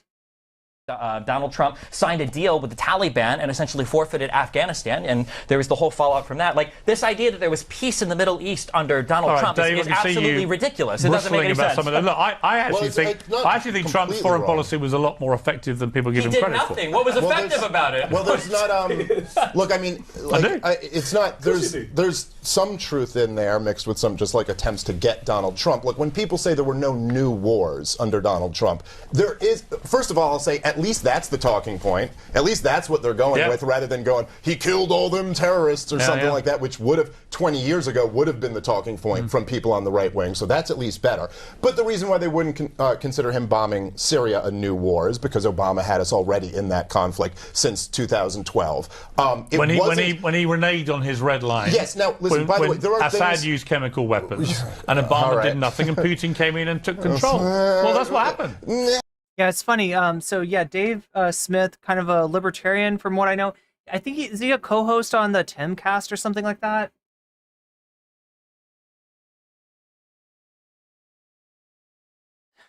So I mean, he's gonna do a little bit of Trump defense here, but you can tell he's not 100% Team Trump the way that Pierce is. Pierce is friends with Trump, and he cultivates these relationships with people with influence, and it definitely it either biases his analysis or his analysis just pretty biased to begin with. I don't know. It's a chicken or an the egg, right? Is Pierce friends with Trump because he agrees with Trump so much, or does Pierce agree with Trump so much because Trump's friends with him? It's a question for the ages. Okay, anyway, yes. That is what happened. Well, actually, if you want to really look at what happened in 2012, because the war, and I know you know about this stuff, because the war in Iraq had been such a disaster, and the power had been handed back to the Shiites in the region, and Iran had more influence than they had in the history of the regime, then it really started under George W. Bush, but then continued into Obama. They did what they call the redirect, where now we were going to try to take the Shiites down a peg, who we had just put in power in Iraq. And so what we wanted to do was overthrow... Wait, a parallel to what Sargon said to Anita Sarkeesian?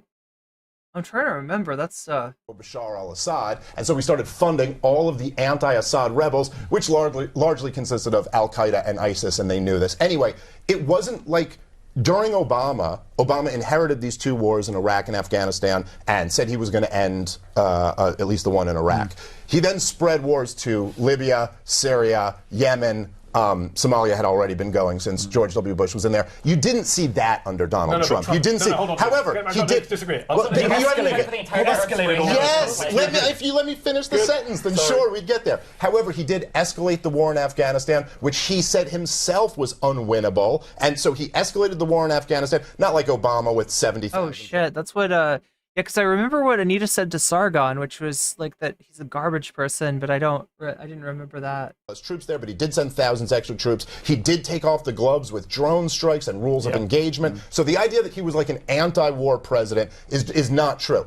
There was, rhetorically, he was very different than previous presidents, and he would at least talk about the idea that these wars were disastrous. Oh yeah, good point. He's very friendly to Dershowitz, and considering what an absolute lolcow Shmuel he is, very kind, very treats Shmuley with kid gloves. That we never should have fought them, and that really America shouldn't be involved in that business. Also, I do think, I'm glad that he's at least infusing that into the popular I do think conversation. he came at it with an overview as a business guy. It's just bad business. These wars were costing trillions of dollars cumulatively to get nowhere, really.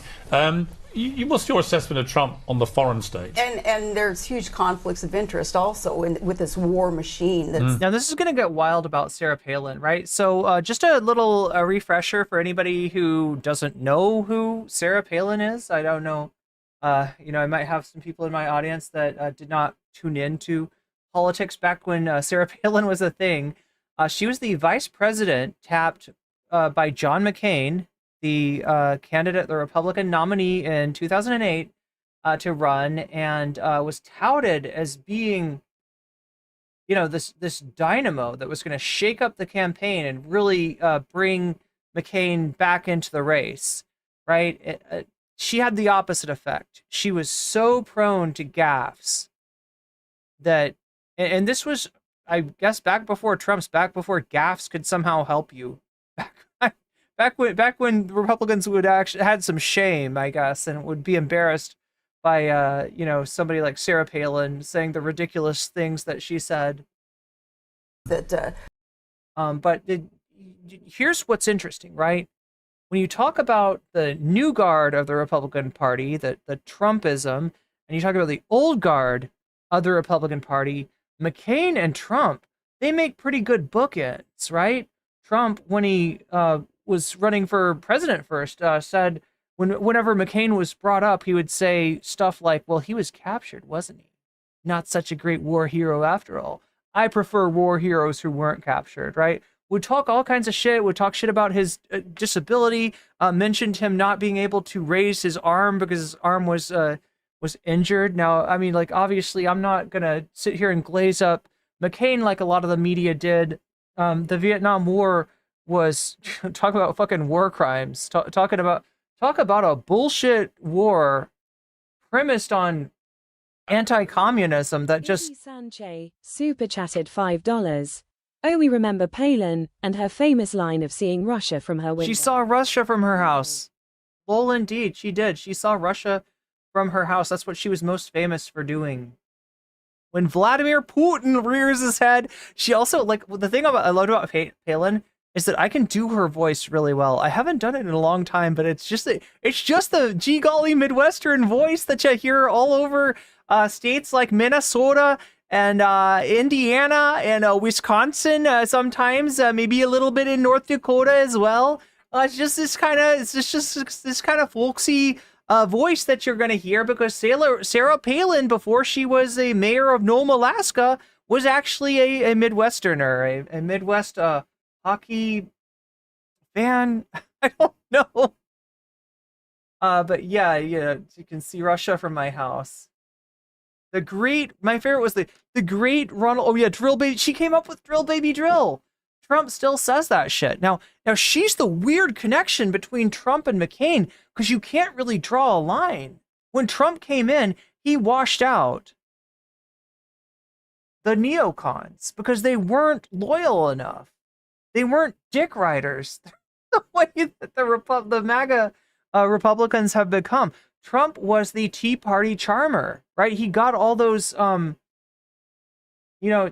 basically the Republicans had spent decades cultivating the most anti-intellectual base that they could have so they could get one over on these people.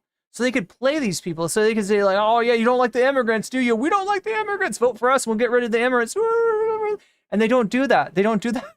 The Republicans always find a way to not pass that anti-immigrant, legislation. Whereas Trump, when he gets elected, he was willing to, I always, the metaphor I use is that like in Minecraft, you know how you ride a pig, you've got to get a fishing rod and put a carrot on it, and you hold it out in front of the pig, and the pig, goes in one direction, goes in the direction you want it to, right? The Republicans had done that with their base. They were controlling their base by being like, oh, here you go. Oh, do you want Roe versus Wade overturned? Yeah, we'll do that for you too. And they knew better than to actually do that. Because bad things happen when the dog catches the car, right? And Trump doesn't know or doesn't care about that kind of shit, right? And so he's willing to kind of slop the hogs in a way that the Republicans never were. So anyway, regardless, right? Sarah Palin is this like weird link between McCain and Trump. She's 100% in support of Trump. Trump has taken her slogan, drill baby drill. That's something that Trump says every day. Now, Trump has also said like a lot of things that if you love the military and you think John McCain was a war hero, which obviously I don't, then you're offended by this shit. You're like, oh my gosh, how dare Trump, like, defame our brave military men and women who, right, all that shit, right? So you'd think that given that she was loyal to John McCain, she was John McCain's, vice presidential nominee, that Sarah Palin would maybe have some negative things to say about Donald Trump. Just watch. Our country is seemed to have embraced and allowed to perpetuate. I'm voting for Trump because I hate war. And I don't know if any of you, I hate that it's the old men who call for wars and they send our young men to go fight those wars for them, our young men and our young women. And, Yeah, so another part of the, campaign was that Obama was explicitly against the things like the Iraq War. The United States was still in Iraq. Obama wanted to pull out. McCain apparently did not. But you see where she knows where her bread is buttered at this point. She knows where the future of the Republican Party seems to lie. All politics are personal. I don't know if any of you have a real personal connection with those who have been sent to war zones. And then the guys, the gals, they come back different people. They're adversely affected. On a personal level here, I will do whatever I can, and I will support whatever candidate needs support in order to avoid war. Why I will not support Kamala is she doesn't understand, for one, that inherent link between energy development, energy independence in America, and that inherent link between that and our safety and our sovereignty. And because Kamala and because the Democrat Party has put an end to so much of their exploration, certainly so much. Wait, mostly 100%. I haven't heard this yet, but did Biden call MAGA garbage? Is that what happened?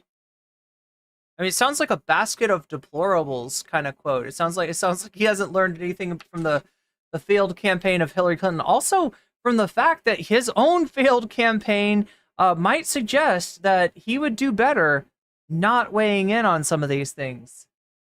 Much of our development of our own natural resources. Isn't America producing more energy today than we have in all of history? No, we're not. And that's not true? We're not? No, we're not. And okay. Remember, Kamala and her administration, day one, they stopped pipelines, no more drilling on federal land. So, so we look up, America's not producing more energy. You ran with McCain. You said you care about veterans. And this is what I low-key hate about people like Destiny. And look, you could apply this to other people too, right? I've seen people like Adam Mockler. We sometimes watch Adam Mockler's videos on here. I've seen Adam Mockler do this thing. The thing is that, like, the second that Biden and or Harris flip on an issue, like, let's say, climate change, right? The United States is an energy producer. The United States is the largest energy producer, right? The United States is all, pro, fracking and all this other stuff, right? The second that they flip, the Destinies and the Adam Mocklers of the world, they flip right with them. Like before then, they're like, you know what I mean? It's just like what you get the feeling that whatever comes out of the mouths of Democrats, these guys are just going to parrot. They're just going to, and usually I say guys because it usually is guys. And same thing with immigration. Same thing. You gotta have some sort of analysis, right? Where you call out the cravenness of both parties on immigration. Kamala and Biden were caving to the Trumpian immigration policy, and obviously Trump were saying that he supported a bill until Biden gave the sense that the bill might actually pass. Right? He supports a bill as long as he's sure that it's going to be blocked in the Senate or vetoed by Biden. The second Biden says, like, the second that Biden says, I'll sign that bill, Jack, Trump calls up his buddies in the House of Representatives and they say, kill the bill, kill the bill, kill the bill. We can't have this. We can't have this. Because if they pass this legislation, right, if they pass our policy that we're asking for, then there won't be as much of immigration won't be as much of a big issue. And the real deal is that Trump cares about power more than he cares about policy. And you could say the same thing about Biden and Harris. This is a great example of both sides of the political equation being absolutely craven. Now, do I think that there's still a point in voting for, Harris over Trump? Yes, absolutely. But it's not because Harris is so great. It's not because, Biden is so great. Because like I said, they've been absolutely craven. And not only on this issue, other issues as well, right? But Trump is...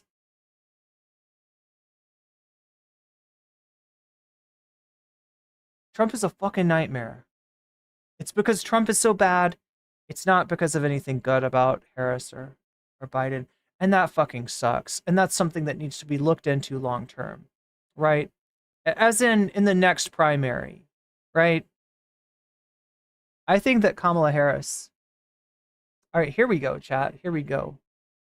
Should Kamala Harris succeed in winning the presidential race in 2024, I support a vigorous primary and consolidating around a truly progressive opponent and giving these shitlibs a run for their money. All right, it doesn't mean that that a fucking it doesn't mean it'll be easy, right? It's very difficult to get any sort of, even the most progressive Democrats, to agree to run against an incumbent. You're going to get so much pushback. They're going to be like, oh my gosh, you're hurting the candidacy. Oh my God. No, she's got to be primaried. Like either she surprises the fuck out of all of us and, runs a administration that's nothing like her campaign, or she gets fucking primaried 100%. We gotta stop, like, long term, the lesser of two evils is not getting us where we need to be. And we don't have time. When it comes to issues like climate change, we don't have time. And everything. But anyway, that's a bridge to cross in 2028, right? Trump's comments about McCain bother you at all? That Trump prefers people that didn't get captured? I've never said anything negative about McCain or any. I didn't ask if you said it. I asked if Trump's comments bother you about that. So anyway, when Trump made fun of that gold star, she's really trying to fence sit on this family for their child. Did that bother you? They bother me. I wrote a column criticizing him heavily for it.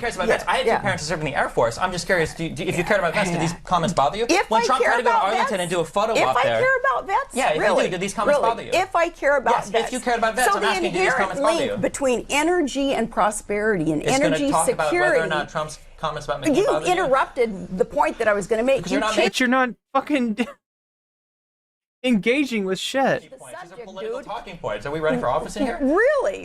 You did run for office, by the way. You ran with John McCain, the most warmongering man that we know of? Why did you run with John McCain? The point to make. I don't know if he's the most warmongering, right? I think that maybe on the spectrum of warmongering, we could say that George W. Bush is, you know, and Dick Cheney, maybe. Like, there was a little bit of a sense of, you know, not letting things go too far with McCain. There was a little bit of a sense of, you know, like with McCain, it was more of a concern for the soldiers, right? Rather than like any sort of moral stand on, you know, like, right? McCain's famous for singing Bomb Iran, like, right? When he wanted to go to war with Iran. So yeah, definitely a warmonger. Maybe not as much as George W. Bush, though. I don't know. Maybe I just misremember. Did you run with John McCain? Again, this was a long time ago. If you're anti-wars. To make a positive difference in our But he would have sent more people to die. You don't know that. I do. He literally said bomb, bomb, bomb Iran. He sang it. Yeah. I mean, he sang it. He did campaign. He campaigned on a war platform. 100 years. Look, he may have been at some point more skeptical about war than the Bush administration, but just like Hillary Clinton and most of the Democrats, he enabled the invasion of Iraq. He did not stand up against that. You know, he did not. Years in Iraq. He campaigned on staying in Iraq 100 years and bombing Iran. You're asking why I accepted the nomination to I'm just run wondering, for you're Vice sitting President here of the United States saying of you're America? against war abroad, and yet I just want to remind younger viewers at home, you ran with the most warmongering senator of my lifetime. And you're asking why I ran for Vice President of the United States of No, I America? know why you ran. You wanted power. I'm just saying why you're not consistent. I mean, to be fair to Palin, Vance accepted the nomination, and he said that Trump could be America's next Hitler. So I mean, you know. All right, why don't we try and be a little fairer to the ex-governor, because she's on her own here getting attacked by three brutal males. And I wanted to talk about energy and America's Yeah, finish your point on What you said was false about energy. Facts matter too. America has record energy production right now. No. It does. What's People false? can Google it right now When and see I that you're said telling that the on truth. day one, what the Biden administration did was halt so much of our exploration And yet we have record energy and our production. construction of pipelines. And I'm not a fan of that, by the way. I think we should have less denied- energy production. You lied. I'm a critic of You're Biden a on his liar. energy production. You're a liar. You lied. I'm a and liar. Yes, and you said, no, Biden didn't do that. Yes, he did on day one. Do you know he handed out more licenses to Trump? Do you know that? I'm making the point that you denied. My point is true. Destiny said energy's higher, and you said no. So if anyone lied, you did. Listen. People can DVR it. They can rewind it and see you saying. Does Medhi know who Destiny is? Like, I mean, I'm not yelling at him to like go beyond the scope of the debate. That, you know, Pierce is the one running the show on this, but I'm just curious if Medhi knows who he's dealing with here. Let me ask this question. He's got to. You don't think that Biden Is energy thwarted production our higher under Biden exploration, than Trump? And you just Is lied energy production and higher, said Sarah Palin? that It's a very simple Biden question. didn't I know do it. facts are not your strong point. Is energy production higher today under Biden than under Trump? It's a simple yes or no question. You're an obnoxious. It's funny that the Medhi's the obnoxious ass, not Destiny, right? It's funny that you know, and on some level, you know, both of these guys are just asking her to engage with what they're saying rather than giving talking points, right? There's specific questions that they have for her. Resolve your support for John McCain with your support for Donald Trump, because it doesn't fucking make sense. Like, which side of this, you know, like I said, two bookends of the Republican Party, old and new. Which side of this are you on? And I think it's pretty clear the answer is Trump, right? I think like she's got no loyalty to the late great senator from Arizona, and you know, it's just she's a Trump sycophant like anybody else in the Republican Party. I can answer that question for you, but she won't. She will not. Don't care about your feelings. Are Americans wrong when they have this feeling? Well, the feelings I'm oftentimes are obnoxious generated because I asked from you if energy production's higher today than under Trump. You're That makes me obnoxious obnoxious. because I'm asking you why you would say that I mean, I'm Biden obnoxious. didn't thwart. You're a He racist. didn't We want to play thwart- that game? You said Obama is not born in America. He's not one of did. us. I He's said that? Yeah, you said Trump is doing a great job asking for his birth certificate. You said he's not one of us. Now, look, being called obnoxious, it's not exactly. I mean, what he's saying is true. It just seems like a little bit of a departure from the. I'm trying to understand this, right? He said he jives and schmucks. Should we go down the record? You're going to call me obnoxious? Why don't you talk about your racism? Yeah. Why don't we talk about your racism? Why do you change the subject You instead said of Black just Lives Matter answering a protesters. I mean, she won't. she won't engage with the subject, right? It's kind of.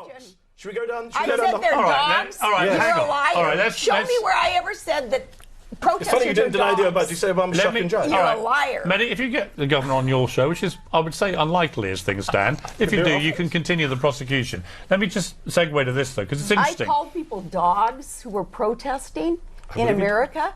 You're a liar. Since our president won't say it, since he still hasn't called off the dogs, we'll say it. Did you question Obama's birth? Oh my goodness. So wait, what was the exact claim again? We want to play that game? You said I asked you if energy production's higher today than under Trump. You're that makes me obnoxious obnoxious. because I'm asking you why you would say that I mean, I'm Biden obnoxious. didn't thwart. You're a he racist. didn't We want to play thwart- that game? You said Obama is not born in America. He's not one of did? us. I He's said that? Yeah, you said Trump is doing a great job asking for his birth certificate. I said that? You said he's not one of us. You said he jives and schmucks. Should we go down the record? You're going to call me obnoxious? Why don't you talk about your racism? Yeah. Why don't we talk about your racism? Why do you change the subject You said instead of Black just Lives Matter answering a protesters are dogs. question? Should we go down? Should I we go down said they're dogs. all right, You're hang a on. liar. All right, Show me where I ever said that It's protesters funny you didn't deny are the dogs. Obama. You say Obama's shocking judge. You're a liar. Okay, so now this isn't as slam dunk as it should be, just because it's kind of. Medhi, if you get the governor But I do think he's got the receipts on her. on your show, which is, I would say, unlikely as things stand. If you do, you can continue the prosecution. Let me just segue to this, though, because it's interesting. I called people dogs who were protesting in America. You're a liar. Since our president won't say it, since he still hasn't called off the dogs, we'll say it. Okay, so Tea Party patriots. Wait, I'm trying to. Okay, so yeah, it's got to be about like the first round of a BLM protest, right? Around Ferguson specifically, right? That's yeah. It does look like his point is supported. Did you question Obama's birth? Oh my goodness! Did you say he's not one of us? You know, based Did you say he's on palling around that- with terrorists? Based on that, we're talking about Bill Ayers at the time and how So you stand by Obama that? had kicked off She's talking about the weathermen. Obama's with terrorists. entire. Oh my goodness!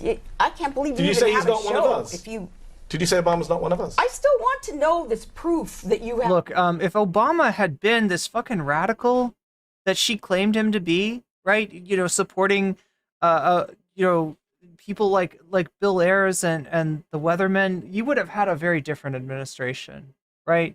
You had an incredibly centrist administration in Obama. Now, granted, there are some issues on which I think Obama does better than Biden. The one that comes to mind first and foremost is settlements in Israel, whereas Biden can't bring himself to put any sort of pressure whatsoever on Netanyahu.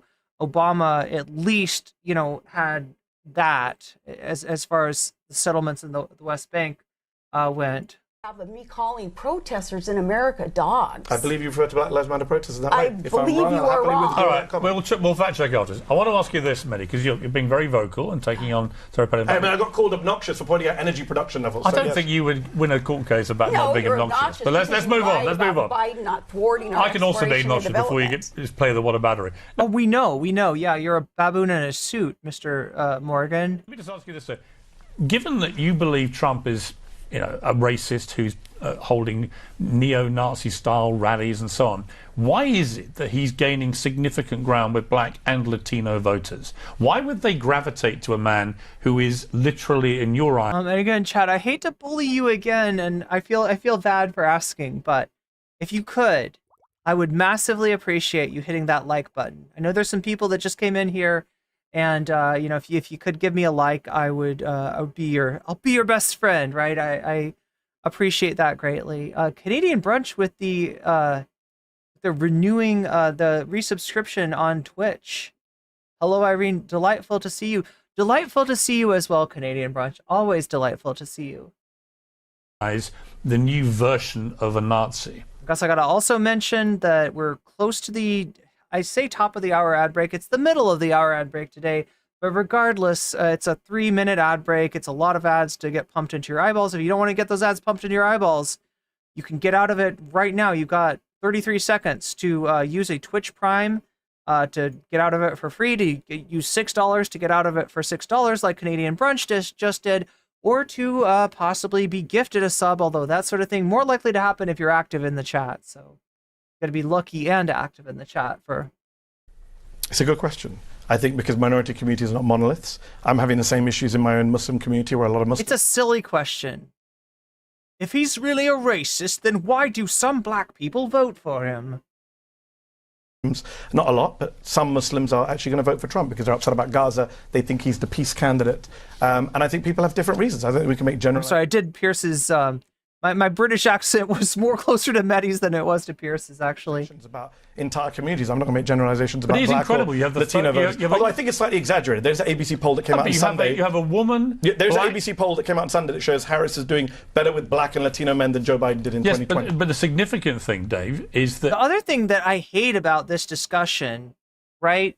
Okay, there's two things, right? The first thing I hate about this discussion is you're talking about the movement of a group of people who vote by and large for Democrats, right? And when like 10% more of them vote for Republicans than did like, 8 years ago or 4 years ago or whatever, it becomes a discussion. Why do black men love and massively support, overwhelmingly support? Why do all the black men vote for Donald Trump? And it's like, they literally don't, right? You got a movement of like 10% of people, right? And you're calling the other thing I hate about this, right, is that say that Harris loses. I could see white liberals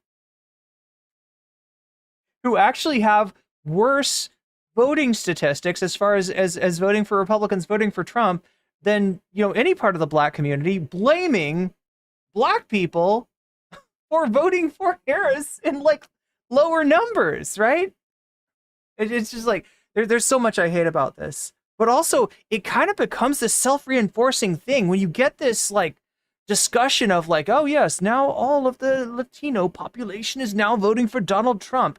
It kind of feeds into that, like that perception, and it probably becomes a little bit of a self-fulfilling prophecy, especially when it's like both sides. And they're not talking about the overwhelming majority of, these groups. You're talking about groups that still by and large vote for Democrats. You're talking about there's a movement of 10%, from this candidate to that candidate. And now we're talking about it as if all of this group is voting for Trump, which they're not. Anyway. Trump's own popularity with black and Latino voters is significantly increased. What is that popularity? What are the numbers that we're talking here? Are we going from like 11% to 7%? Okay, thank you, Destiny. Jesus Christ. I hate to rely on Destiny for fucking... Izzy Sanchez super chatted $10. Piers has to ask the only minority on the panel about minorities supporting Trump. Right? Piers is so slimy. Right? But as a Hispanic, and as a Puerto Rican, the majority of us don't like him, plain and simple. Yeah, and so like the idea, like this discussion of demographics, like I don't know. I mean, this is stuff that political operatives, that campaign managers think about. And now the fact that we're having this discussion on television, it kind of I don't know. There's something like dehumanizing about it too, right? And again, no group is a monolith. No group is a monolith.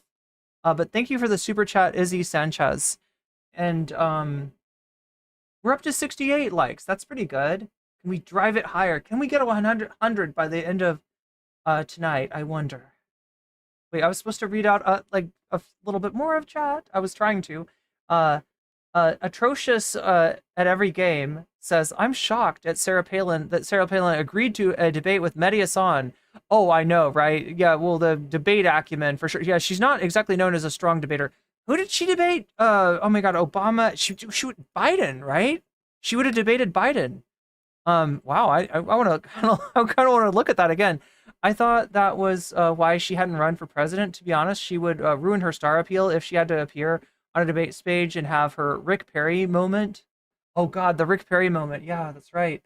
I think I read on about African Americans, it's something like from about 4. I feel like she had enough of those moments just in interviews, though. 5% to nearly 20%. That's significant. It depends on what polls you look at. Yeah. It's significant, but the way that you're talking about it makes it sound like you're talking about the overwhelming majority of a group now supporting, and like the converse of that is they'll talk about like white people if like more white, women, for instance, support Kamala than supported Biden, then you start talking about white women as being Kamala's base, when in actuality, I think they still vote like by a slight margin, for Republicans. Like if we want to talk about voting records, if we want to blame a demographic for a possible Trump victory, it would be white people that would be to blame, not any other group, right?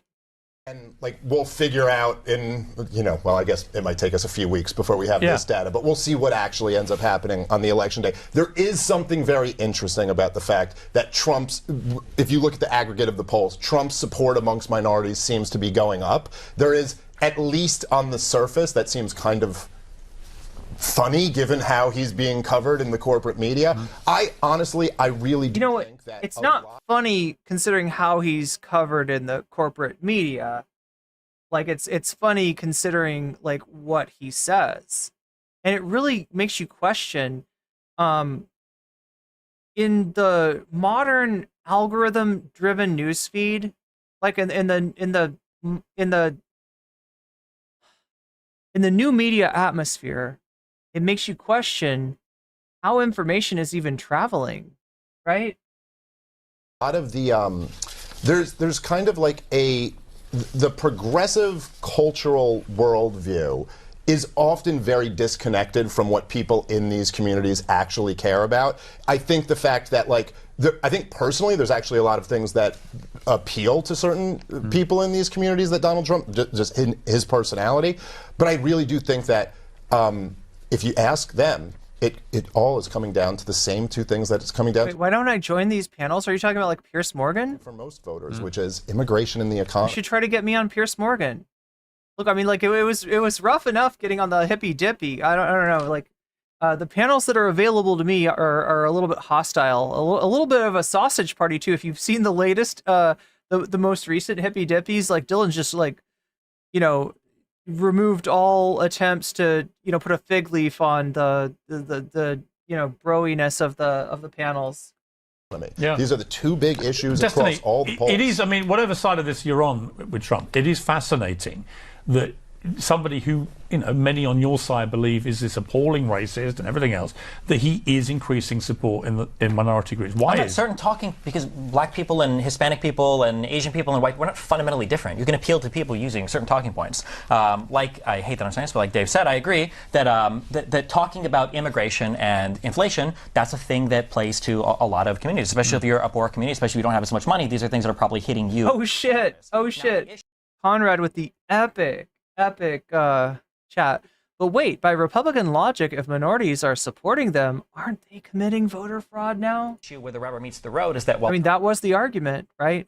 We'll talk about that's the crux of the anti-immigration argument put forward by Trump and Republicans. While Trump was running for president, he ran huge deficits in a great economy. There's no reason for it. At least Biden has an excuse to run deficits. We're coming out of a oh my God, Destiny. You don't know what the fuck you're talking about. Pandemic. And look, like, I hate that Democrats are like, we got like lower deficits.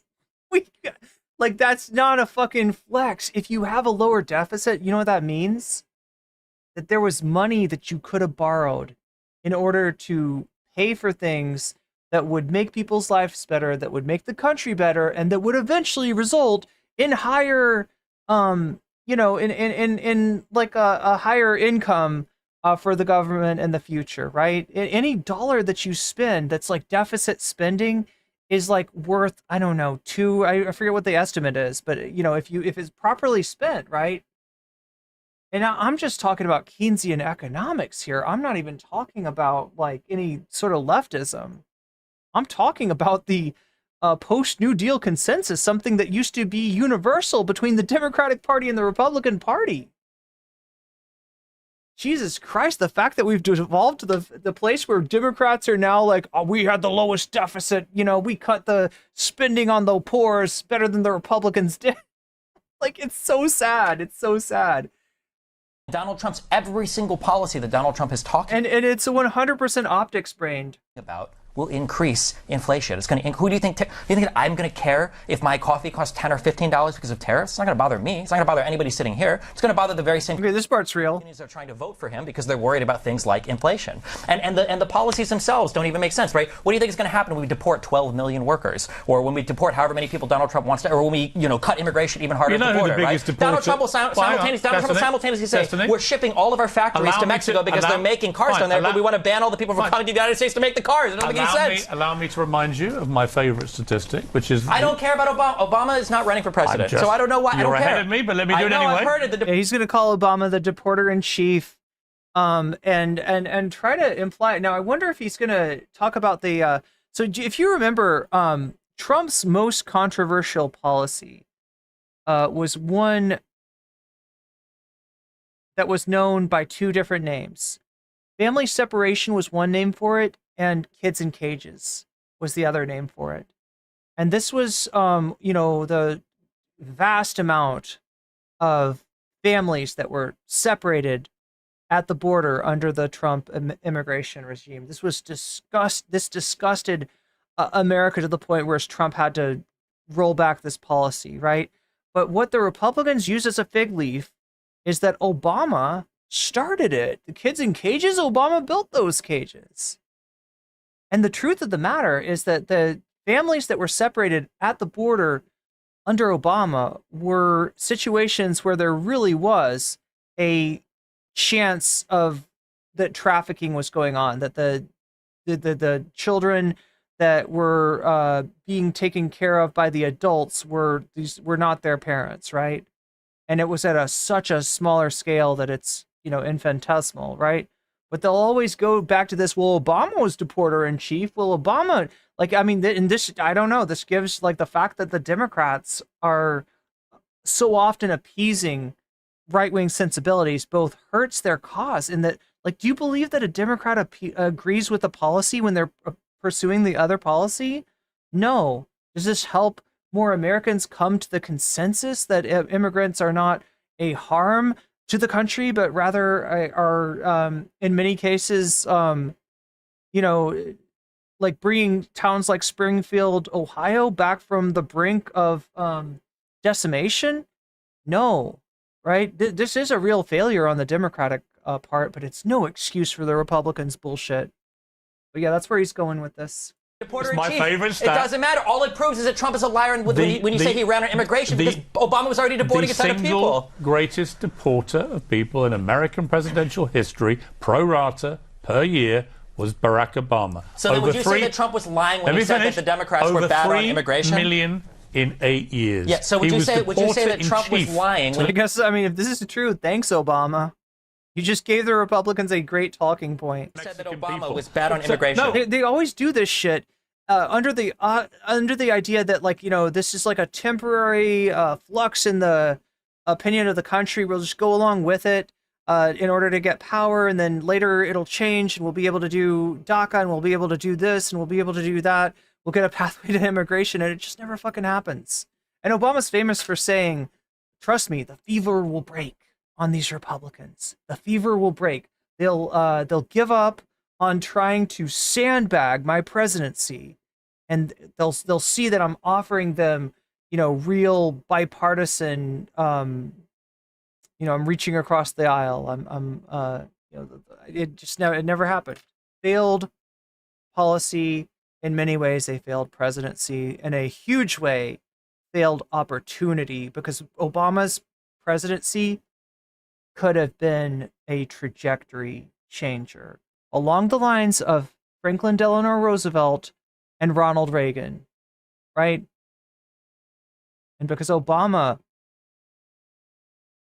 vastly fumbled the bag on that, we'll never see what that timeline would have looked like if Obama's policy had reflected his slogans. If Obama's policy had reflected his campaign, right? What a different world we might be living in right now. But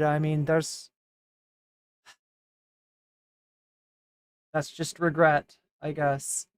Anyway, chat, we're at 82% of the dono goal.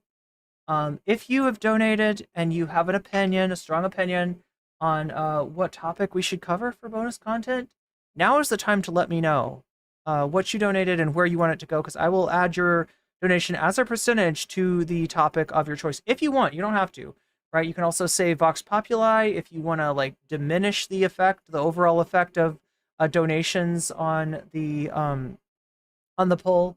That's valid too. Right now, chat is choosing violence pretty strongly.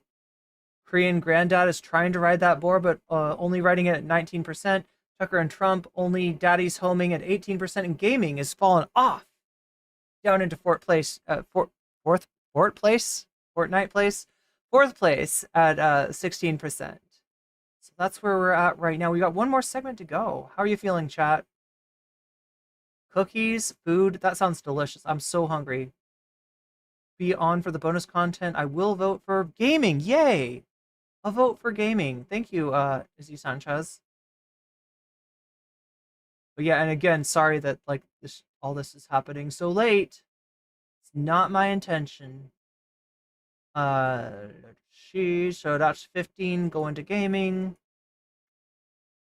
Yo, look at that. 15% for gaming. Gaming Frog's making a play for it today. Giving the whoa! Oh my gosh. Sorry. I always get surprised by that particular it's the jump scare one. That was an MF Doom reference. God damn. You'd think I would have heard enough of that to know the reference. But apparently not.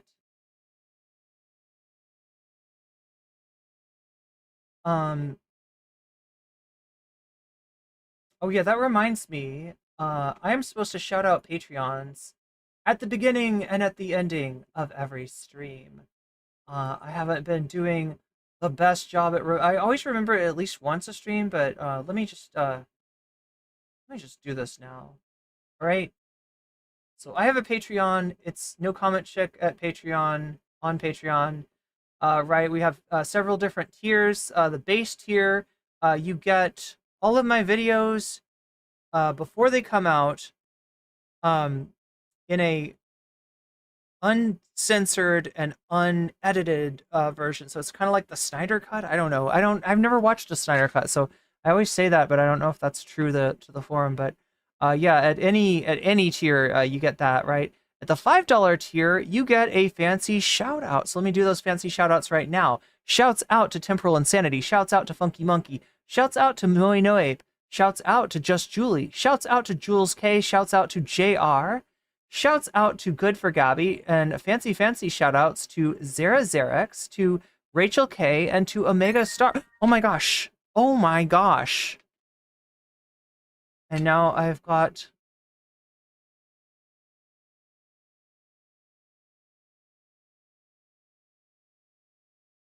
Oh my gosh, Just Julie, thank you for getting me makeup. That's really nice of you. Yeah, as you can see, chat, my concealer that I used to hide how tired my eyes look is out. So I found some makeup on Throne. Thank you, Just Julie, for that. Oh, and also a contribution to the speed editor. Thank you for that as well. Yeah. I gotta find a way to get out more videos. I always think, chat, I'm gonna come on and I'm gonna edit videos, but I know that that's like boring content for some people. I think it would only work if it's a video that you're like highly anticipated. I've got some Anna Kasparian content that I think is fairly highly anticipated. Maybe some Ethan Klein and Hasan tent that's also equally highly anticipated. But yeah, thank you, Just Julie, for the donations to my Throne account. That's very sweet of you. And I think that, what does that do? That like gets us to 111%. So yeah, it looks like right now all signs are pointing to chat chooses violence. If there's anybody who's donated or anybody who wants to donate to try to make a play for pushing it to something other than Suntint, which is what that is. President Sunday's take on Frogan, if I'm to be specific, then now is the time to make your voice heard. Izzy Sanchi, super chatted $5. This quick dono is for the wonderful mods and more dono for a gaming night. After all this political news, definitely time to unwind. Oh my god. You're telling me. No, that's for sure. Yeah, I'm kind of curious what lies further in Metaphor Refantasio and Fallout New Vegas. Oh my gosh, I wish that since this political season has started, it feels like I have like no time for that. But that, what is that increases? Yo, look at that. Look at that. 20% now. 20%. I don't think it's quite overcoming the uphill battle against chat choosing violence, but we do have one more segment, right? So anything could happen, I suppose. Anything could happen in this last segment.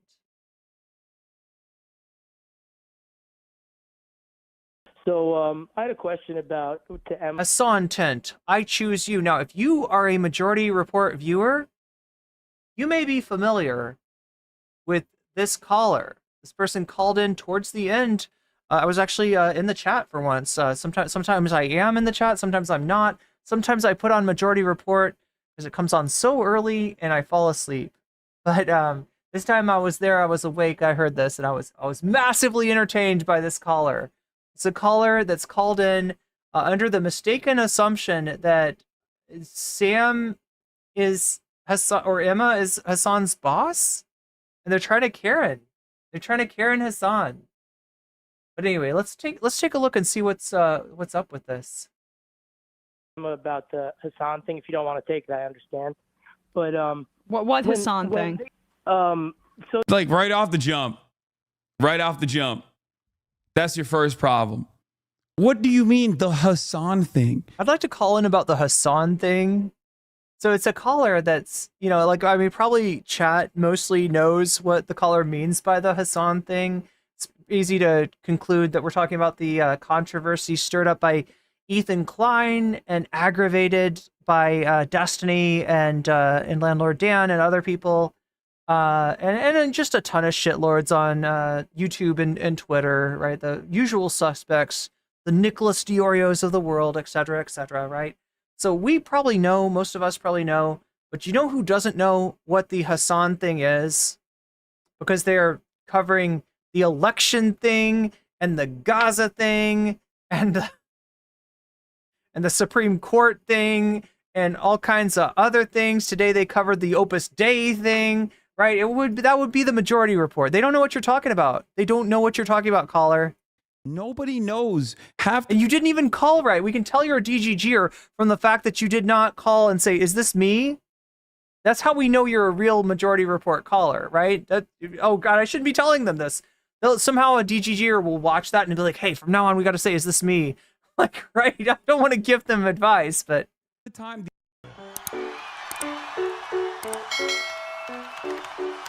Literally like a fun little game that I think like Tectone and every fucking like WoW playing dipshit is now playing. Path of Exile playing dipshit is now playing, called like third Twitch streamer, and it's literally just like verbatim. It's just verbatim saying that like prominent Muslim and Arab and like I said, prominent Muslim Arab content creators are all here are their quotes. Like, did Osama bin Laden say this, or did Hasan say this?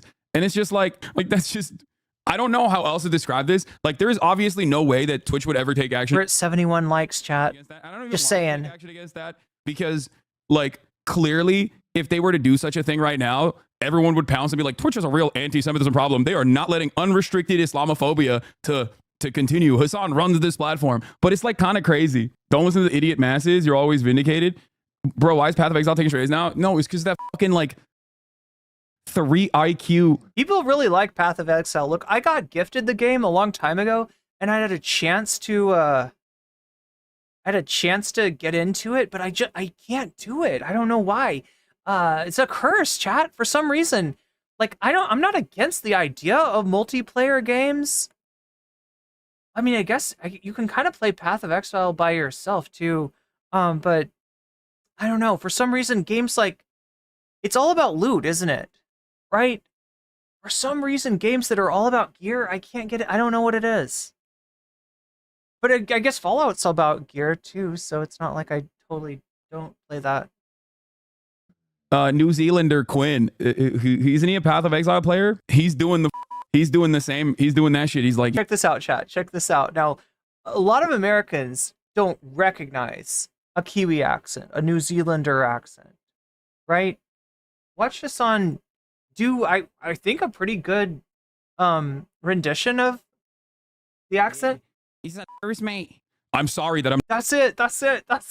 Oh my God. The most racist person you have. I don't know if you're from New Zealand in the chat. Let me know if you think that's a good rendition ever encountered in your life. So I guess I'm a bad guy. He's like, it's just like, it's ridiculous. I remember when Quinn used to just play games before he took on this asshole persona. I mean, he's always had like weird politics, but most of the time these guys are at least like trying to be brand friendly, so they just like shut the up. Like, it's so casual remarks, you don't even know what to say. Yeah, I'll do like a long.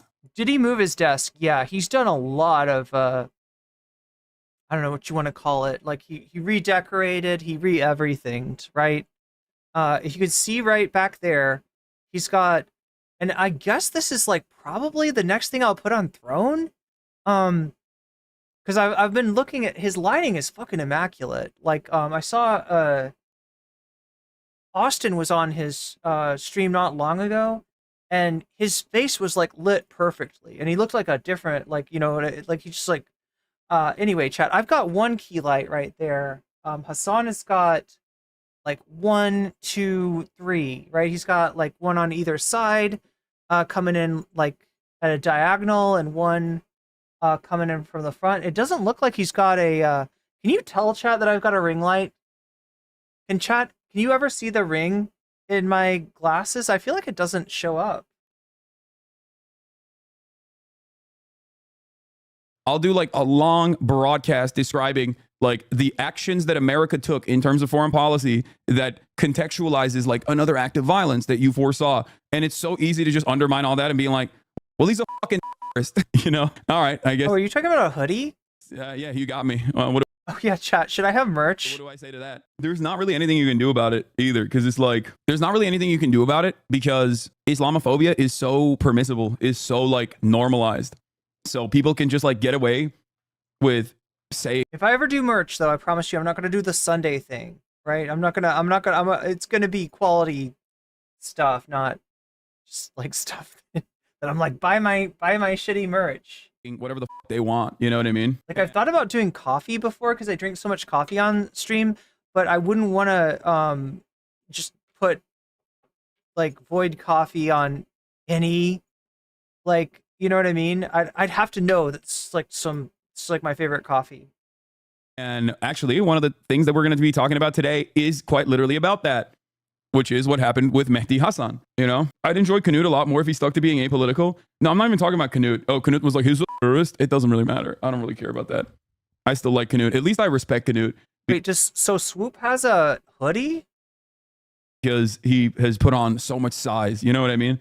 I don't have that same level of respect for people who are playing in Path of Exile. I'm sorry, no disrespect. Like, wait, I don't understand. Why is it Path of Exile people? The only person I could think of that's like mildly antagonistic towards Hasan and that plays Path of Exile is Devin Nash. You know, at least Canute has done something that I like appreciate. He's a big guy. So no pushback. What do you mean? So no pushback, bitch. What am I supposed? What can I do? What do you mean? Like, I live in the United States of America, dog. What the fuck are you talking about? No pushback. The only thing I can do is just keep my head down and do whatever the fuck I'm doing. You do understand that, right? Because like, dude, Rashida Tlaib was literally the only weasel perch congressperson that got censured by U.S. Congress in this entire. Oh yeah, the other thing I thought about doing was a weasel plush, but the whole thing with plushies, and I've looked into this from the there was drama. There was Bo Black's drama about plushies. Bo Black's offered a plushie as merch, and a few people ordered it. The problem with the plushies, though, is it's this whole deal where there have to be like 50 ordered or some absurd number ordered that, you know, you'd have to have a fairly large community who's totally into the plushies to be able. So what happened was that like 5 people ordered it, and then it just sat there. You know, like, right? And until like whatever number was reached, they weren't going to ship them. So what happened is that H3 then was like, oh, look at this, Bo Blacks has got a plushie. Like, right, they were making fun of Bo Blacks or something, and they were like, hey, why don't we order the rest of the plushies so that this can ship? And they were gonna do it, but then something happened where it was more expensive than they realized, and they backed out. And then I think it was Keemstar who ended up, right? So it ended up being a drama about that. The other thing is that, like, I've seen one internet shop that like allows you to design your own plushie, and it didn't look like quality stuff. It did not. It looked like bad. It looked legitimately bad, right? And you know, I don't want to have any sort of, if I have the one rule for merch is that, like, it can't be a ripoff, it can't be cheap, it can't be shitty. Like, right?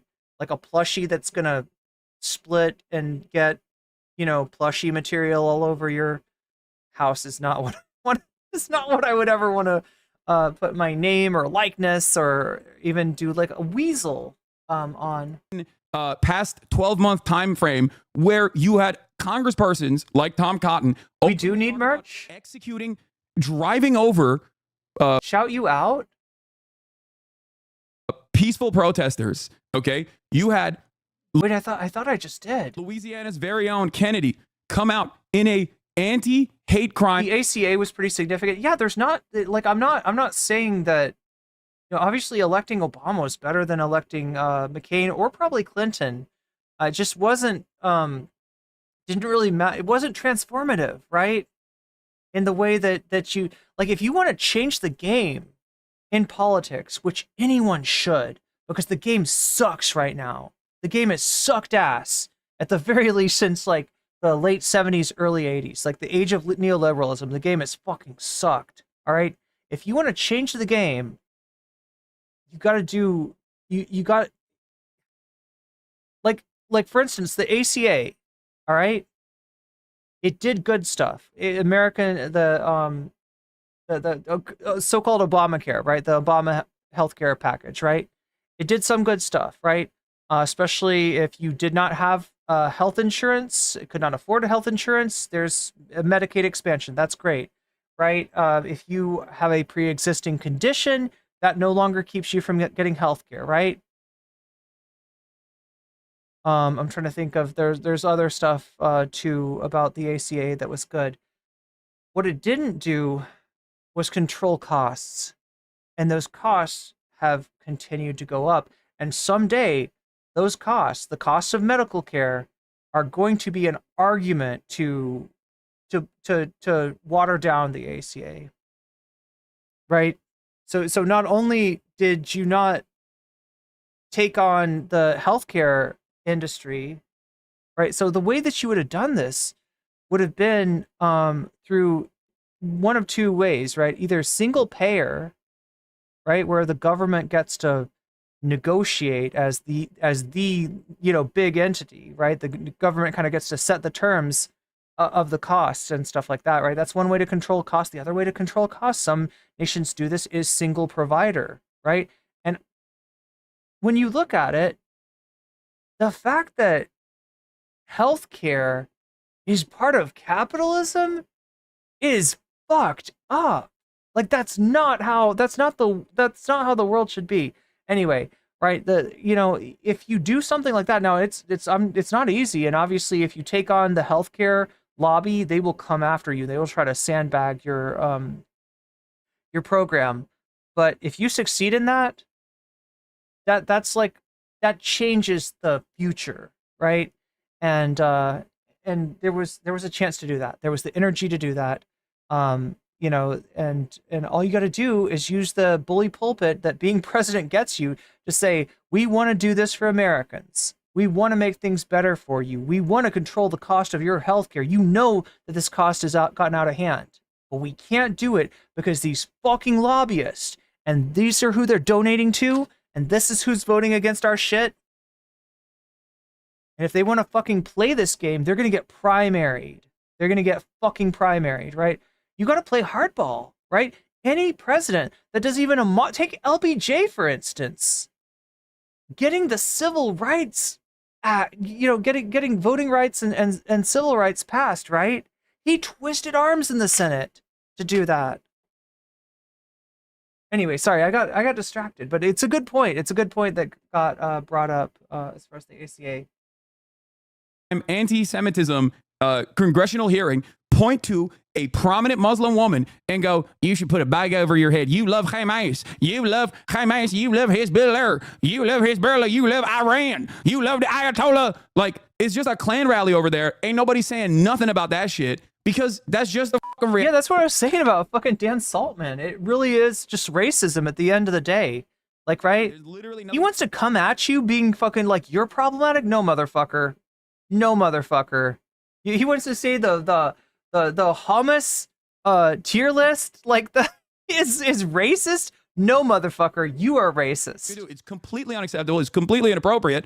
But unfortunately, not much you can do about it. You know what I mean? People couch Islamophobia as like real valid criticisms. And if you were around as a I don't know, political commentator or someone who is like familiar with this sort of shit in the Obama era, you saw this. It was fucking even worse than it is now. So at least there are like prominent content creators who can communicate these things, like myself and many others who can just be like, yeah, dude, this is fucking ridiculous and just move on. But there's not really anything you can do about it beyond that. Like, it was so much worse back in the day, dude. Holy shit. Anyway, kind of random question, but are you going to have a producer or tech guy during the election day stream? No. It's just like the craziest stuff about that is when you, hey, yo, majority report. I mean, the sad thing is, though, that like, I'd like to think that Biden would pass good stuff on his way out the door. A lot of his inclinations are bad, right? So like, take what's going on in Gaza right now. That's not Biden, being dog walked by Israel as a political force on the world stage and by the, lobbies like AIPAC. That's Biden's natural instincts. That's what he believes. That's how he thinks, right? Now there are some. Does Biden have some, like I mean, could he do? Labor, right? I'd expect him to do something good regarding labor. He's been pretty good on labor. Or thank you for the raid. In the process of showing the stop. But as far as what he might do on his way out the office, it might not all be good. Just don't, There's a montage, a clip was shown by Myron saying we need to take our country back from Jewish supremacists, and there were a lot of two base in Asmon chat. They didn't get banned. The irony still visible in the VOD. That's the funniest part is that like people. Yeah, maybe. People literally card check. That's a good idea. That's a good idea. People is like so much more acceptable as long as like they are in a vague area in terms of like Israel. Okay, especially if you say you are pro-Israel, you could just, and Asmon is not pro-Israel, by the way, but I'm simply stating like a lot of these guys that make this like terrorism or terrorist or Twitch streamer type shit, like they will put real anti-Semitic or real like weirdos on there, and then they'll like slam on people like Rogan or myself into that to be like, see, they're all a part of this group, and it's like, and half the time they don't even call out the real anti-Semites, right? The fact that the ADL is worried about Hassan Piker right now, and they're not worried, they haven't said shit about the president of the United States saying that he wants generals like Hitler. Speaking positively of the literal fucking Nazis. Not one peep. Not one peep. They pushed back against Elon's bullshit for like a hot second, but then just fucking bowed their heads to him, right? That is some sick shit. What you're seeing is that anti-Semitism is being enabled. While Palestinian liberation is being called anti-Semitism, and it serves as a fucking fig leaf. It serves as a distraction, for these organizations to be like, see, we're fighting anti-Semitism. No, you're not. You're just contributing to the crushing of a people that is currently being subjected to ethnic cleansing. That's what you're doing. You're not doing shit against anti-Semitism. You're afraid to take on the real anti-Semites. Am I aligned with Myron from Fresh and Fit or Sneeko? Really? Am I? Because if you think I'm on the same... Well, no, according to Destiny, Hassan really missed his chance by not doing a red pill arc like Destiny did. Like, you know, when Destiny was going on Fresh and Fit? Oh my God. Wait. Has fucking Dan talked about Fresh? He did. He talked about them today. Holy shit, Dan. Come and get your dude.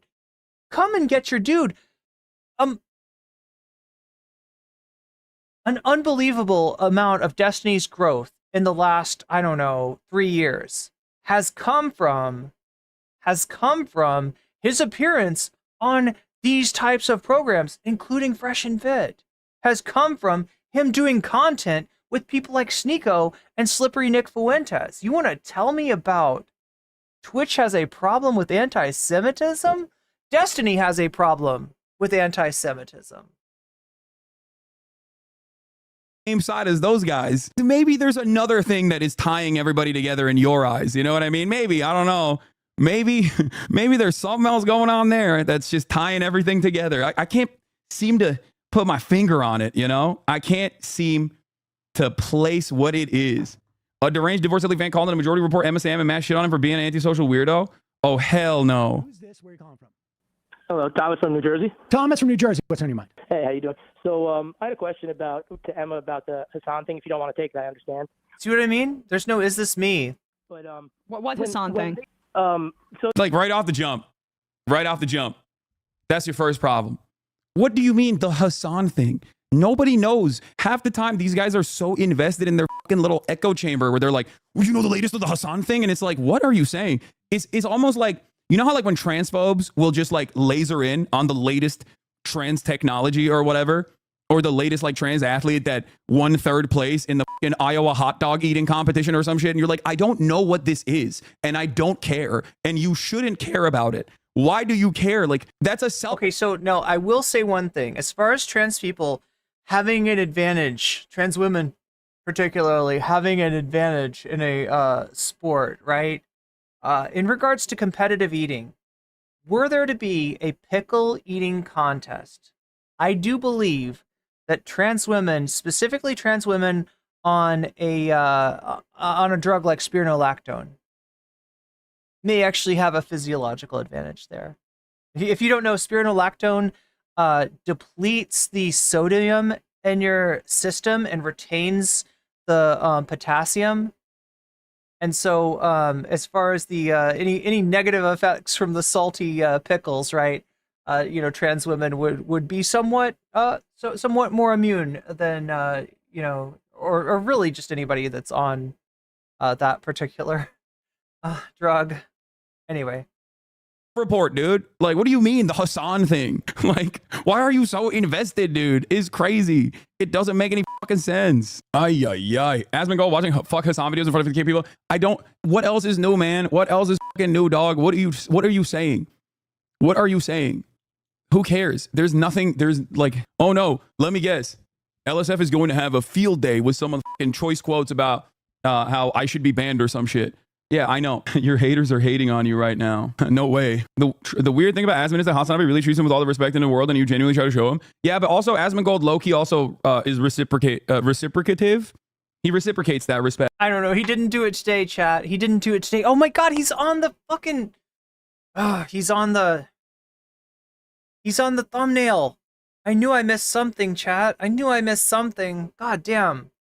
I need to pee. If I'm going to have to show you any bit of the Asmongold return, he's back, chat. Asmongold is back in Pog form, in Poggers form.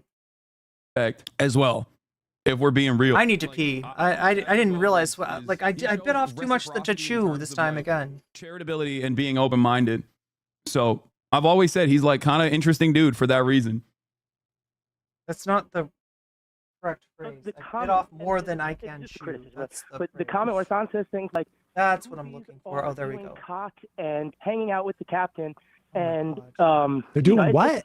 It seems like propaganda. Hasan's interview with the Houthi guy. Hold on. He says, "Yeah, like, dude, this is the problem. Okay, you're opening up like a faucet of like weird shit that most people don't know. You're coming across, Okay, I'm gonna bring this back to like transphobia once again, because it's like a very noticeable pattern of insanity that when you're in it, you don't recognize, but when you're outside of it, it's like pretty obvious. What this chatter is doing on the Majority Report right now is kind of like having a random guy come up to you and be like, did you know that like they're chopping children's penises off? Did you know about this? Like, it's like obsessive. It's obsessive and it's weird. And like most people, even in the space, most people like Emma Vigeland and Sam Seder, who even know me, are probably not aware of what the fuck you're talking about. You're like panting and excited to be like, did you know that this is what's going on? It's like, it's not like, it's a very weird thing that you're doing. And I don't know how to, like, I don't know how to describe this to people. Like, maybe, hopefully one day they will understand that, like, this kind of shit is, like, visibly off-putting to most normal people, but I don't know. He won't call them hostages, right? What is he they are saying? hostages, let's be real. And he says Dude, they're... hold on. I have no context. I didn't see the Oh, okay. interview. I have none of this context. So you principle, called it a great interview and told everybody they should watch it, but you didn't watch it. No, I saw a clip of it. I saw probably 2 minutes of it. I didn't watch the full context. I don't watch Hasan that much. I'm friendly with him. I like his politics. Hold on. Okay. On principle, I agree that we should be learning more about Houthis, about Hezbollah, about resistance groups to Israel, because this is a region that the West, and particularly the United States, has been exploiting for its oil, for its resources, and has been waging wars in that area. We killed... Like, I love your content and it's helped a lot in the formation of my empathy as I left my bigoted home years ago, but I am not online enough to comprehend or care about these weirdos. I'd rather just enjoy your content and live my life in the rest of the world. Yeah. Bro's not even talking to a bus driver. He's talking to Sam Seder, and Sam Seder's like, what the fuck are you on about? I know. Like, these are people who are at least like more knowledgeable about the issue, but this guy is just like panting and trying to, you know, it's just like, I want everyone to live well. Okay, I want everyone to live well. I want everyone to be able to have health care. I want everyone to be able to have like a fucking meaningful existence on this earth. Okay, we don't have a lot of time here, and I do, like, none of my haters will ever fucking hear me when I say this, but I do genuinely want them to stop doing this. Not only because it's like obviously self-serving, because it's like fucking ridiculous to have to deal with this all day every day, but it legitimately is better for your mental health if you stop doing stuff like this. Like, this is not a healthy fucking way to exist. Okay, it's not. Like, you're ultra hug boxed, ultra echo chambered, ultra online. You're gonna come across like a fucking weirdo amongst normal people. Up to 1 million people in Iraq. We are midwifing a genocide in Gaza, and so understanding where they're coming from is very important. And I think it's Western chauvinism to pick apart their ideology from the outside. Oh, there. Okay. Yeah. Oh my God. Well, I would just say you should watch the interview because it is. I took a look at Hasan's room, with him like stepped away, and the first thing I thought I saw was this. Up to 1 million people in Iraq. We are midwifing a genocide in. Watch him get up. Watch him get up. Let me show you the exact part. Is very important. I saw this. And my first thought was, why is there a dude lying on Hasan's floor? Why is there a guy? Like what happened here? Why is there a guy lying on Hasan's floor, right? And I think it's Western chauvinism to pick apart their ideology from the outside. Oh, there. Okay. All right, so let me... Echo chamber is better for your mental health. Hear me when I say that. There's something I gotta comment on. Knowledgeable about the issue. I enjoy... For its resources, and has been waging wars in that area. We killed...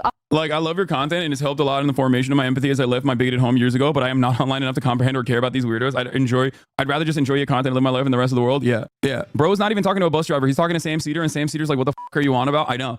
Like, these are people who are at least like more knowledgeable about the issue, but this guy is just like panting and trying to, you know, it's just like, I want everyone to live well.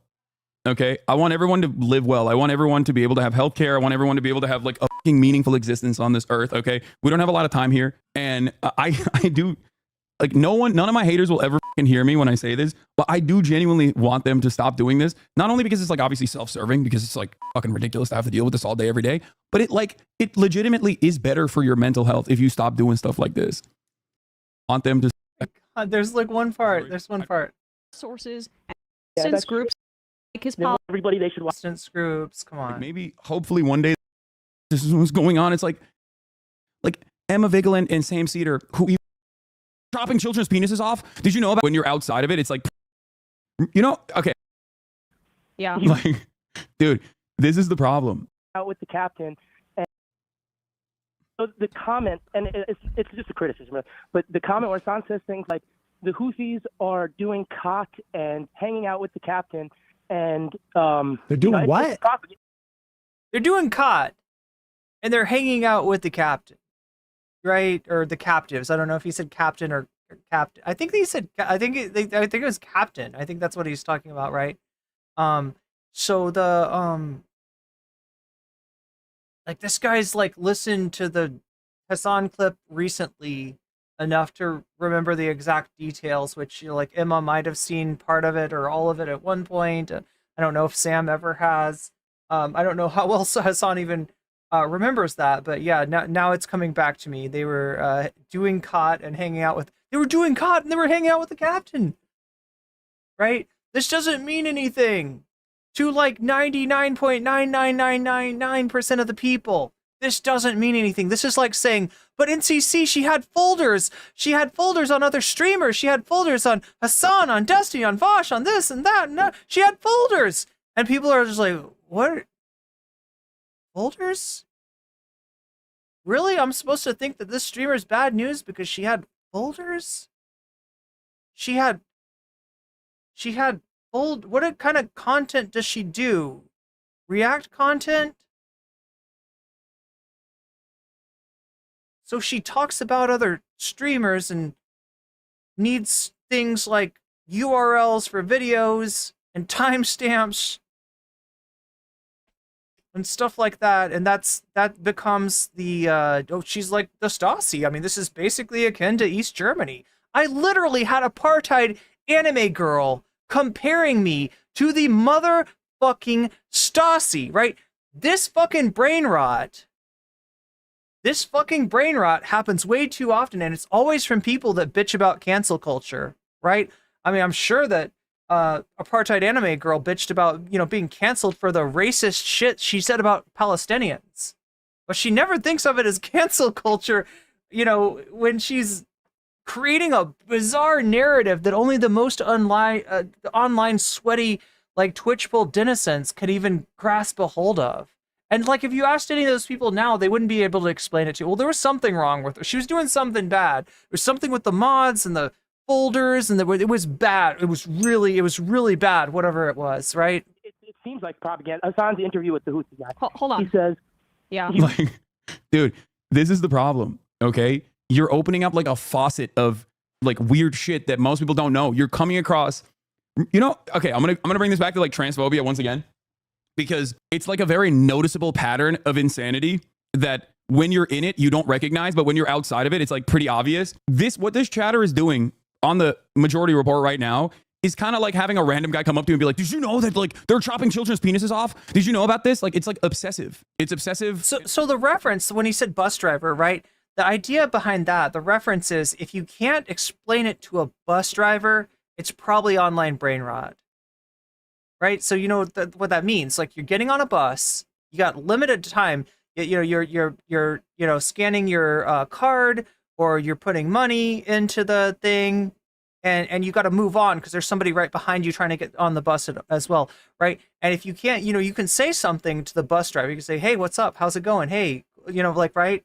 But you can't say that much, right? You can't sit there and explain, oh, hey, I wanted to explain to you about this Hasan drama that's been going on. All right, so there was this guy from Yemen, and Hasan compared him to Luffy from One Piece. You know the show One Piece? Luffy's got like magical powers. He got like superpowers. He had a bite of gum, and it allows him to become a rubber man of sorts. And there's also the sun god. He's also the sun god. He is the drums of... oh my god, what the fuck were the drums even of? He's Joy Boy. He becomes Joy Boy, and that's who Hasan was comparing him to, like, right? The Yemeni kid, and he goes on the ship, and the captain is there, and he takes the cat, and they're all vibes are immaculate, and it's really bad. And the bus driver is going to be like, what the fuck are you talking about? Also, get the fuck on my bus, right? People are trying to, like, right? You can't do that.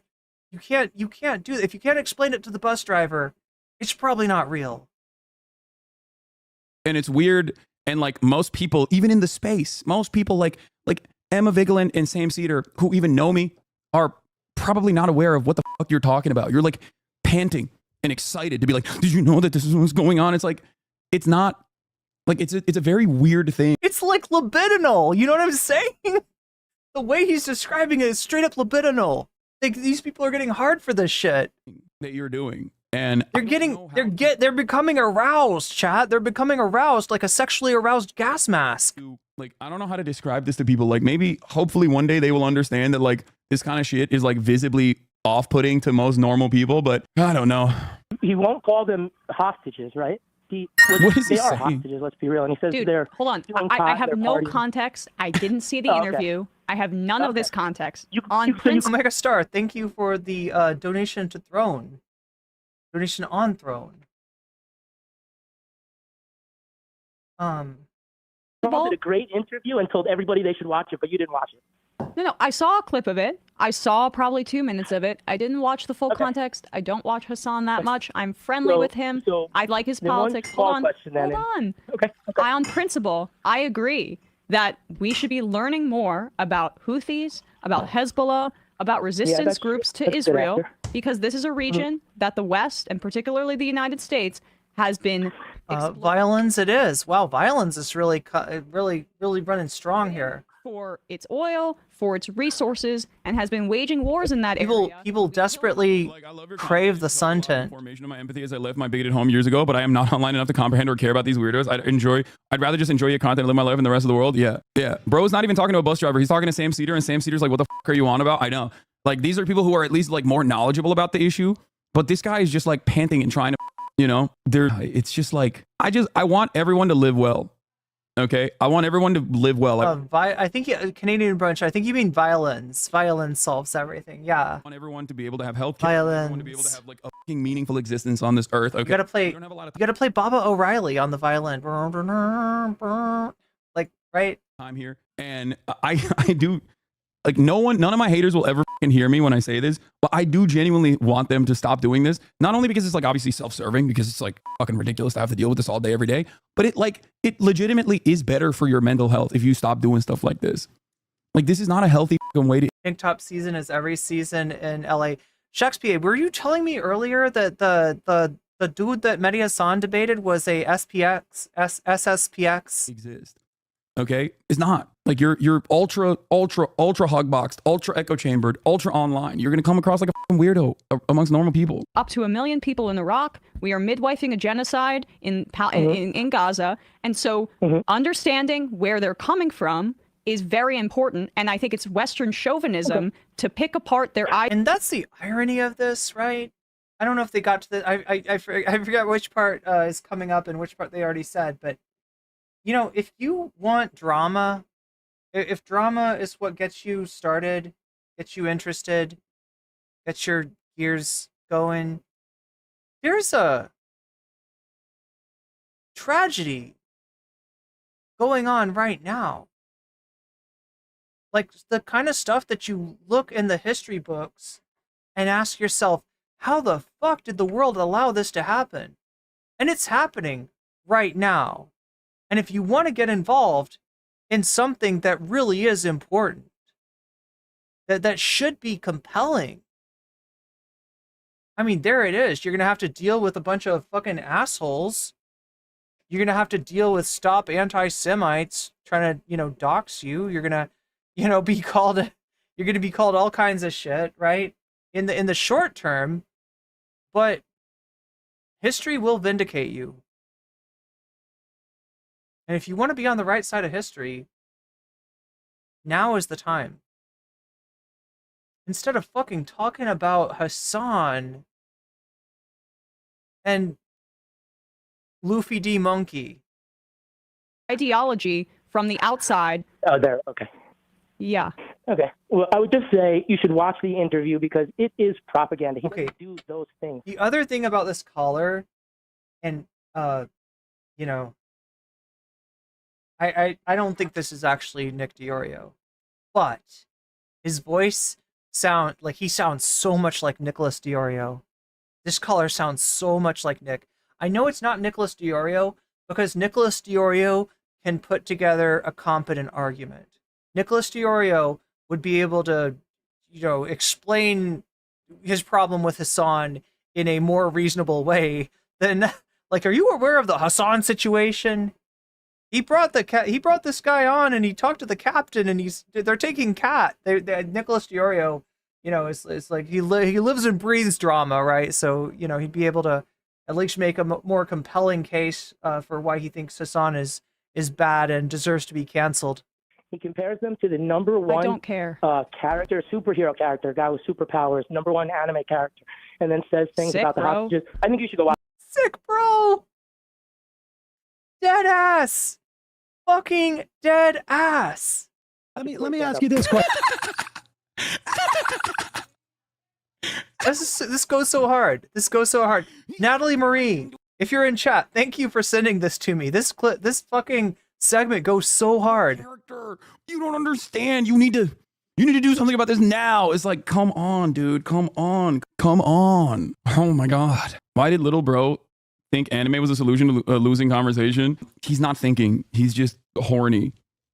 That's what I said. I swear to God.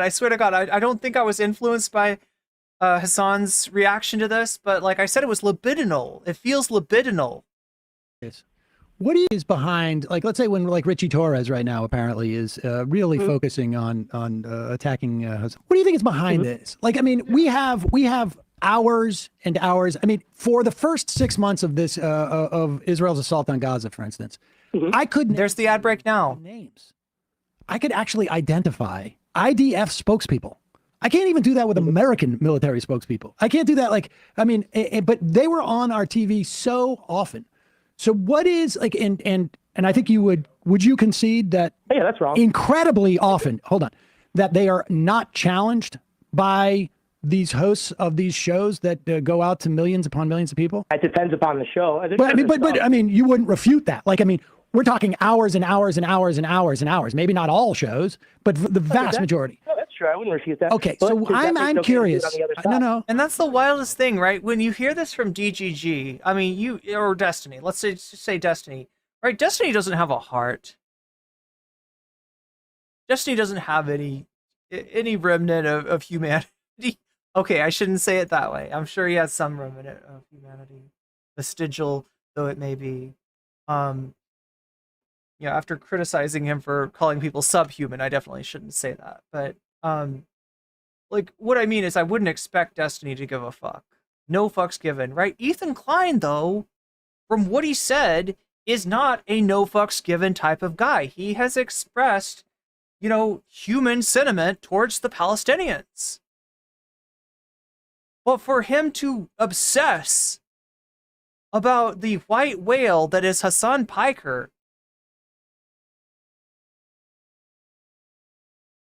and never talk about the travesty that's going on, that's wild. That's wild, right? For Destiny, for Dan,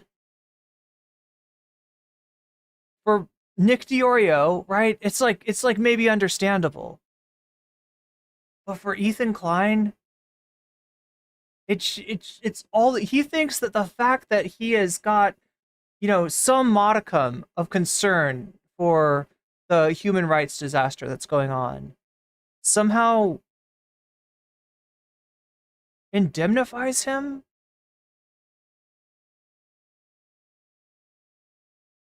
And it's like the opposite. It just makes it incomprehensible. The fact that you know what's going on, the fact that you admit that it's wrong, the fact that you admit that it's an affront to humanity, and still you get down in your basement and we gotta go about Rogan. Oh no, we gotta know about this tier list. She said Sabra hummus was bad. That's code for anti-Semitism. Come on. Come on, man. What do you think the obsession is of this? Because the amount of phone calls that we got for any given interview with IDF spokespeople was rather limited. I didn't see Richie Torres, or really anybody for that matter, go after any type of journalists who were not questioning. I'm just curious, what do you think this blowback is? Like, because from my perspective, without really, to be totally honest, knowing. Law, the latest clip on the Reddit is about how you made Austin uncomfortable by showing him terrorist propaganda. They're saying it's another Nick situation, Lemafayal.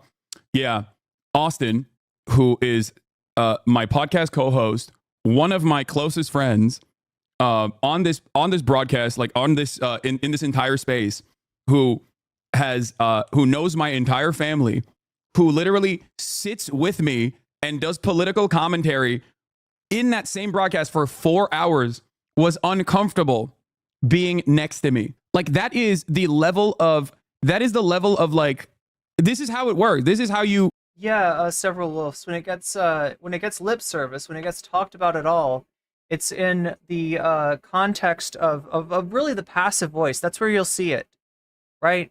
It's never Israel did X to the Palestinians. It's never the IDF did X to the Palestinians. It's always this happened to the Palestinians, and that's really bad, and my heart goes out for them. And you like as if it was a natural disaster, and as if it was an unavoidable tragedy, and it's not. It is avoidable. All that is required is for people of conscience to stand up. This is how you get other like parasocial losers to basically view a situation that is objectively the opposite, right?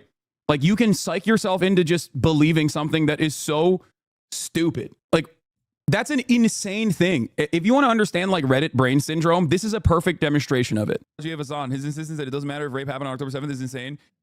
Dude, I said that doesn't justify genocide. Are you moving away from the camera? God, I have 4 more. Are you? Austin is escaping.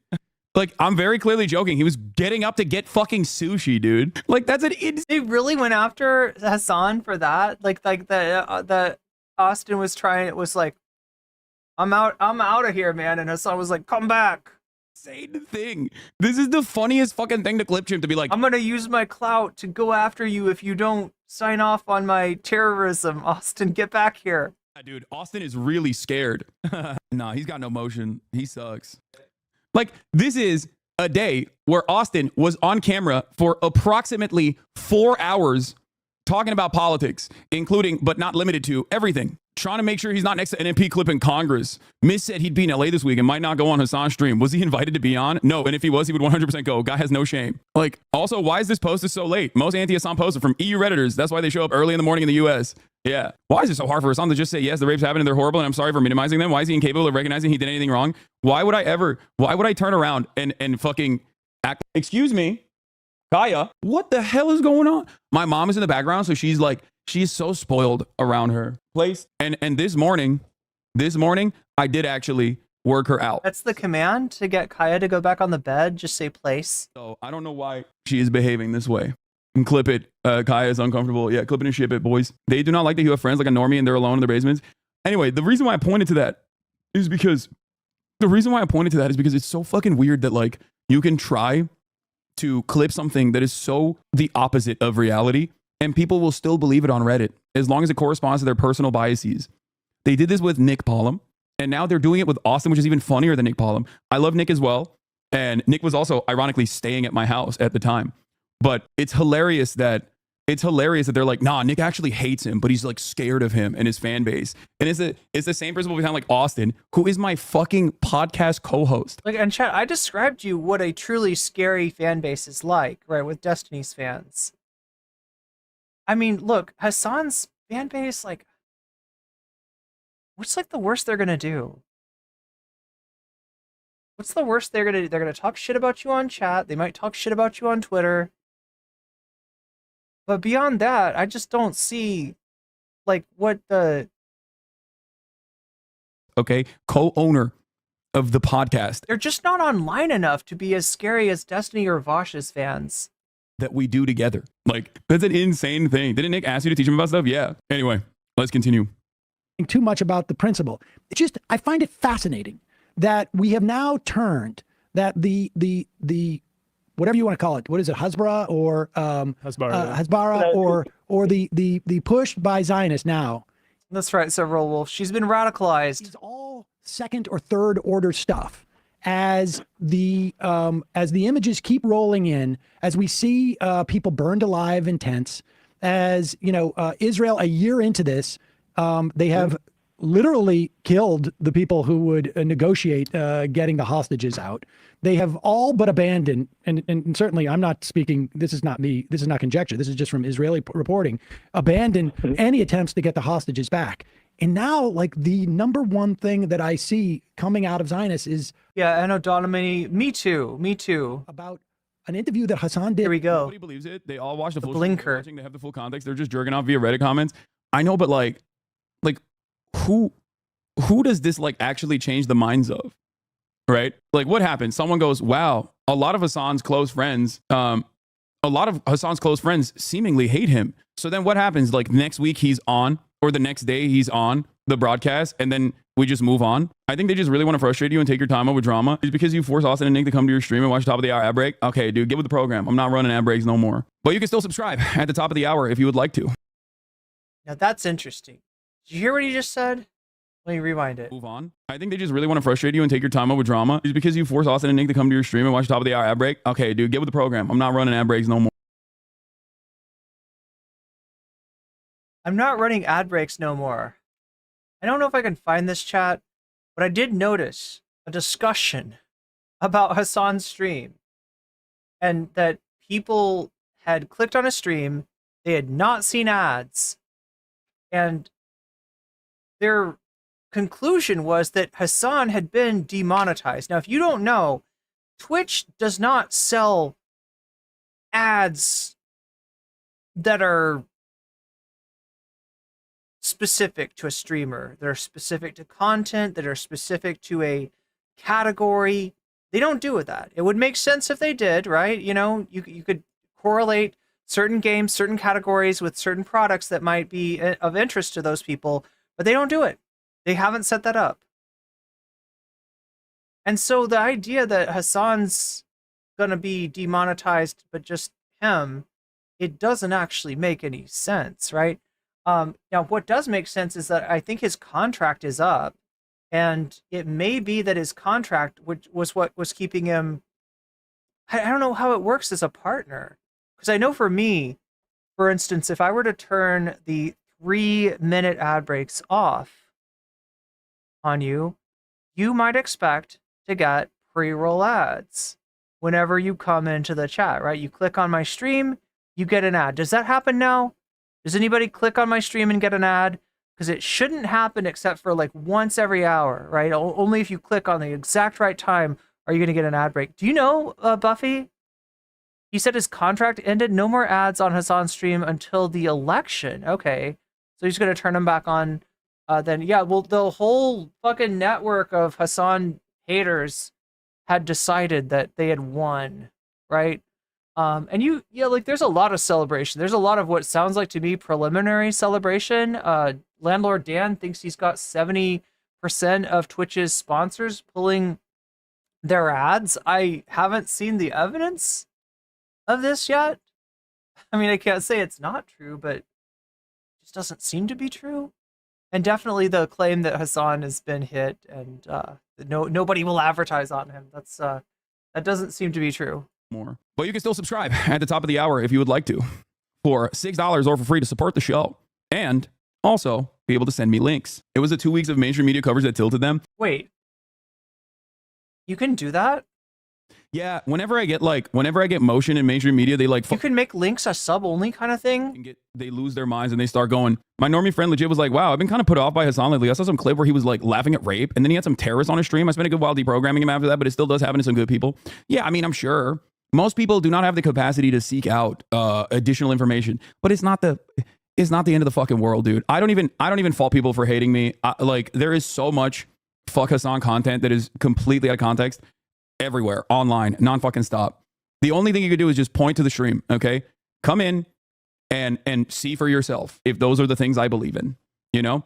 There are also videos where I go through the context of a lot of these things, including but not limited to on my YouTube page. For every like fuck Hasan video, there is a video where I like very clearly describe what I believe, right? And you can just point to them on that shit. Like you can point to like YouTube videos to see the full context of everything. Man, I saw TikTok comments that said, you posted the Jewish person on a pike, normies are not paying attention. Yeah, I mean, there's gonna be people that are fucking insane. They believe like insane shit. That's it. I'm glad I watched you before watching Abba and Preach. They had a video where they were looking at a clip trim video of you that made you look transphobic. Yeah, it's really funny that like, there's hella people that will be like, Hasan is transphobic. That's what really pisses me off. What really pisses me off is that when people will take something that I don't believe at all, or will make it seem like I believe the opposite thing that I actually believe. That actually does piss me off, because it's like, come on, dude. If it's something that is in line with my values, it's one thing. If it's something that is in line with my values, is one thing. But if it's like something that I don't believe, that I have like tens of thousands of hours railing against, and you're just over here being like, nah, he believes this shit. Actually, he is transphobic. He's homophobic. He's anti-black. He fucking is anti-Semitic. Like, these are things that are frustrating. I would say show the Destiny versus Destiny TikToks here and there so people will see how stupid and hypocritical Destiny is. The week you did that made Destiny calm down a bit. Yeah, I mean, it's fine. I don't really give a shit. There's more important things to cover. There's an election happening. So I'm going to finish this and then we're going to get to that. We're going to dive into that. Why is it that I just feel like doing JoJo poses now? 6 months ago. 9 months ago, who I'm now, apparently the kid wasn't even Houthi. Apparently the kid was just participating in the blockade, which was extremely righteous. That these resistance groups It's not even that. It's not even that. Right? You want me to explain the TikTok to you? They stopped a ship. They commandeered it. They dropped the anchor. And now it serves as kind of a tourist attraction. You could think of it as a war memorial. The only difference is the war is still on, right? It's not like the war memorials of old wars that you see in the United States, but that's what it's serving as. And oh my god, why am I blanking on his name now? Why am I? Is it Rafiq? I feel like I'm saying his name wrong. Whatever. He gets on like a little boat that's taking people out to the boat that was commandeered, right? And you pay like the equivalent of $1 to go on that. And he's taking a TikTok of himself. And he gets on the boat, films a little bit more. That's what that TikTok is. That's literally what it is. People are thinking like, oh no, the Ansar Allah got their strongest soldier to film a TikTok, or their most photogenic soldier, I don't know, to film a TikTok of himself for propaganda purposes, and Hasan is just buying right into it. No, that's not what happened. He literally went out to, the equivalent of a tourist attraction. That resistance. Rashid? Sorry, I don't know why his name, left my head. Not funny, but like the craziest thing is they're gonna get this fucking kid killed, okay? At this point, like all the I think it may be because marijuana affects the memory. Like dumb Westerners are going to get him in trouble with either the Ansar Allah administration that has already arrested him before, or America. You know what I mean? Well, and my concern was with Israel, right? The more that this kid's profile is raised, like the more likely, because they do seem to go after people that are seen in the media. And he's just going to get fucking killed. And then what? Okay, you got it. You killed another 19-year-old in Yemen, Just another fucking Tuesday. Is he a prominent political thinker and intellectual? I mean, look, he's more political and more politically knowledgeable and more intellectual than your average React streamer. But, he's that is the meta that he's doing. Tuesday. It's really, really, really frustrating that kind of dumb shit makes people feel happy and excited. Like your life still sucks, in the area. But wait, I'm just curious. What do you think accounts for that? Like, why is Richie Torres focused on this 8 to 9 months after this interview was done? What do you think that is? It's the Twitch. It's what's going on with Twitch is the reason why it's come back. You say, tell me Richie Torres is a big Twitch fan? No, it was a big deal then, and it was talked about then, but it died No, it down. wasn't. No, it wasn't. The only people that talked about it were talking about it in positive terms, or it was literally journalists that were reaching out to be like, hey, can I get his contact so we can also interview him? No one gave a shit. Y'all, this, again, it probably popped off in your Discord. It probably popped off in the subreddits that you visit. But no, it did not reach broader fucking consciousness in a way that you want to present it as. Okay? And that's what a lot of people don't understand. What you see in your hug box what you see in your echo chamber seems so real to you. And then you were ripped away from that in a brief moment when you are either outside and trying to explain this to like normal people, and you realize like, no, most people don't see it in the same way that you do. And with Frogan saying the thing about soldiers with PTSD, the spotlight's on Twitch, and that's one of the most blatant things that's been done on Twitch. That's why that gets brought up. You know what? You know what I would suggest to you. One comment. Let me suggest make a suggestion to you. Oh yeah, I think we found a clip of Ethan Klein just saying way worse about soldiers with PTSD. Instead of getting super involved in these in Twitch dramas, if you want drama, go and watch some of these videos and get involved in the actual yelling dynamic. about the ethno state and how they hate brown people. Well, I mean, I think you should do. You know, I think you should. Talk to a person in real life. I would. I mean, calling people trust fund kids, and the only people who are angry about this are trust fund losers, and all the things that. Wait, what? I think you've lost the thread already. You were okay for about. Isn't it there? Aren't there literally more people calling Hasan a trust fund kid, despite the fact that from all appearances he's not. Like he did get a he did get a resume builder, I guess, early on, from his uncle when he worked for TYT. But you could call him a nepo baby, maybe. But that doesn't necessarily help you out on Twitch. And my understanding is he started out. What did he stream on? I think he streamed on Facebook first. 10 seconds, but then he started out from like as a small streamer on Twitch. He went off. Look at the first order issue.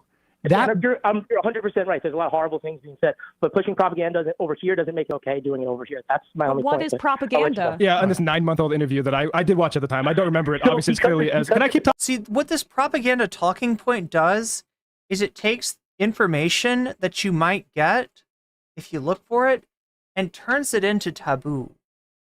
Turns it into something that you can't touch, or else it will pollute you. And if you spread it, you're a bad person. Right? If it's propaganda, then it should be pretty easy to dismantle. Right? Most propaganda is. They're eating the dogs, they're eating the cats. No, they're not. They're literally not. It's not that hard, right? We know what propaganda looks. Don't act like there's not propaganda all over the place in the US, right? I mean, this is election season. His MAGA stuff is oh, you're talking about the MAGA stuff? Yeah, he's got the MAGA football, what is it? Cowboy hat. That's not a football hat. There's no such thing as a football hat. There's a football helmet. Because you would want to wear more than foam on your head if you were to participate in the sport of football. That much I know. He'll LARP as a chud. Oh yeah, like the Hank Pecker. He does the Hank Pecker thing. Yeah, the MAGA hat. Yeah, you've what else is back there? I can't tell. Talking months old, it's okay. Yeah, no, I'm saying what I'm saying is I watched at the time. I did not think anything was actually that problematic about it. I thought it was an interesting view of things. Not that I would say take people hostage, but to the extent that there are, say, boats being taken hostage in certain areas, I look at like what's causing this issue, and I don't like isolate it into one thing and say, oh, well, this person, look at this bad thing of a statement from a political group. Like, what are we talking about? What's fascinating is the argument that we hear that it's Hamas's fault. Like Hamas made Israel kill all of these civilians. Right? Like that transitory, the responsibility is not on the person taking the action. It's on the person who provoked the action. But couldn't you make that same argument with the Houthis?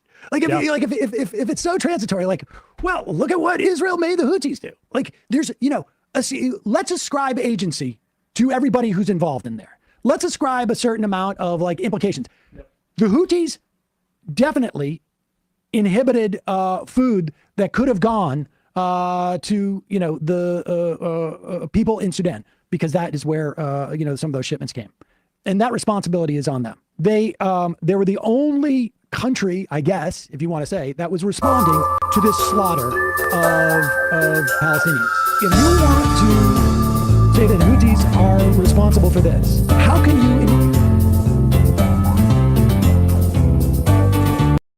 I mean, it sounds like copyright-free music, but you never can tell. You never know these days, chat. It's the Hank Pecker from 2020. American. Can we get the Hank Pecker voice, though? And I decided to do what's right. Hey, Hasan is no longer. That's right. I came over last night and I decided to take over the Hasan broadcast with a bunch of my guns, which I have a lot of. And I decided to do what's right. I'm high that drinking this soy latte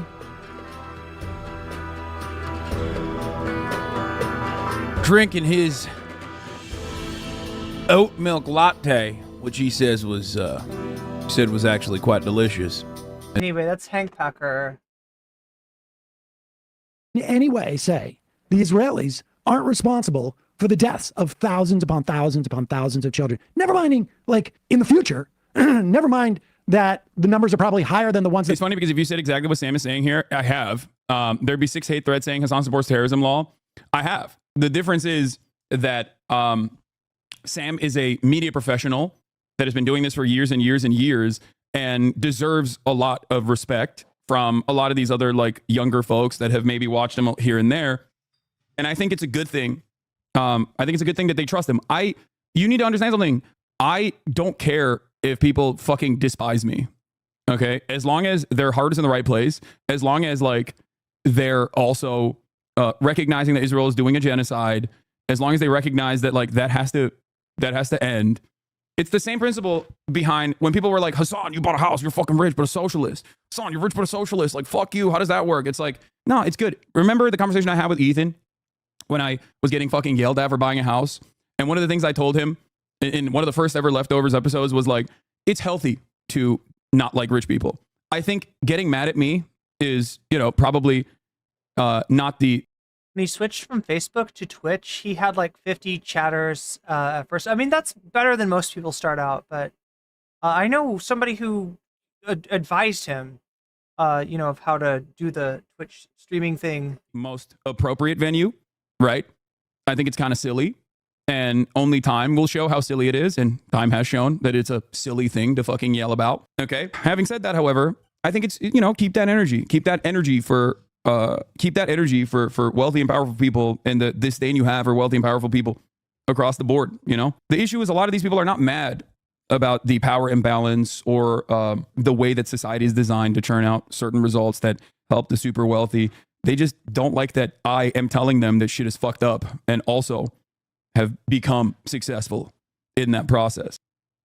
That we even quote at this point. Never mind like the massive trauma that these children, half the population there under the age of 18, are going to be subjected to over the decades. Somehow that's not the responsibility of Israel. Somehow the 70 years, 80 years now of nearly 80 years of essentially occupation, or, you want to call it, Warsaw Ghetto style blockade around Gaza, however you want to characterize it. That's all not Israel's fault. And Nicola writes in, fundamentally, Hasan was trying to humanize a 19-year-old Yemeni kid who's known genocide most of his life. He didn't elevate some monster you people are crying are lost in ideology. And that kind of sums it up, because I guess I just learned, recently that wasn't even a kid that was Houthi. He was just a Yemeni kid that was participating in resistance. I'm sorry, so even if he was, the question Hasan asked, which is like, sure. What about anti-Semitism? You agree that's bad? He's like, yes, we agree that we don't want to get... That's the other part of the interview where I like directly asked him about like Jewish people, whether he's a Houthi or not. You know what I mean? What am I supposed to do? Fucking... I didn't get what you're saying at first. Wait, it's working? Is this working? I didn't get what you're saying at first, Verkson. Go full Medhi. But then I realized you were talking about hair.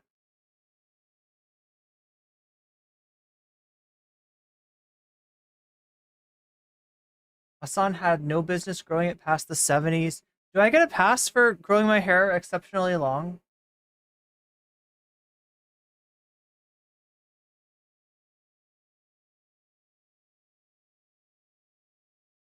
Can dunk on a... Like, they just want me to, like, debate a 19-year-old in Yemen who does not speak English, who has, once again, only known genocide his entire life, only known famine his entire life. Yeah, I'm supposed to assume that he is lying. And that is something to ask about the Houthis because of statements like death to America, death to Jews. He says it is related to the Zionism. A YouTuber I like made a fuck Sam video, so I left the comment saying he was wrong. He blew up on me, and then I criticized him for never covering Gaza. Since then, he has uploaded over a dozen videos on the topic. I thought that was kind of cool. That's amazing. That's good. That's good shit. Okay? Get these motherfuckers to talk about Gaza. That's great. You have now successfully made something positive out of like a fuck Hasan video. That's fine. That's the funniest thing when people are like, I'm pro-Palestine, actually, even though I've noticeably been quiet for the past 12 months of genocide. And the only time I'm ever going to talk about it is when I'm cynically critiquing a person who has, done as much as he can to communicate what is fucking going on. And look, you can say he's dishonest about that, but that question was asked. But I'm sorry, if these groups say death to America, we have to reckon with that. Why do they say that? We have. This is because they hate our freedom. They just hate us for our freedom. McDonald's and Burger King. This is like that's the underlying thing that is also very frustrating about these sorts of conversations is that like you are very deliberately dulling your own perspective. Like you are very deliberately making yourself dumber. You are closing off an entire fucking. Like you're closing yourself off from like additional information, and I can't tell is he having frame drops or am I? I'm not having frame drops, right? Succumbing to unserious. Are my frames okay? Like analysis. When you do this, you are turning into a Steven Crowder style person, and it's oh shit. This is what he. Who was it that yelled at him for saying this to Ethan? I can't remember if it was Ethan or if it was somebody else. Funny because like many people who used to be fans of mine who now like hate me or whatever. Used to laugh alongside me when we used to make fun of people like Steven Crowder for saying these idiotic things like they hate us because of our freedoms. Like they hate us. That's why they're saying death to America because we got gay people here. It's like, no, dude. It's like, why are you an otherwise intelligent person, an otherwise empathetic person, so willingly shutting off a part of your brain and then turning around and believing, like purposely trying to get yourself to believe a thing that you might not have believed a year ago? Playboy and stuff. That we have to reckon with that. First of all, the assumption that this kid was Houthi when he was just Yemeni and participating in the blockade, you could argue that that's a little racist. Secondly, if they're saying death to America and they're saying horrible things, we are the world's superpower. As I mentioned, we have like just take the last century. Great Britain, France, other imperial powers carved out the Middle East for their own imperial interests, and then post World War II. Oh no, chat! I gotta show you something. Israel has been a big part of that policy. This just popped up. Ruined the lives for millions of people in that region, killed up to 1 million people in Iraq, and then of course what we've done to the Palestinians. Look at this. Of course they don't like America, and if you can't deal with that, you're a little baby, and then you don't really want to deal with, I think, the reality of what we mean as a global empire on the world stage and the kind of resistance that's going to come up, and it's not going to always be resistance groups that have our exact. Oh my god! Oh my god! It's not always Mandela. No, this is holy shit, chat! Holy shit!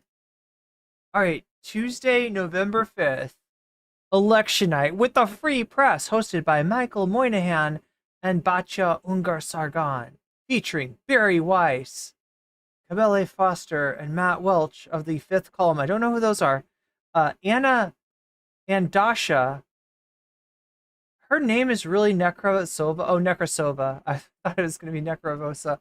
No, Nekrasova of the Red Scare podcast. Yes, we got Dasha, we got Anna, we got Red Scare.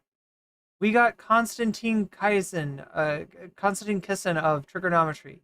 We got Michael Schellenberger, Ricky Schlott, Coleman Hughes, Richie Torres. Oh my god, chat, this is so good. Yo, wait, should we watch this somehow? Wait, would we want to watch this? Would this be good? Maybe not. Right, remember, this is election night.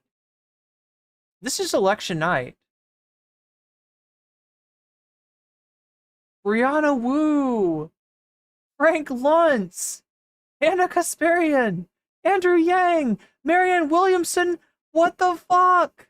Abigail Schreier, Ben Domique.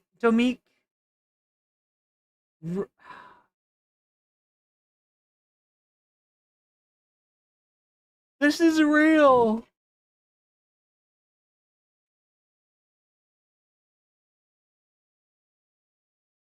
Is this real? Chat?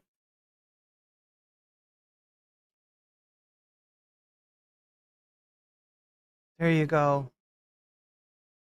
God damn. I know where I'm going to be on election night.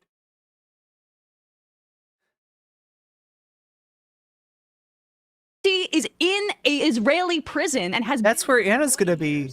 Where is the Palestinian Mandela? He's locked up, dude. Bomb That's why. So like this helps. What this kind of framing about Muslim and Arab people in the region engenders is that flattening of the power dynamics here to make it as so they're just basically all anti-Semites and bigots and America haters when they are actually responding in ways that they can, and some of these groups are good and some of the tactics are wrong. And D-Clams, did I sound like I was really mad at people for not speaking out? I think I was mad at people for chirping about hummus and Hasan comparing some Yemeni kid to One Piece and that kind of thing, right? If that's the speaking out you do at this time, then it's kind of sad. Because if what you want to do is get involved and speak up about something that you think is important, then why are you always chirping about drama, Ethan? Yeah, that was directed at Ethan Klein, not at like people that might find it difficult to speak out in a meaningful way, especially considering like all the God, it's like they've made it into like a chilling environment, right? You're disincentivized to speak up about this particular stuff, the most important thing going on right now, and something that is a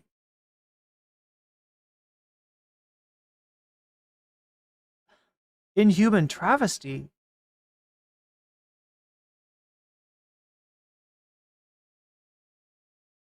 some of the groups are bad, some of the tactics are good, who knows, whatever. But the overall problem is American imperialism in the region. And everything else that you're dealing with are semantics to obscure that very reality. We should also say, and someone reminds it, like, you know, if you take 10 minutes to understand, 5 minutes, we provided a lot of support for the Saudis bombing in Yemen, resulting in the deaths of I don't know how many thousands upon thousands of people. It breeds resent. It turns out it breeds resent. Yeah. It breeds resent. Call from an 870. Damn. Pack watch. This is a massive issue of not being able to imagine yourself in someone else's shoes. I mean, I get that.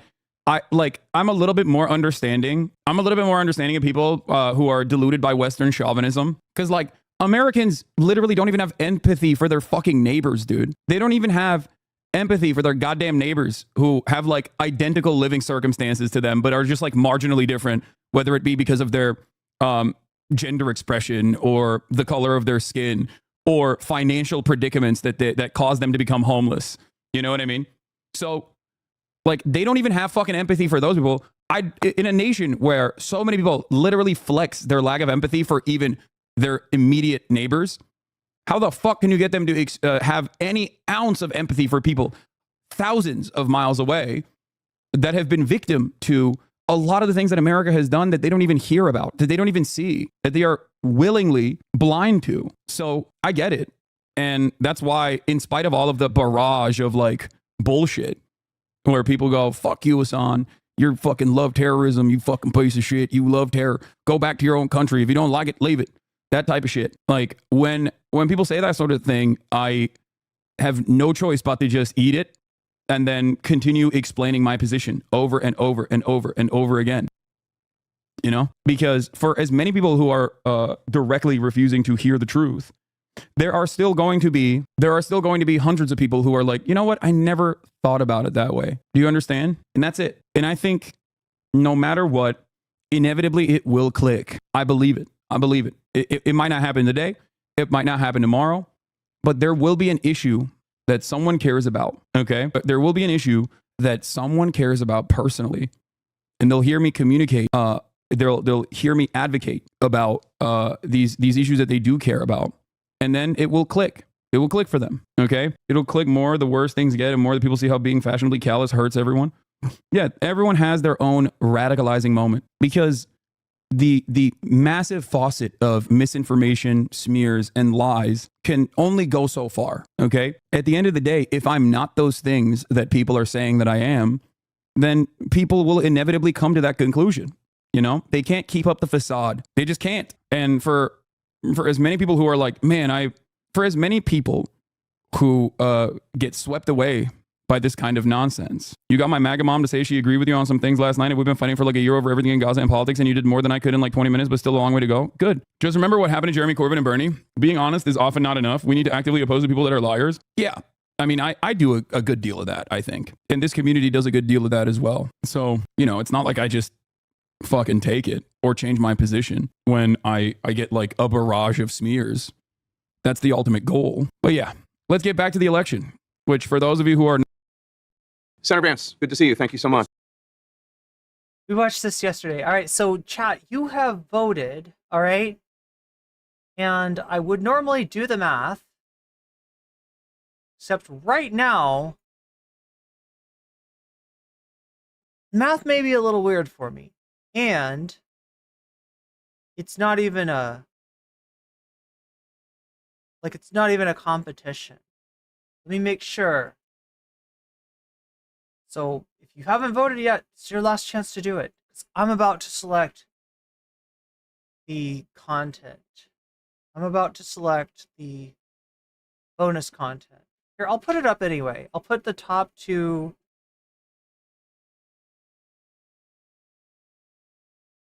things up here just to show you where we're at. All right, chat, choosing violence. Plus 43, geez, that's a lot. Equals 65. So almost by a 2-to-1 margin, it does appear that chat choosing violence has won. My mom would be immediately turned off by his potty mouth, by Hasan's potty mouth. Where's Hank Pecker from? Tennessee? Does it sound like Tennessee? Where do they talk like? Where do they talk like Hank Pecker? Is that Tennessee, or is that like, is it Texas?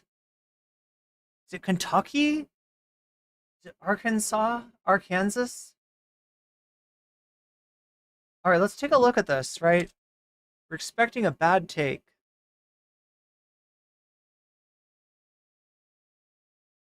Five months ago, we have a video, is Frogan anti-Semitic? We also have a hypocrite attacks Frogan, but defends actual credential fraud. Oh, that's, wow, involving Stardust and not so erudite. Hasan is playing with fire. Which of these do you want to watch? 5 days ago. I'm curious. What is going on here? I'm just here to know Sunday's Houthi position. Don't bomb them and don't treat them like freedom fighters, because they're not. That's the short version. The short version is don't do Hasan, don't do Vash. Both of them have very stupid takes on the Houthi situation, which is an oppressive government that relies upon handouts from Iran and is using the conflict with the United States in order to increase the flow of arms and aid from Iran into their hands so that they can hold on to power more easily. So if you bomb them, you play into their hands. If you valorize them, you play into their hands, and you play into the hands of people who are looking for reasons to discredit leftists with very poor judgment. Satisfying? He's Anne Frank on a boat. Exactly. I can't believe he said that. Jesus.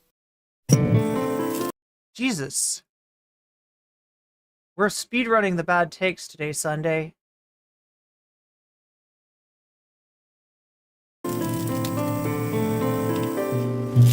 Look, the thing about Anne Frank is that she went through something horrible. I mean, she experienced something horrible. That's the comparison. Rashad experienced something horrible, lived through a genocide. That's the comparison. I don't really see, like, what that is. That it doesn't even have to do anything with, like, the Houthis, Ansar Allah, any of this, right? It's about an individual. Like, what? Okay, well, let's let Sunday speak for himself. That might be one of the dumbest things I have heard someone of that scale say in a long time. Just imagine this. You are a massive streamer, okay? You represent a lot of people. Not in absolute terms, but a lot of people. More so than almost anybody you know. And you're talking to someone who represents a whole lot more. You are talking in front of millions of people. Millions of people are going to see this conversation, okay? And you've taken a very firm stance against the IDF's actions in Gaza. And your critique of the IDF's actions in Gaza has been very cynically, sometimes not so cynically, which we'll get into in a moment, but has been widely very cynically deflected as being motivated by anti-Semitism or as a general hostility towards Jewish people. I don't know why I distinguish these two things, but they're both the same. And he's going to talk about the Houthi flag, right? He's going to talk about like existing anti-Semitism in Yemen, and then somehow rope this kid into it. Is he really doing that half Ethan Klein? Am I getting this right? I don't want to. I don't want to be bad faith. I don't want to put words in his mouth, but this kind of feels like a half Ethan Klein. Hugo, yeah, the guy who I think is a Houthi pirate who posts anti-Semitic stuff on Twitter. Yeah, he's basically Anne Frank. Anne Frank on a boat. That's a decision. Wait, he posts anti-Semitic stuff on Twitter? Wait, which thing was the anti-Semitic thing that he posted on Twitter? Dear children, that is a decision. Before we jump into this, a couple comments on things. Like, please, Sunday, you always say, like, you know, you're going to claim something, show us. Things that have annoyed me recently. Truly. I've had a couple of comments. Wow, this is such a I'm sorry, I don't want to say it's a lazy video, but on my stuff about Hasan, which say something to the effect of, what is going on with your editing, bud? Like, well, he's obviously not only do you need a thumbnail editor, you need a fucking editor. Very big. So no offense, editor. He's obviously doing something for the left. And but what are you doing to Sunday? You're editing him too hard. Obviously, he should be given some leeway. That last part's unstated, but since I was critiquing Hasan in these videos, I take that to be the general upshot of the comment. And here's what really frustrates me about not Hasan so much, because Hasan is looking out for Hasan. Hasan is being Hasan and looking out for Hasan. There's not a whole lot you can say to Hasan. Concerning his viewers, I am really annoyed. Why? I know Dominique says he's drunk off of alchemical potions from his laboratory. Yeah, like he would have a laboratory.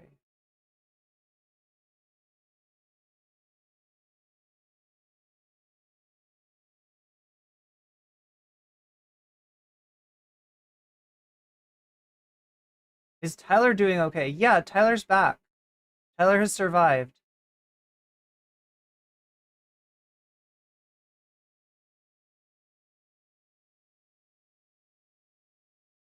That's awesome. That's awesome. Well, because it seems like they want to apply two inconsistent rubrics. On the one hand, they want to treat him as just a dumb himbo on the internet. Why are you taking this also seriously? Yeah, he's not wearing his merch. He must not believe in the Duck Nana, he must not believe in the Duck Nana cardigan. Seriously, why are you being so judgmental and one Anne Frank versus 20 Houthis? Cynical about him, He's just a babe in the woods feeling his way in the dark. On the other hand, no, he's a serious political actor who's doing more for the left. Oh, is this where this question came from? Is he a serious political actor? He's influential. Than you could possibly ever. But I mean,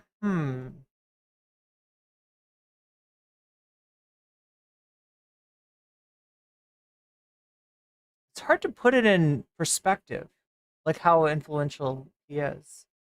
I really do want to compare him to like a political figure. Like how many Hasans equal one Kamala Harris?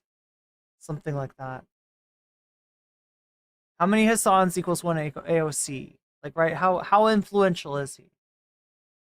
Ever think of doing, okay? He's fighting the good fight for Palestinians and for justice and puppies and Christmas, etc. Here's the deal. It's one of two things, okay? Either what Hasan does doesn't matter, and he's just a streamer, and all this is just entertainment, and it's not serious, and we should all chill out, and a simple TOS violation should be sufficient to justify deleting him from a platform forever. Or what? What does Sunday think that he's done that's TOS? I'm curious. Again, Sunday, like... It is all very serious. Like, you could add this in post, even if you didn't have it on hand for the stream. Show us. What are you talking about? A TOS violation. What has he done that's a TOS violation? And Hasan should be held very accountable as if his words have weight. And so when he says really stupid things, like, for example, calling a political opponent a PIGDOJ, either knowing... Wait, what does that mean? Is that a thing? Chat, help me out here. Should I not say that word? I don't know what that... Like, it's just like, it sounds like a Hasanism to me. What does that mean? Does that have like a meaning?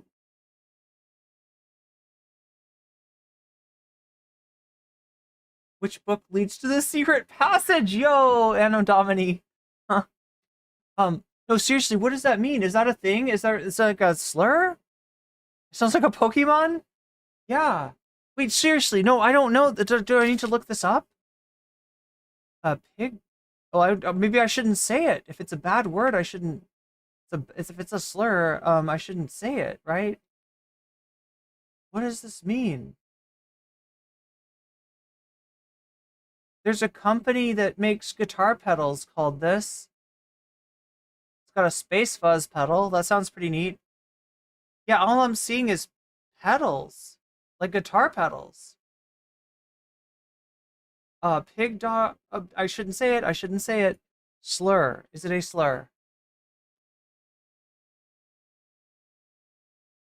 Okay, using anti-Semitic.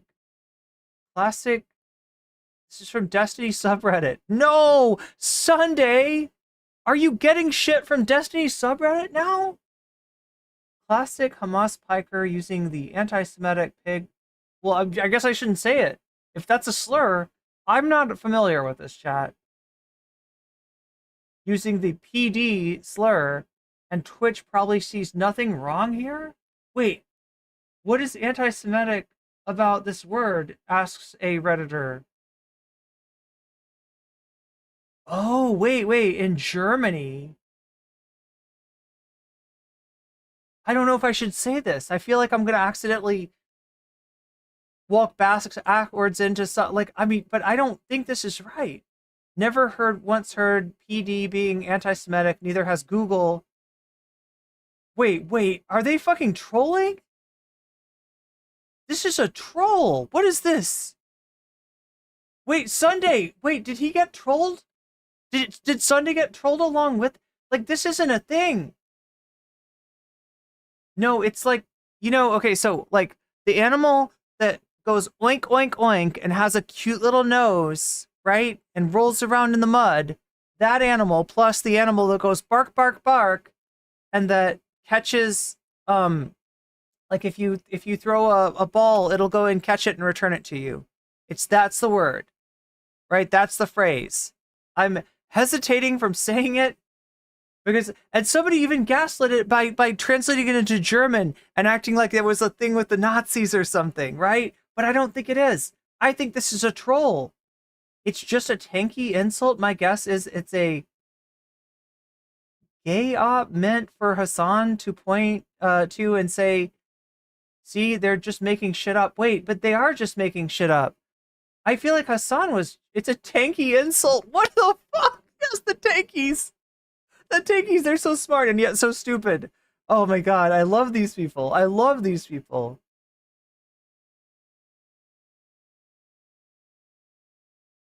Wait, so the animal that barks and the animal that oinks, somebody's saying that's anti-Semitic, but the other way around is not? Is this a real thing?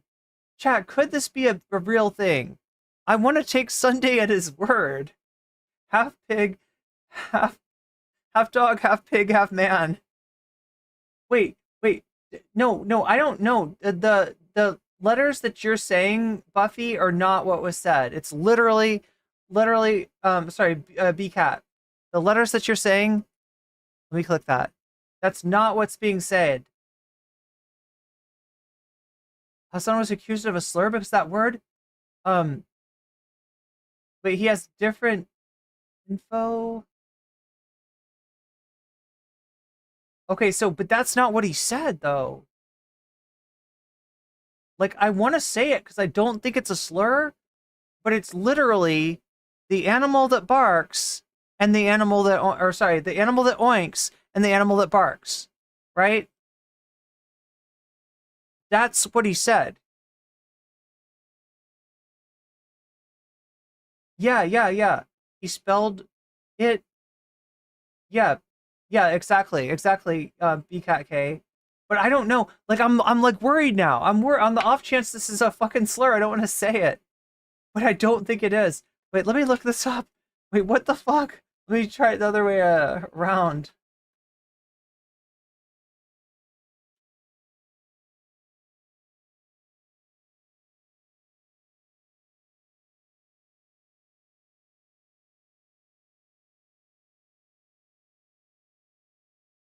Oxford English Dictionary. I choose you.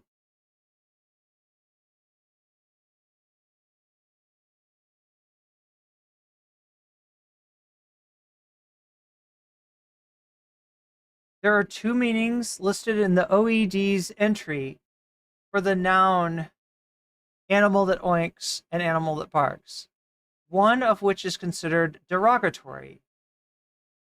What? But why won't it tell me what the names are? See meaning and use. Yeah, please. Thank you for visiting. It won't tell me unless I log in or like pay it money or something. View our subscription options. Yo, it's fucking clickbaiting me. They're like, one of these is derogatory.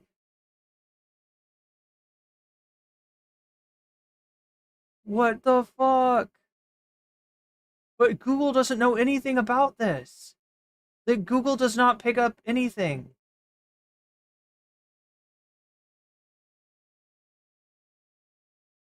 I don't think this is a fucking slur. Does anybody know about this being a slur? Depends on the use, but normally more of an unfriendly way of referring to someone. Wait, what? Wait, where does it come from? I can't find it on Google. You don't suppose that perhaps he's drunk. Have you considered that maybe Sunday is drunk? Maybe Sunday is always drunk. I don't know, chat. I don't know.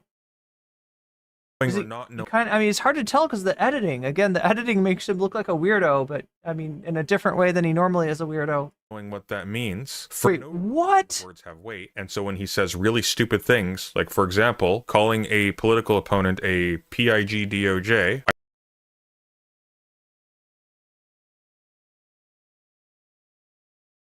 What? Either knowing or not knowing what that means. What? It's Monty Python? Is Sunday trolling us? Or has Sunday been trolled? Is it possible that DGG, that our destiny has infected the mind of our dude Sunday? I don't think it's an anti-Semitic slur. Now that I tried searching it too,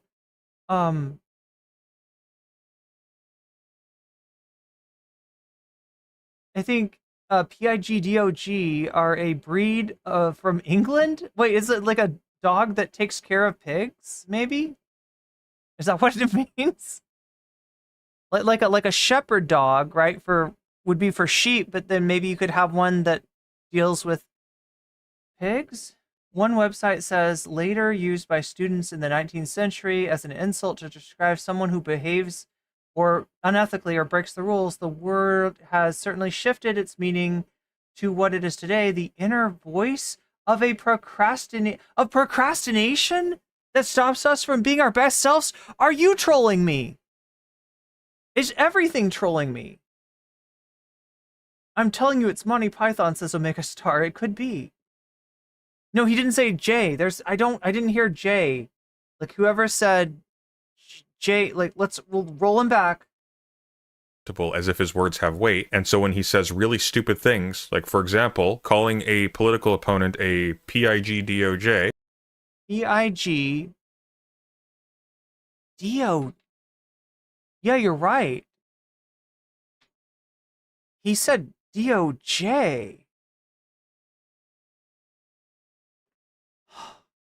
The mystery slur of Sunday, right, Utana? By the way, great anime. There's a restaurant called that 30 minutes from me. Wait, are you serious? No! No! Chad, is this real? They start of justice for pigs. Yo! What is going on? I can't believe, like, is this April Fools? Is this April fucking Fools? What's going on? Okay, let me look up the other word. DOJ. I don't see anything. It's reconfiguring it to be. Oh no.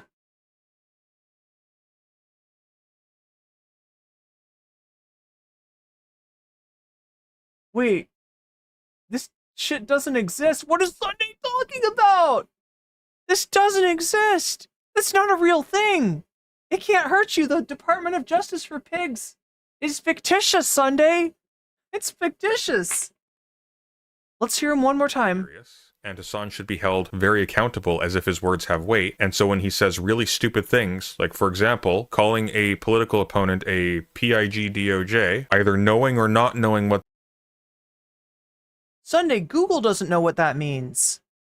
that means, for no reason. But he didn't. He said, I think he said the animal that oinks and the animal that woofs. I think that's actually what Hasan said.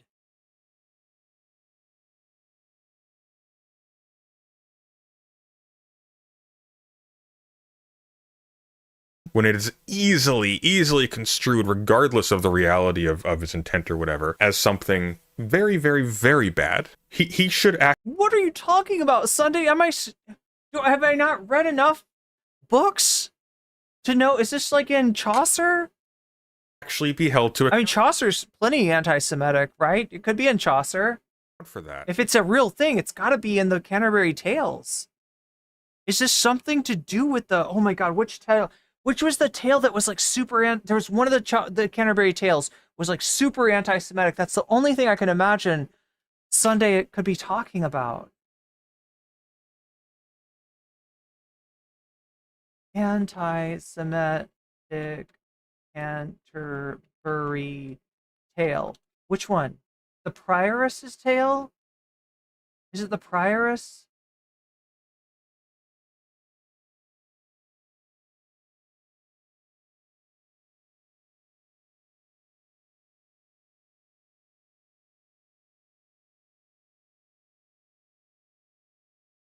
The Prioress and the Pardoner are like kind of. Story is an introduction with an invocation to the Virgin Mary. It sets the scene in Asia, where a community of Jews live in a Christian city. A 7-year-old schoolboy, son of a widow, is brought up to revere Mary. He teaches himself to sing the first verse of a popular medieval hymn, Alma Redemptoris Mater, nurturing mother of the Redeemer. Although he does not understand the words, an older classmate tells him it's about Mary, the mother of Jesus. He begins to sing every day as he walks through the local Jewish neighborhood to school. Satan incites some of. Yeah, this is the anti-Semitic one. But I don't see anything about the word that Sunday just spelled out. This is the only place I could imagine Sunday, a man of letters, would have come across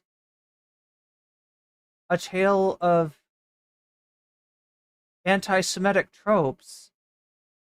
Wait, maybe it's like a word in in Middle English, right? Oh, I don't want to read the words, though. I don't see any PIGs or any DOJs.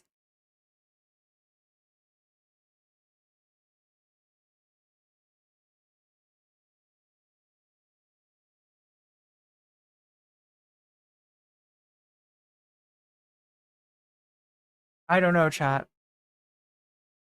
I don't think it's in the Canterbury Tales. Because that will be used in advance of you ever having a conversation with anyone on any issue pertaining to leftism or pertaining to, say, the Israel-Palestine issue or whatever you like. Hasan, due to his large reach, is going to reach other people. Yeah, a post from Destiny subreddit is all I found too, Utana. Depends on the context? Wait, are you trolling us, D-Clams? You got, like, before you do, and he will poison the well for you before you have a chance to talk about it. Know when you're playing with fire. There's no reason for it. It's an old slur. Point is, bad idea. It's an old slur? It's an old slur? How old, Sunday? Beowulf? How old? How old of a slur is it? Sigurd the Volsung? Like, where's this? Like, I'm thinking of fucking ancient literature here. How old? Are we talking about the Aeneid, the Odyssey? What's going on? Look at the link. Meow, meow, meow. I must look at the link. I must look at the link. If you stare too deeply at the link, then the link will stare back at you.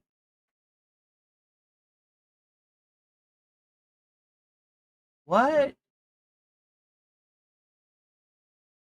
Wait, where did you send the... Oh, on Whispers, maybe? Would that be it?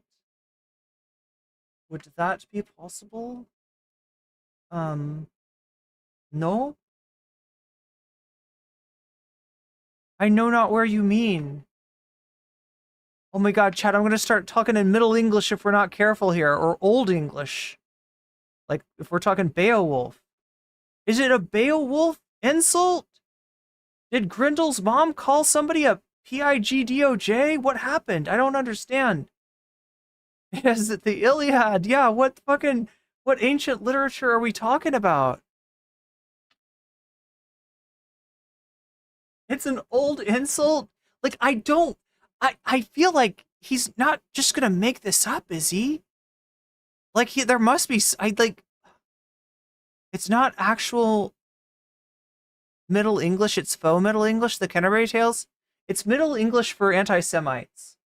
Calling the Houthi pirate guy and Frank, plugging him to your audience as like a chill, cool kid and whatnot, not good. They're not plugging, he's not really, okay, like, he did try to do Twitch streaming for a little while, but he's not, let's be real, he's not like an American content creator, right? Like, he's not getting the fucking... Are you jealous of Rashid? Is that what it is? Hasan won't bring you on his stream? You're not gonna get that hand up? Like, the way that Sunday's looking at this, like, it's like... You gave him clout. How dare you? How dare you? Good. Makes sense. Is it from the Fairy Queen? Oh my god. Oh, the Fairy Queen is... Just really stupid. Oh, It's not like the danger is that he's going to empower the Houthis. It's not like the danger is that he's going to encourage terrorism. The danger is strictly towards leftists, bluntly, and towards the causes that Hasan attaches to himself. Because fundamentally... Is it from cave drawings? Fundamentally, this guy's not going to become a... Sunday, you can't make a video like this. You can't. You absolutely can't. You've made several strong claims, including one that sounds like you pulled it out of your ass. All right? But I sort of don't think you would do that. So it makes me think that there's something to this. This is an old insult. This is an old insult? What kind of shit do I have to read to know about this? A new major source of revenue for the Houthis. Nobody's going to Yemen to sign up. What's going to happen is he is going to be characterized, and everybody affiliated with his position is going to be characterized. There's only one, like, Reddit post on this. What do you mean? This is all there is. This isn't spreading like wildfire. This is a post on Reddit. It's got 20 comments. It's got 0 upvotes? What the fuck? Is that it? How is that possible? It does not seem to have upvotes. What is Sunday talking about?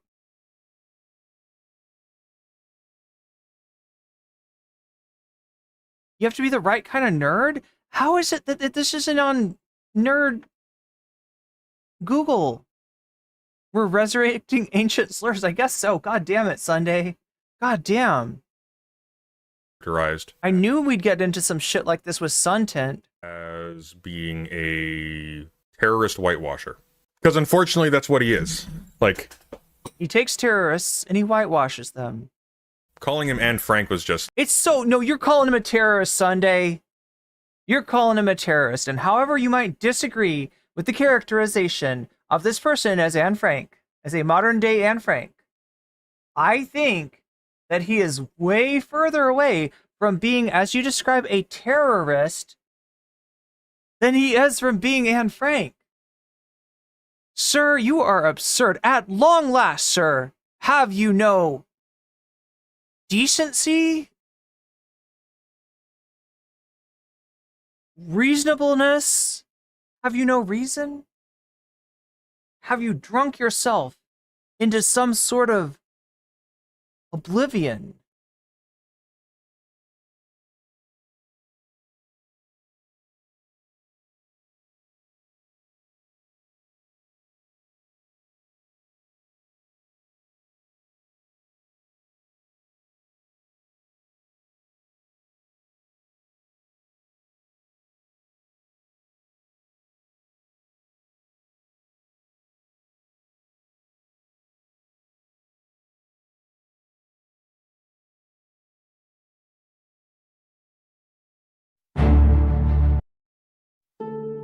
As I was just saying, Sunday, I must ask a question from an older generation. As I believe they would have said long ago in the 90s, where is your mind? Where is your mind? What type of cautionary tale do we see before us? What have we been brought here to witness? The downfall of a foe who once spread foul lies about me being on, what was it again? Valium and Thorazine. And now stands before us as meek as a youngling deer, as a Bambi in the forest.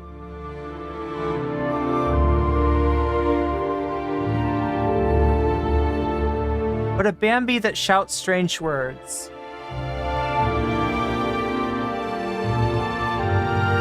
Words of ancient import. What cautionary tale have we now before us, I ask you once again? What lesson shall we learn from the misadventures of Good Sunday, Captain Domingo, who once flew proudly his Jolly Roger, and now sits with a stick up his butt, scolding Hasan for calling somebody a nonsensical insult, casting it as a curse from a language lost, an ancient language of the pig DOJ. Oh my God, what is going on here? Not to drink so heavily. That's a good lesson. That's a good lesson. We can learn a myriad of lessons. And that is certainly one of them. Strange misspelled words. Oh my God, it does sound like a misspelled word, doesn't it? He has drunken himself into oblivion. That's right, chat. That is exactly right. He's drunken himself into some sort of harvest dawn. As we stare into the vacant eyes of the statue, the former Titan, the debate sphere. I'm left with one question. Why? Why, Sunday? Why burn your credibility so? It's like astonishingly stupid.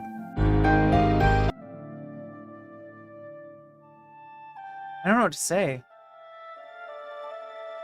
I don't know what to say.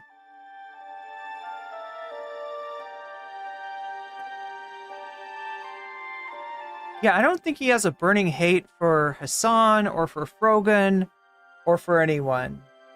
I think that Sunday is click hungry. And he's looking for any way to pull that fucking ripcord. Sunday, you haven't even like fallen off. Like usually that's what the ripcord is for, right? You fall off, you lose relevance, you pull the Hasan Bad, ripcord. And maybe it saves you. Right? Maybe it brings you a little bit of an audience and you're able to recover and survive, right?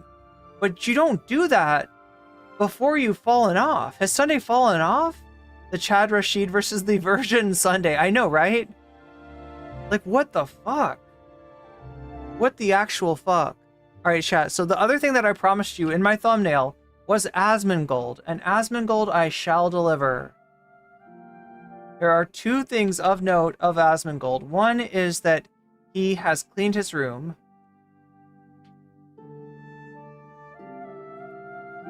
Oh no, oh no, oh no. Oh no, chat, there's more.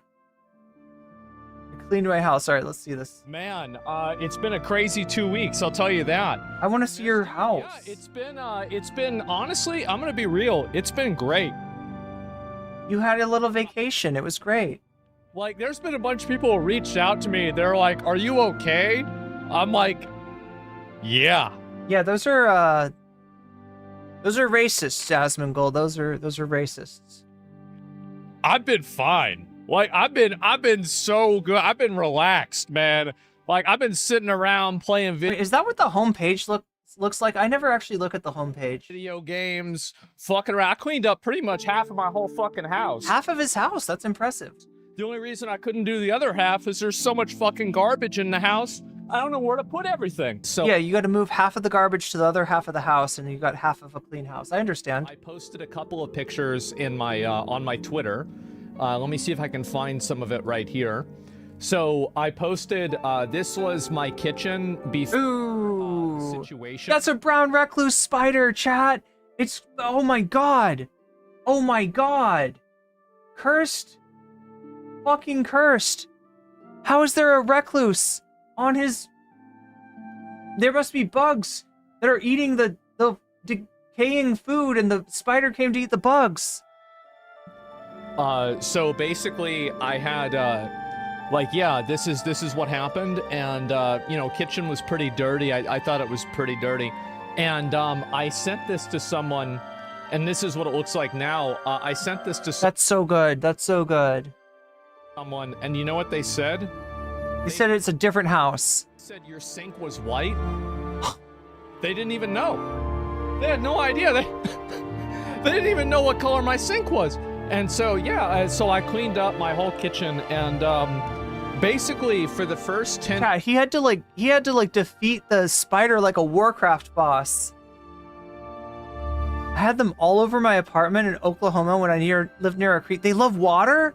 Oh no. I love water too.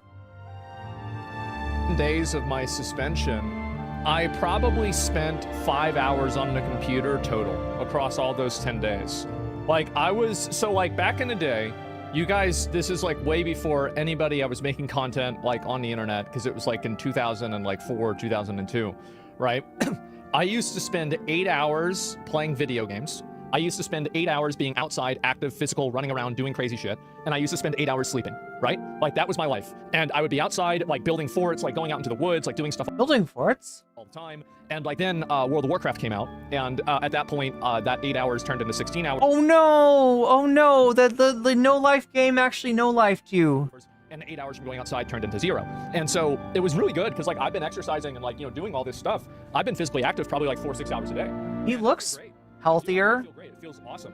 Like, I've been totally relaxed. Everything's been good. So yeah, nothing changed. Yeah, I've been cooking myself steaks. I've been like walking down to the store again. And honestly, you know, there's a lot of shit that so I've been really debating, do I react to my own apology video or not, right? And it's like, it would be really fucking funny if I did that, right? But we'll see what happens, right? I'm not sure. But anyway, I'll probably just paraphrase a lot of things. But there were a lot of things, it would really be funny, right? But anyway, so there were a lot of things that I was going to talk about and like things that I kind of saved for stream, right? Because like I didn't really want to go over everything. But I'll go through some of this stuff. Oh no, BCAT, you're right. A recluse for a recluse. At my house. And so like I got banned and like I'm like sitting there like in Oblivion or like a Fallout in PC. And I'm like I didn't know what to do. You say Oblivion? Oblivion, you say? I'm like, what do I do with my time? Isn't this the NPC music? No, I'm not streaming. Like, what do I do with 8 hours or 10 hours of my day? And so, yes, I'm back from the Shadow Realm, exactly. And so I'm sitting there and I don't really know what the fuck to do with myself. And then, do you feel better in a cleaner house? There was a lot more mold in the house than I thought. Wait, he's got music, doesn't he? There really was a lot of mold. I had no idea. Yes. No. Are you still a bad person? Yeah, but I'll do a better job at hiding it. Anyway. So the point is that I went through and I was like, okay, well, what else am I going to do, right? And anyway, so I was like, all right, fuck it. I guess I'm going to clean up my house. I don't have anything else to do. I might as well do that.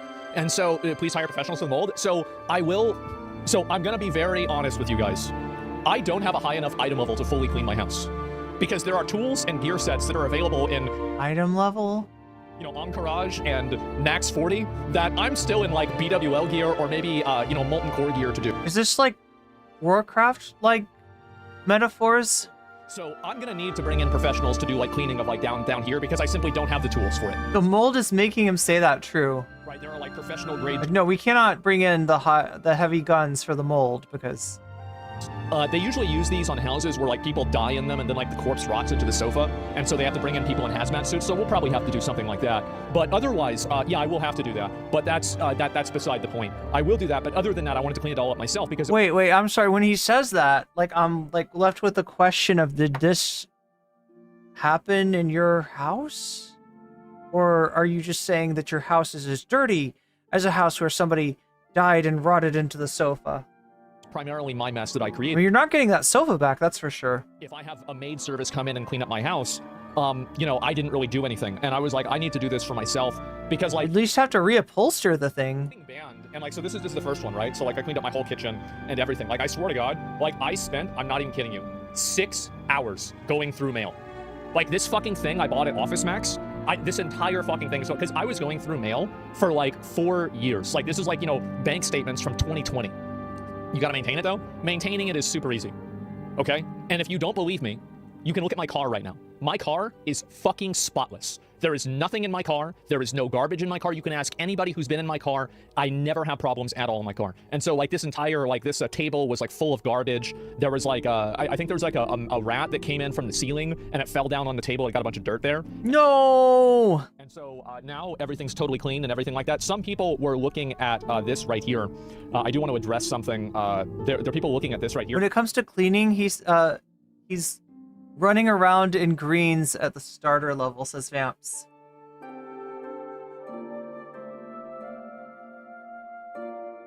Oh my god.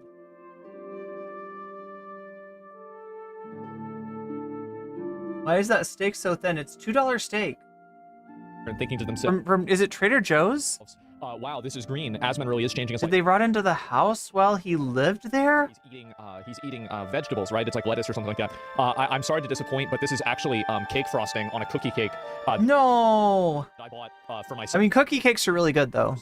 It was a Halloween cookie cake. I bought it at. It does look like, did look like lettuce at first. Store for just myself, and I've been eating it myself. Now I have been punished for that. I decided I thought it'd be a good idea. I mean, that looks really good, Chad. I want a cookie cake. I ate 25 cookies in 24 hours, and then I threw up somehow 28 cookies. No! The next 2 hours, and so crazy situation there. Yeah, I know, it was a lot of cookies, a lot of cookies. So which was good, right? Because like that gave me the opportunity to you know, I cleaned up my my bedroom too. So like maybe he's gonna try stand-up now. Like the only thing that I have left. Don't eat that cookie cake. Yeah, anything that's been in his house. I thought it would be a good meme. I didn't do a lot of this on stream because I was like, this is like, it's stupid. Like I'm not gonna like, clean everything up on stream for content. Like this is like my life. I'm trying to fix my life, right?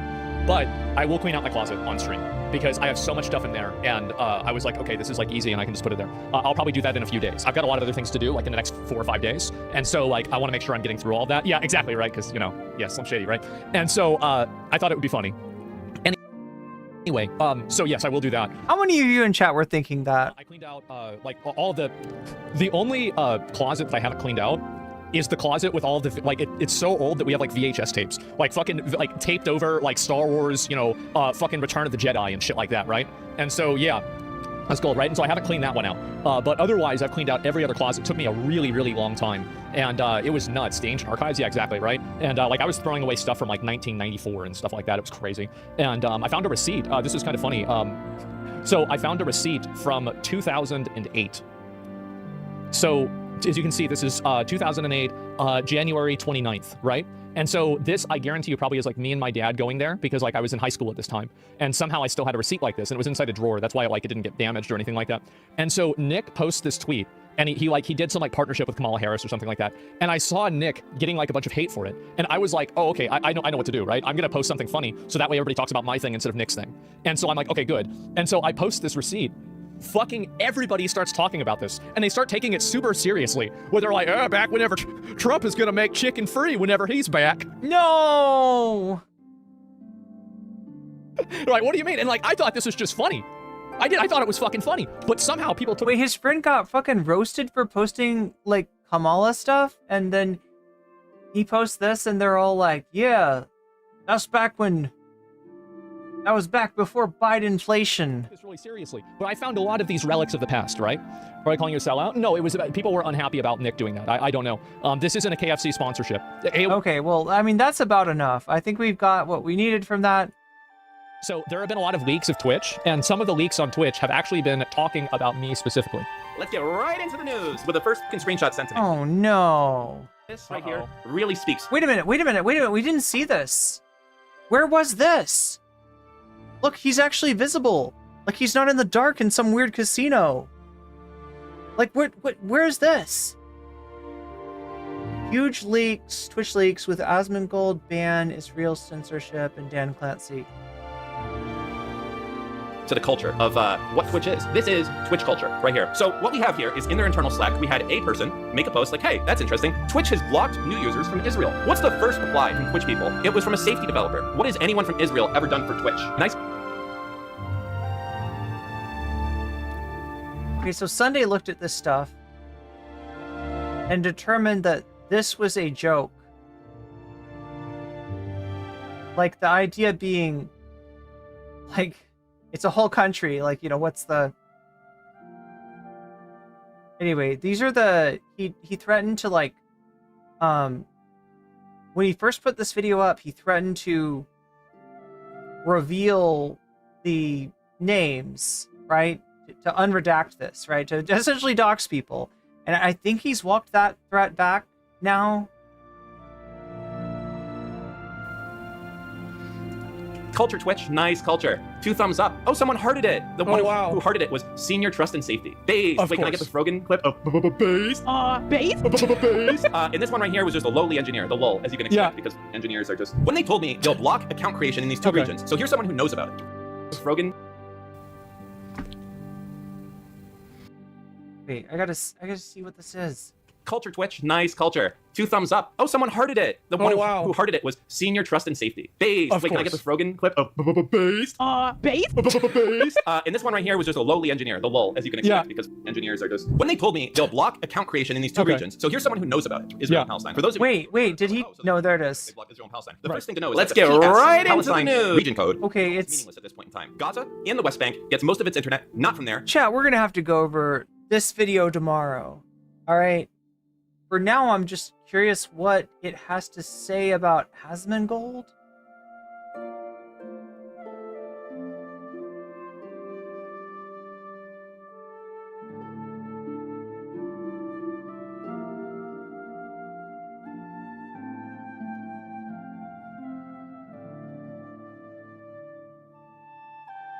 Here's the Asmongold part.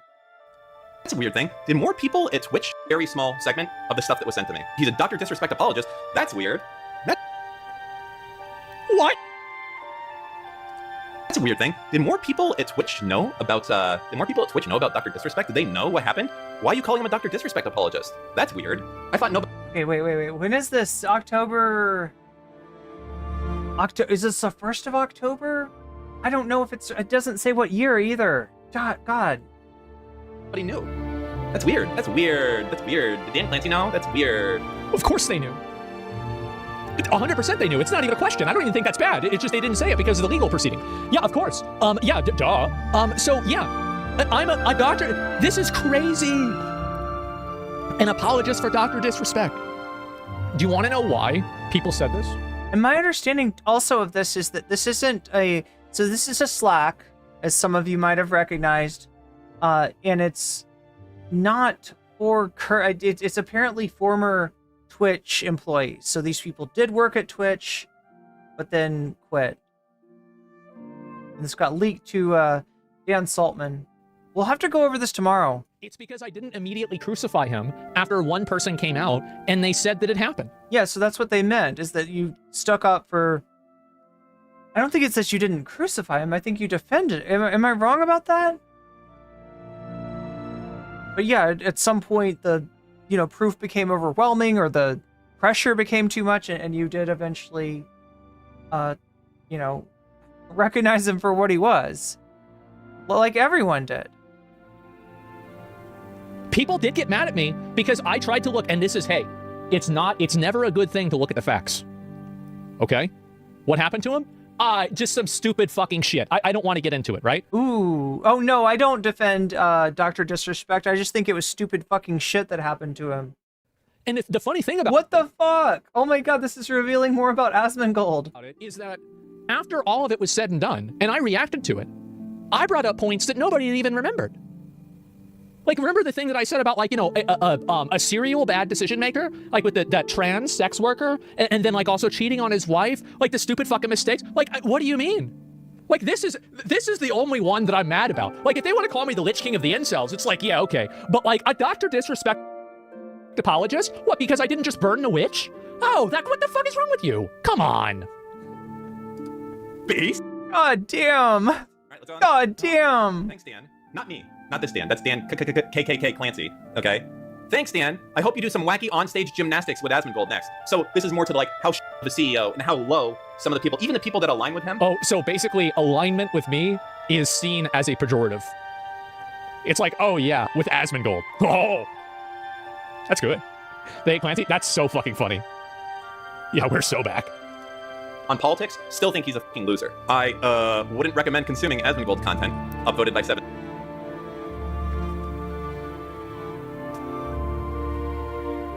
That was me. So wait, what is this? What is this? What is this? The people that used to work at Twitch are 7 of them are not fans of Asmongold. Was it? Oh, okay. Next tips. This rent-free.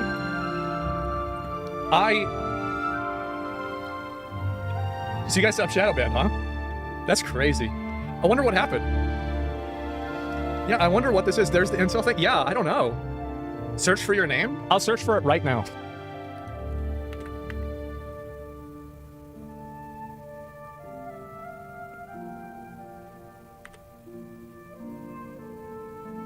Hipthar.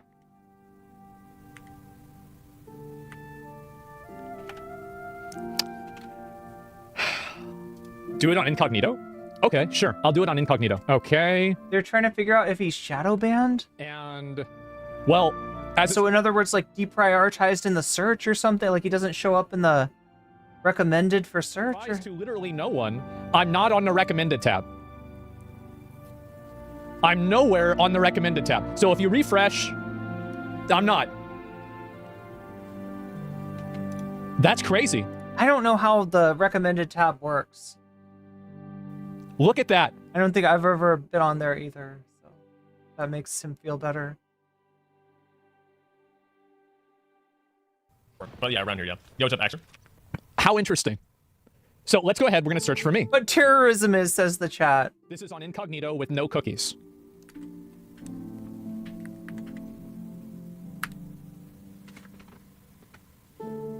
Wait, it does come up, doesn't it? It's there, right? I'm sure it's all just a big misunderstanding. It's a big misunderstanding, and it's like a you know, like a, it's like a weird. Wait, what's their sexual name? Is it Zach Rar with 2 R's? Is that it? Like it's like a weird accounting thing, right? Where there's a glitch in the system, and you know, I'm sure. I think that's just what happens, right? Yeah, there's a glitch. I mean, I've sometimes been afraid that like Twitch works that personally, right? Because when you think about it, like the smaller that the trust and safety team is, in other words, the more that Twitch cuts back, the more that they're gonna have like an overall opinion of certain people, right? But I don't think, like, it's kind of doubtful that anybody was like hardwired enough into the debate scene to ever, you know, care about, you know, me and the people I've had drama with. So it kind of, but for, I guess for something like somebody like Asmongold, right? They might have a opinion about him. There's no way that's okay. 2 R's is his name? Okay, so this is more stuff about me. This is from Twitch employees. Here we go. Or sorry, emoted by 7 people, liked by more. Yeah. I'd appreciate the following recommendation. TIL is the first when I search for the incel emote. But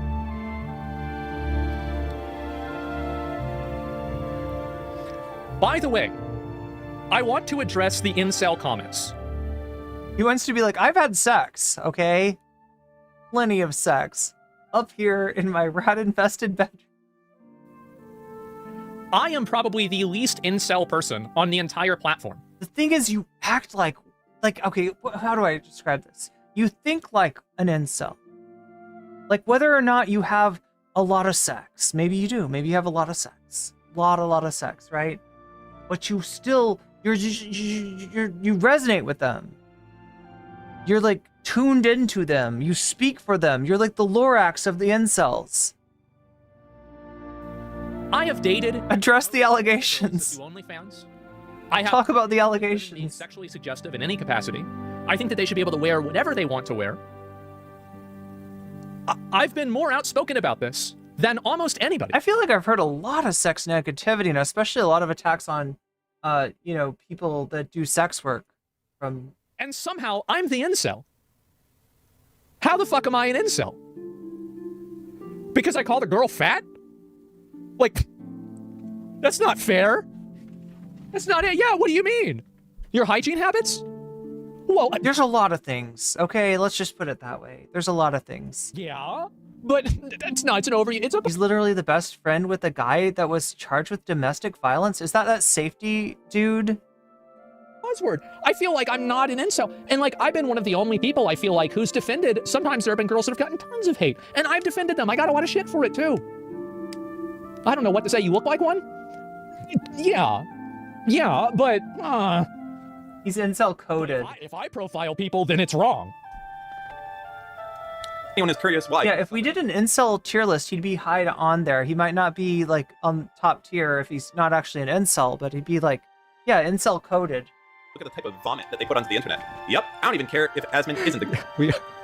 The subreddit, like you guys, like we are gonna have to dial back. Like sometimes, like some of the stuff like you guys say, like y'all need to stop talking about like some of that shit. Like you guys, like some of the comments that you guys, we're gonna have to delete these comments. Like they're so bad. Y'all need to dial this shit back. Like you're gonna get me in trouble. Garbage person, because the majority of his audience appears to be. So they're basically like, they hate Asmongold, even if he has done nothing wrong. Again, there it is. No, do you know what that says to me? That they're thinking more about a streamer's effect on the overall Twitch community than they are thinking about a streamer. That's what that says to me. Right? Do you see what they're saying? I don't even care. It's not him as a person. It's his presence as a streamer and the people that it brings. That's what happened to freedom of speech. Well, I'm on Reddit, right? And so like if Reddit tells me to jump, I say how high. If Twitch tells me to jump, I say how high. I follow the rules. And if I don't follow the rules and I get in trouble for it, I say okay. I take the punishment. I say all right. It's accountability. That's how a normal person acts. Just how it is. I died for your sins. I did think about wearing my hair down long and then doing the Jesus. I was strongly considering that.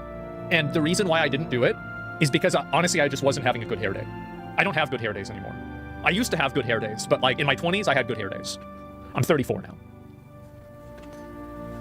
Did something wrong. But that said, they hate him even if he didn't do anything wrong. Of course. Just because they want to hate his fans or what he stands for, or because he's not sucking Hasan's. As soon as they here's the thing too, is like I feel like I'm very like open with like listening to other people's opinions, and I don't ban people unless they're mean to me or they break the terms of service. Those are basically the two reasons why people get banned. And so yeah, or I don't like what they're saying for whatever reason. And wait, okay. And so I actually like I let people say pretty much what they want to say. I do, because I think that this is my opinion. I think that bad opinions burn out. And what I mean by that is that like a bad extremist opinion will be like super popular for a while, and then it will radicalize itself to the point of like insanity, and then people will be like, wait a minute, you're fucking stupid, stop this. So like I believe in a free marketplace of ideas. I let people put out stupid ideas, and then over time people are like, oh, this is dumb, let's move past this. It gets filtered. Yeah, exactly. That's the way I see it. Because Nazis went away? Well, they kind of did, right? Because like we fought the war, they're done.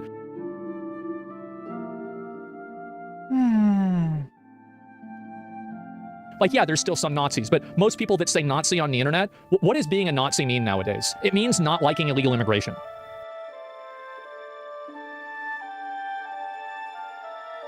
Asmongold, open your eyes! Open your eyes!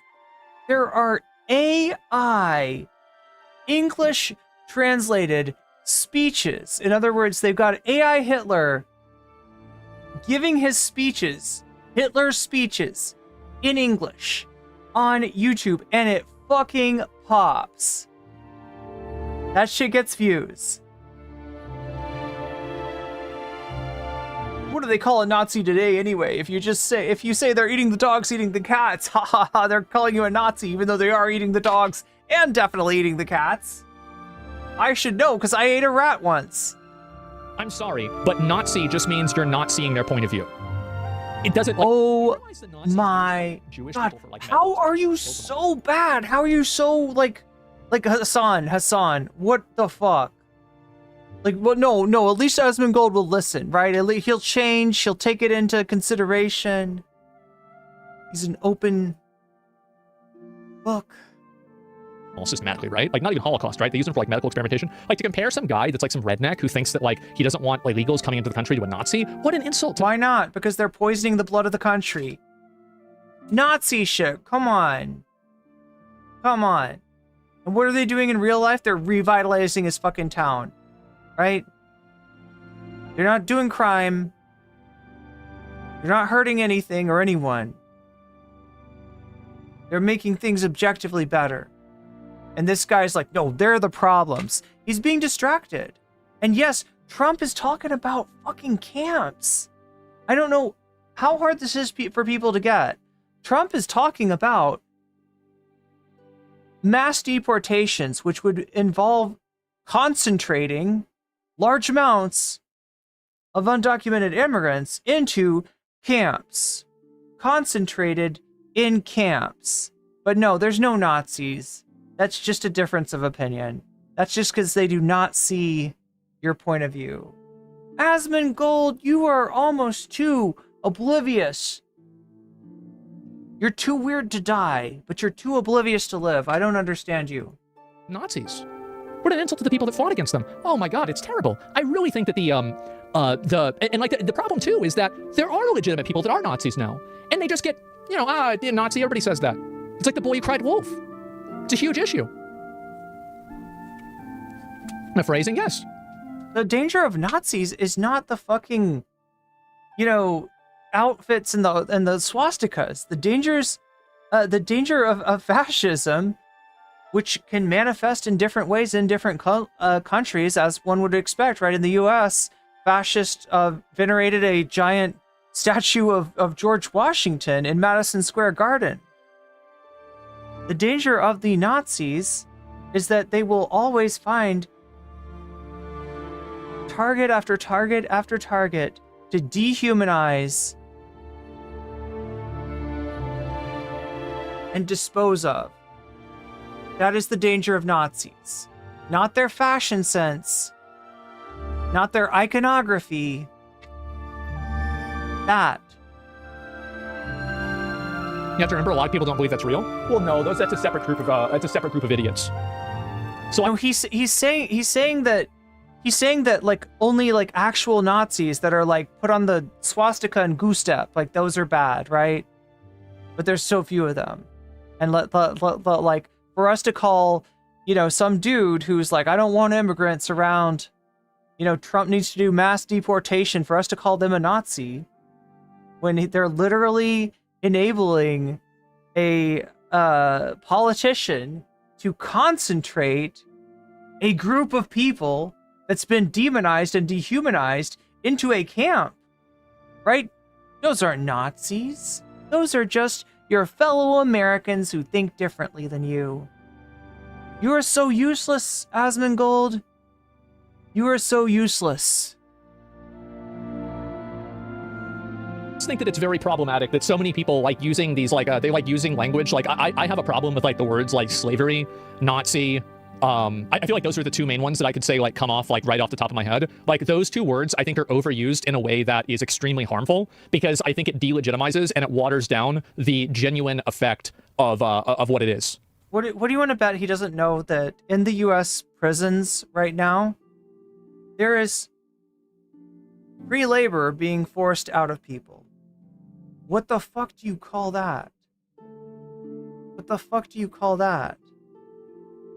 Right, there was an exception written into the Emancipation Proclamation for prisons to continue to... You see what I'm saying? Like, I think it's a really big problem. Woke is overused. I think woke and DEI is overused too. You're right about that. But like woke and DEI don't have like a really bad historical context. And so like that's not really as big of an issue. Yeah, yet. Because they haven't been test drived for a fucking genocide. You feel like the Banhammer's getting closer and closer reacting content? Oh, sure, right? You misspoke, it's getting clipped? I don't think I misspoke. I was about the insult to Nazis? Well, yeah, they're way worse. Fucking obviously, yes. They're way fucking worse. All I'm saying is that don't water these words down. I think this is a very fair thing to say. Get a whiff of Gamergate these days. I just tune out. Not even remotely worth my time, or even worth considering it. There's like, I have a lot more. The Slack only has retention for 90 days, but we've been, this guy had been saving it for a while. So we have more stuff going back, but I still have to filter through more of the stuff. I just wanted to push something out quickly. So there's more? Thank God. That's going to be another video. Oh, thank God. Yes. Alrighty. This is the gift that keeps on giving. This is insane.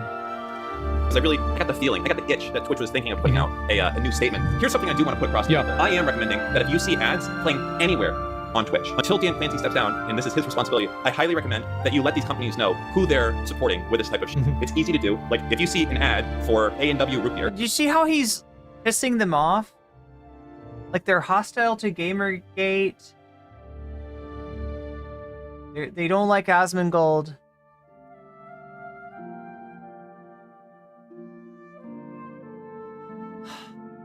He's literally saying this because he was called a Nazi for his genocidal racist takes. Yeah. Go to LinkedIn, type in... I'm sorry, chat, but I've got to pronounce the truth. The sad truth. Hasan might not be ready to admit this, ready to see this yet. But Asmongold has learned nothing from his ban. And assholes like Dan Clancy are just using this as a way to radicalize incels into going after their most hated streamers. Anyway, chat, it's rather late. I must go to sleep now. But first I must share the love on Twitch. Share the sweet, sweet love. That is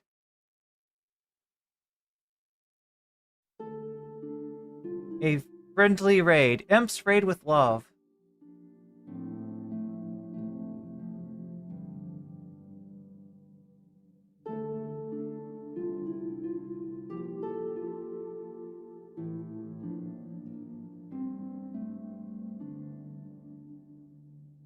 I don't know why I'm stealing demon mamas.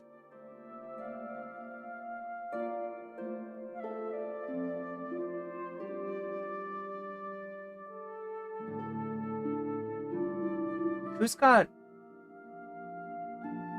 good content here? Oh my god, we're just gonna have to do this, chat. We're just gonna have to do this. Thank you for following, Utana. Thank you all for subbing and for following and for doing all those magic things that keep this stream alive. I appreciate it. In the space of a year, I've gone from being utterly unsustainable to being a full-time streamer, and I have you to thank for it. So thank you everybody. Sorry I have to go to bed so quickly, right? Let me shout out once again my Patreons. Speaking of people who help me keep the lights on, I appreciate you too, Thumb Gang. I appreciate you, mods. Mods are gods, all right? Yeah, shouts out to Temporal Insanity, to Funky Monkey, to Moe No Ape, to Just Julie, to Jules K, to JR, to Good for Gabby, to Zara Xerox, Fancy shouts out, to Rachel K, Fancy shouts out, and to Omega Star, Fancy shouts out and love. All right, go right into Echoplex Media, who I might be on in several weeks. I don't know. We're talking about it, chat. We're talking about crossing the streams, having a little conversation, having a little guest spot over there. So we'll see how that goes. Until then, chat. Good night and much love. Moe Kyun, fly my pretties. There you go. All right, we rated. And with that, I will bid you good night, and I will bid you adieu. Until morrow. Is that a phrase? Till morrow? Till tomorrow? I'm just trying to say till tomorrow. All right, see you tomorrow.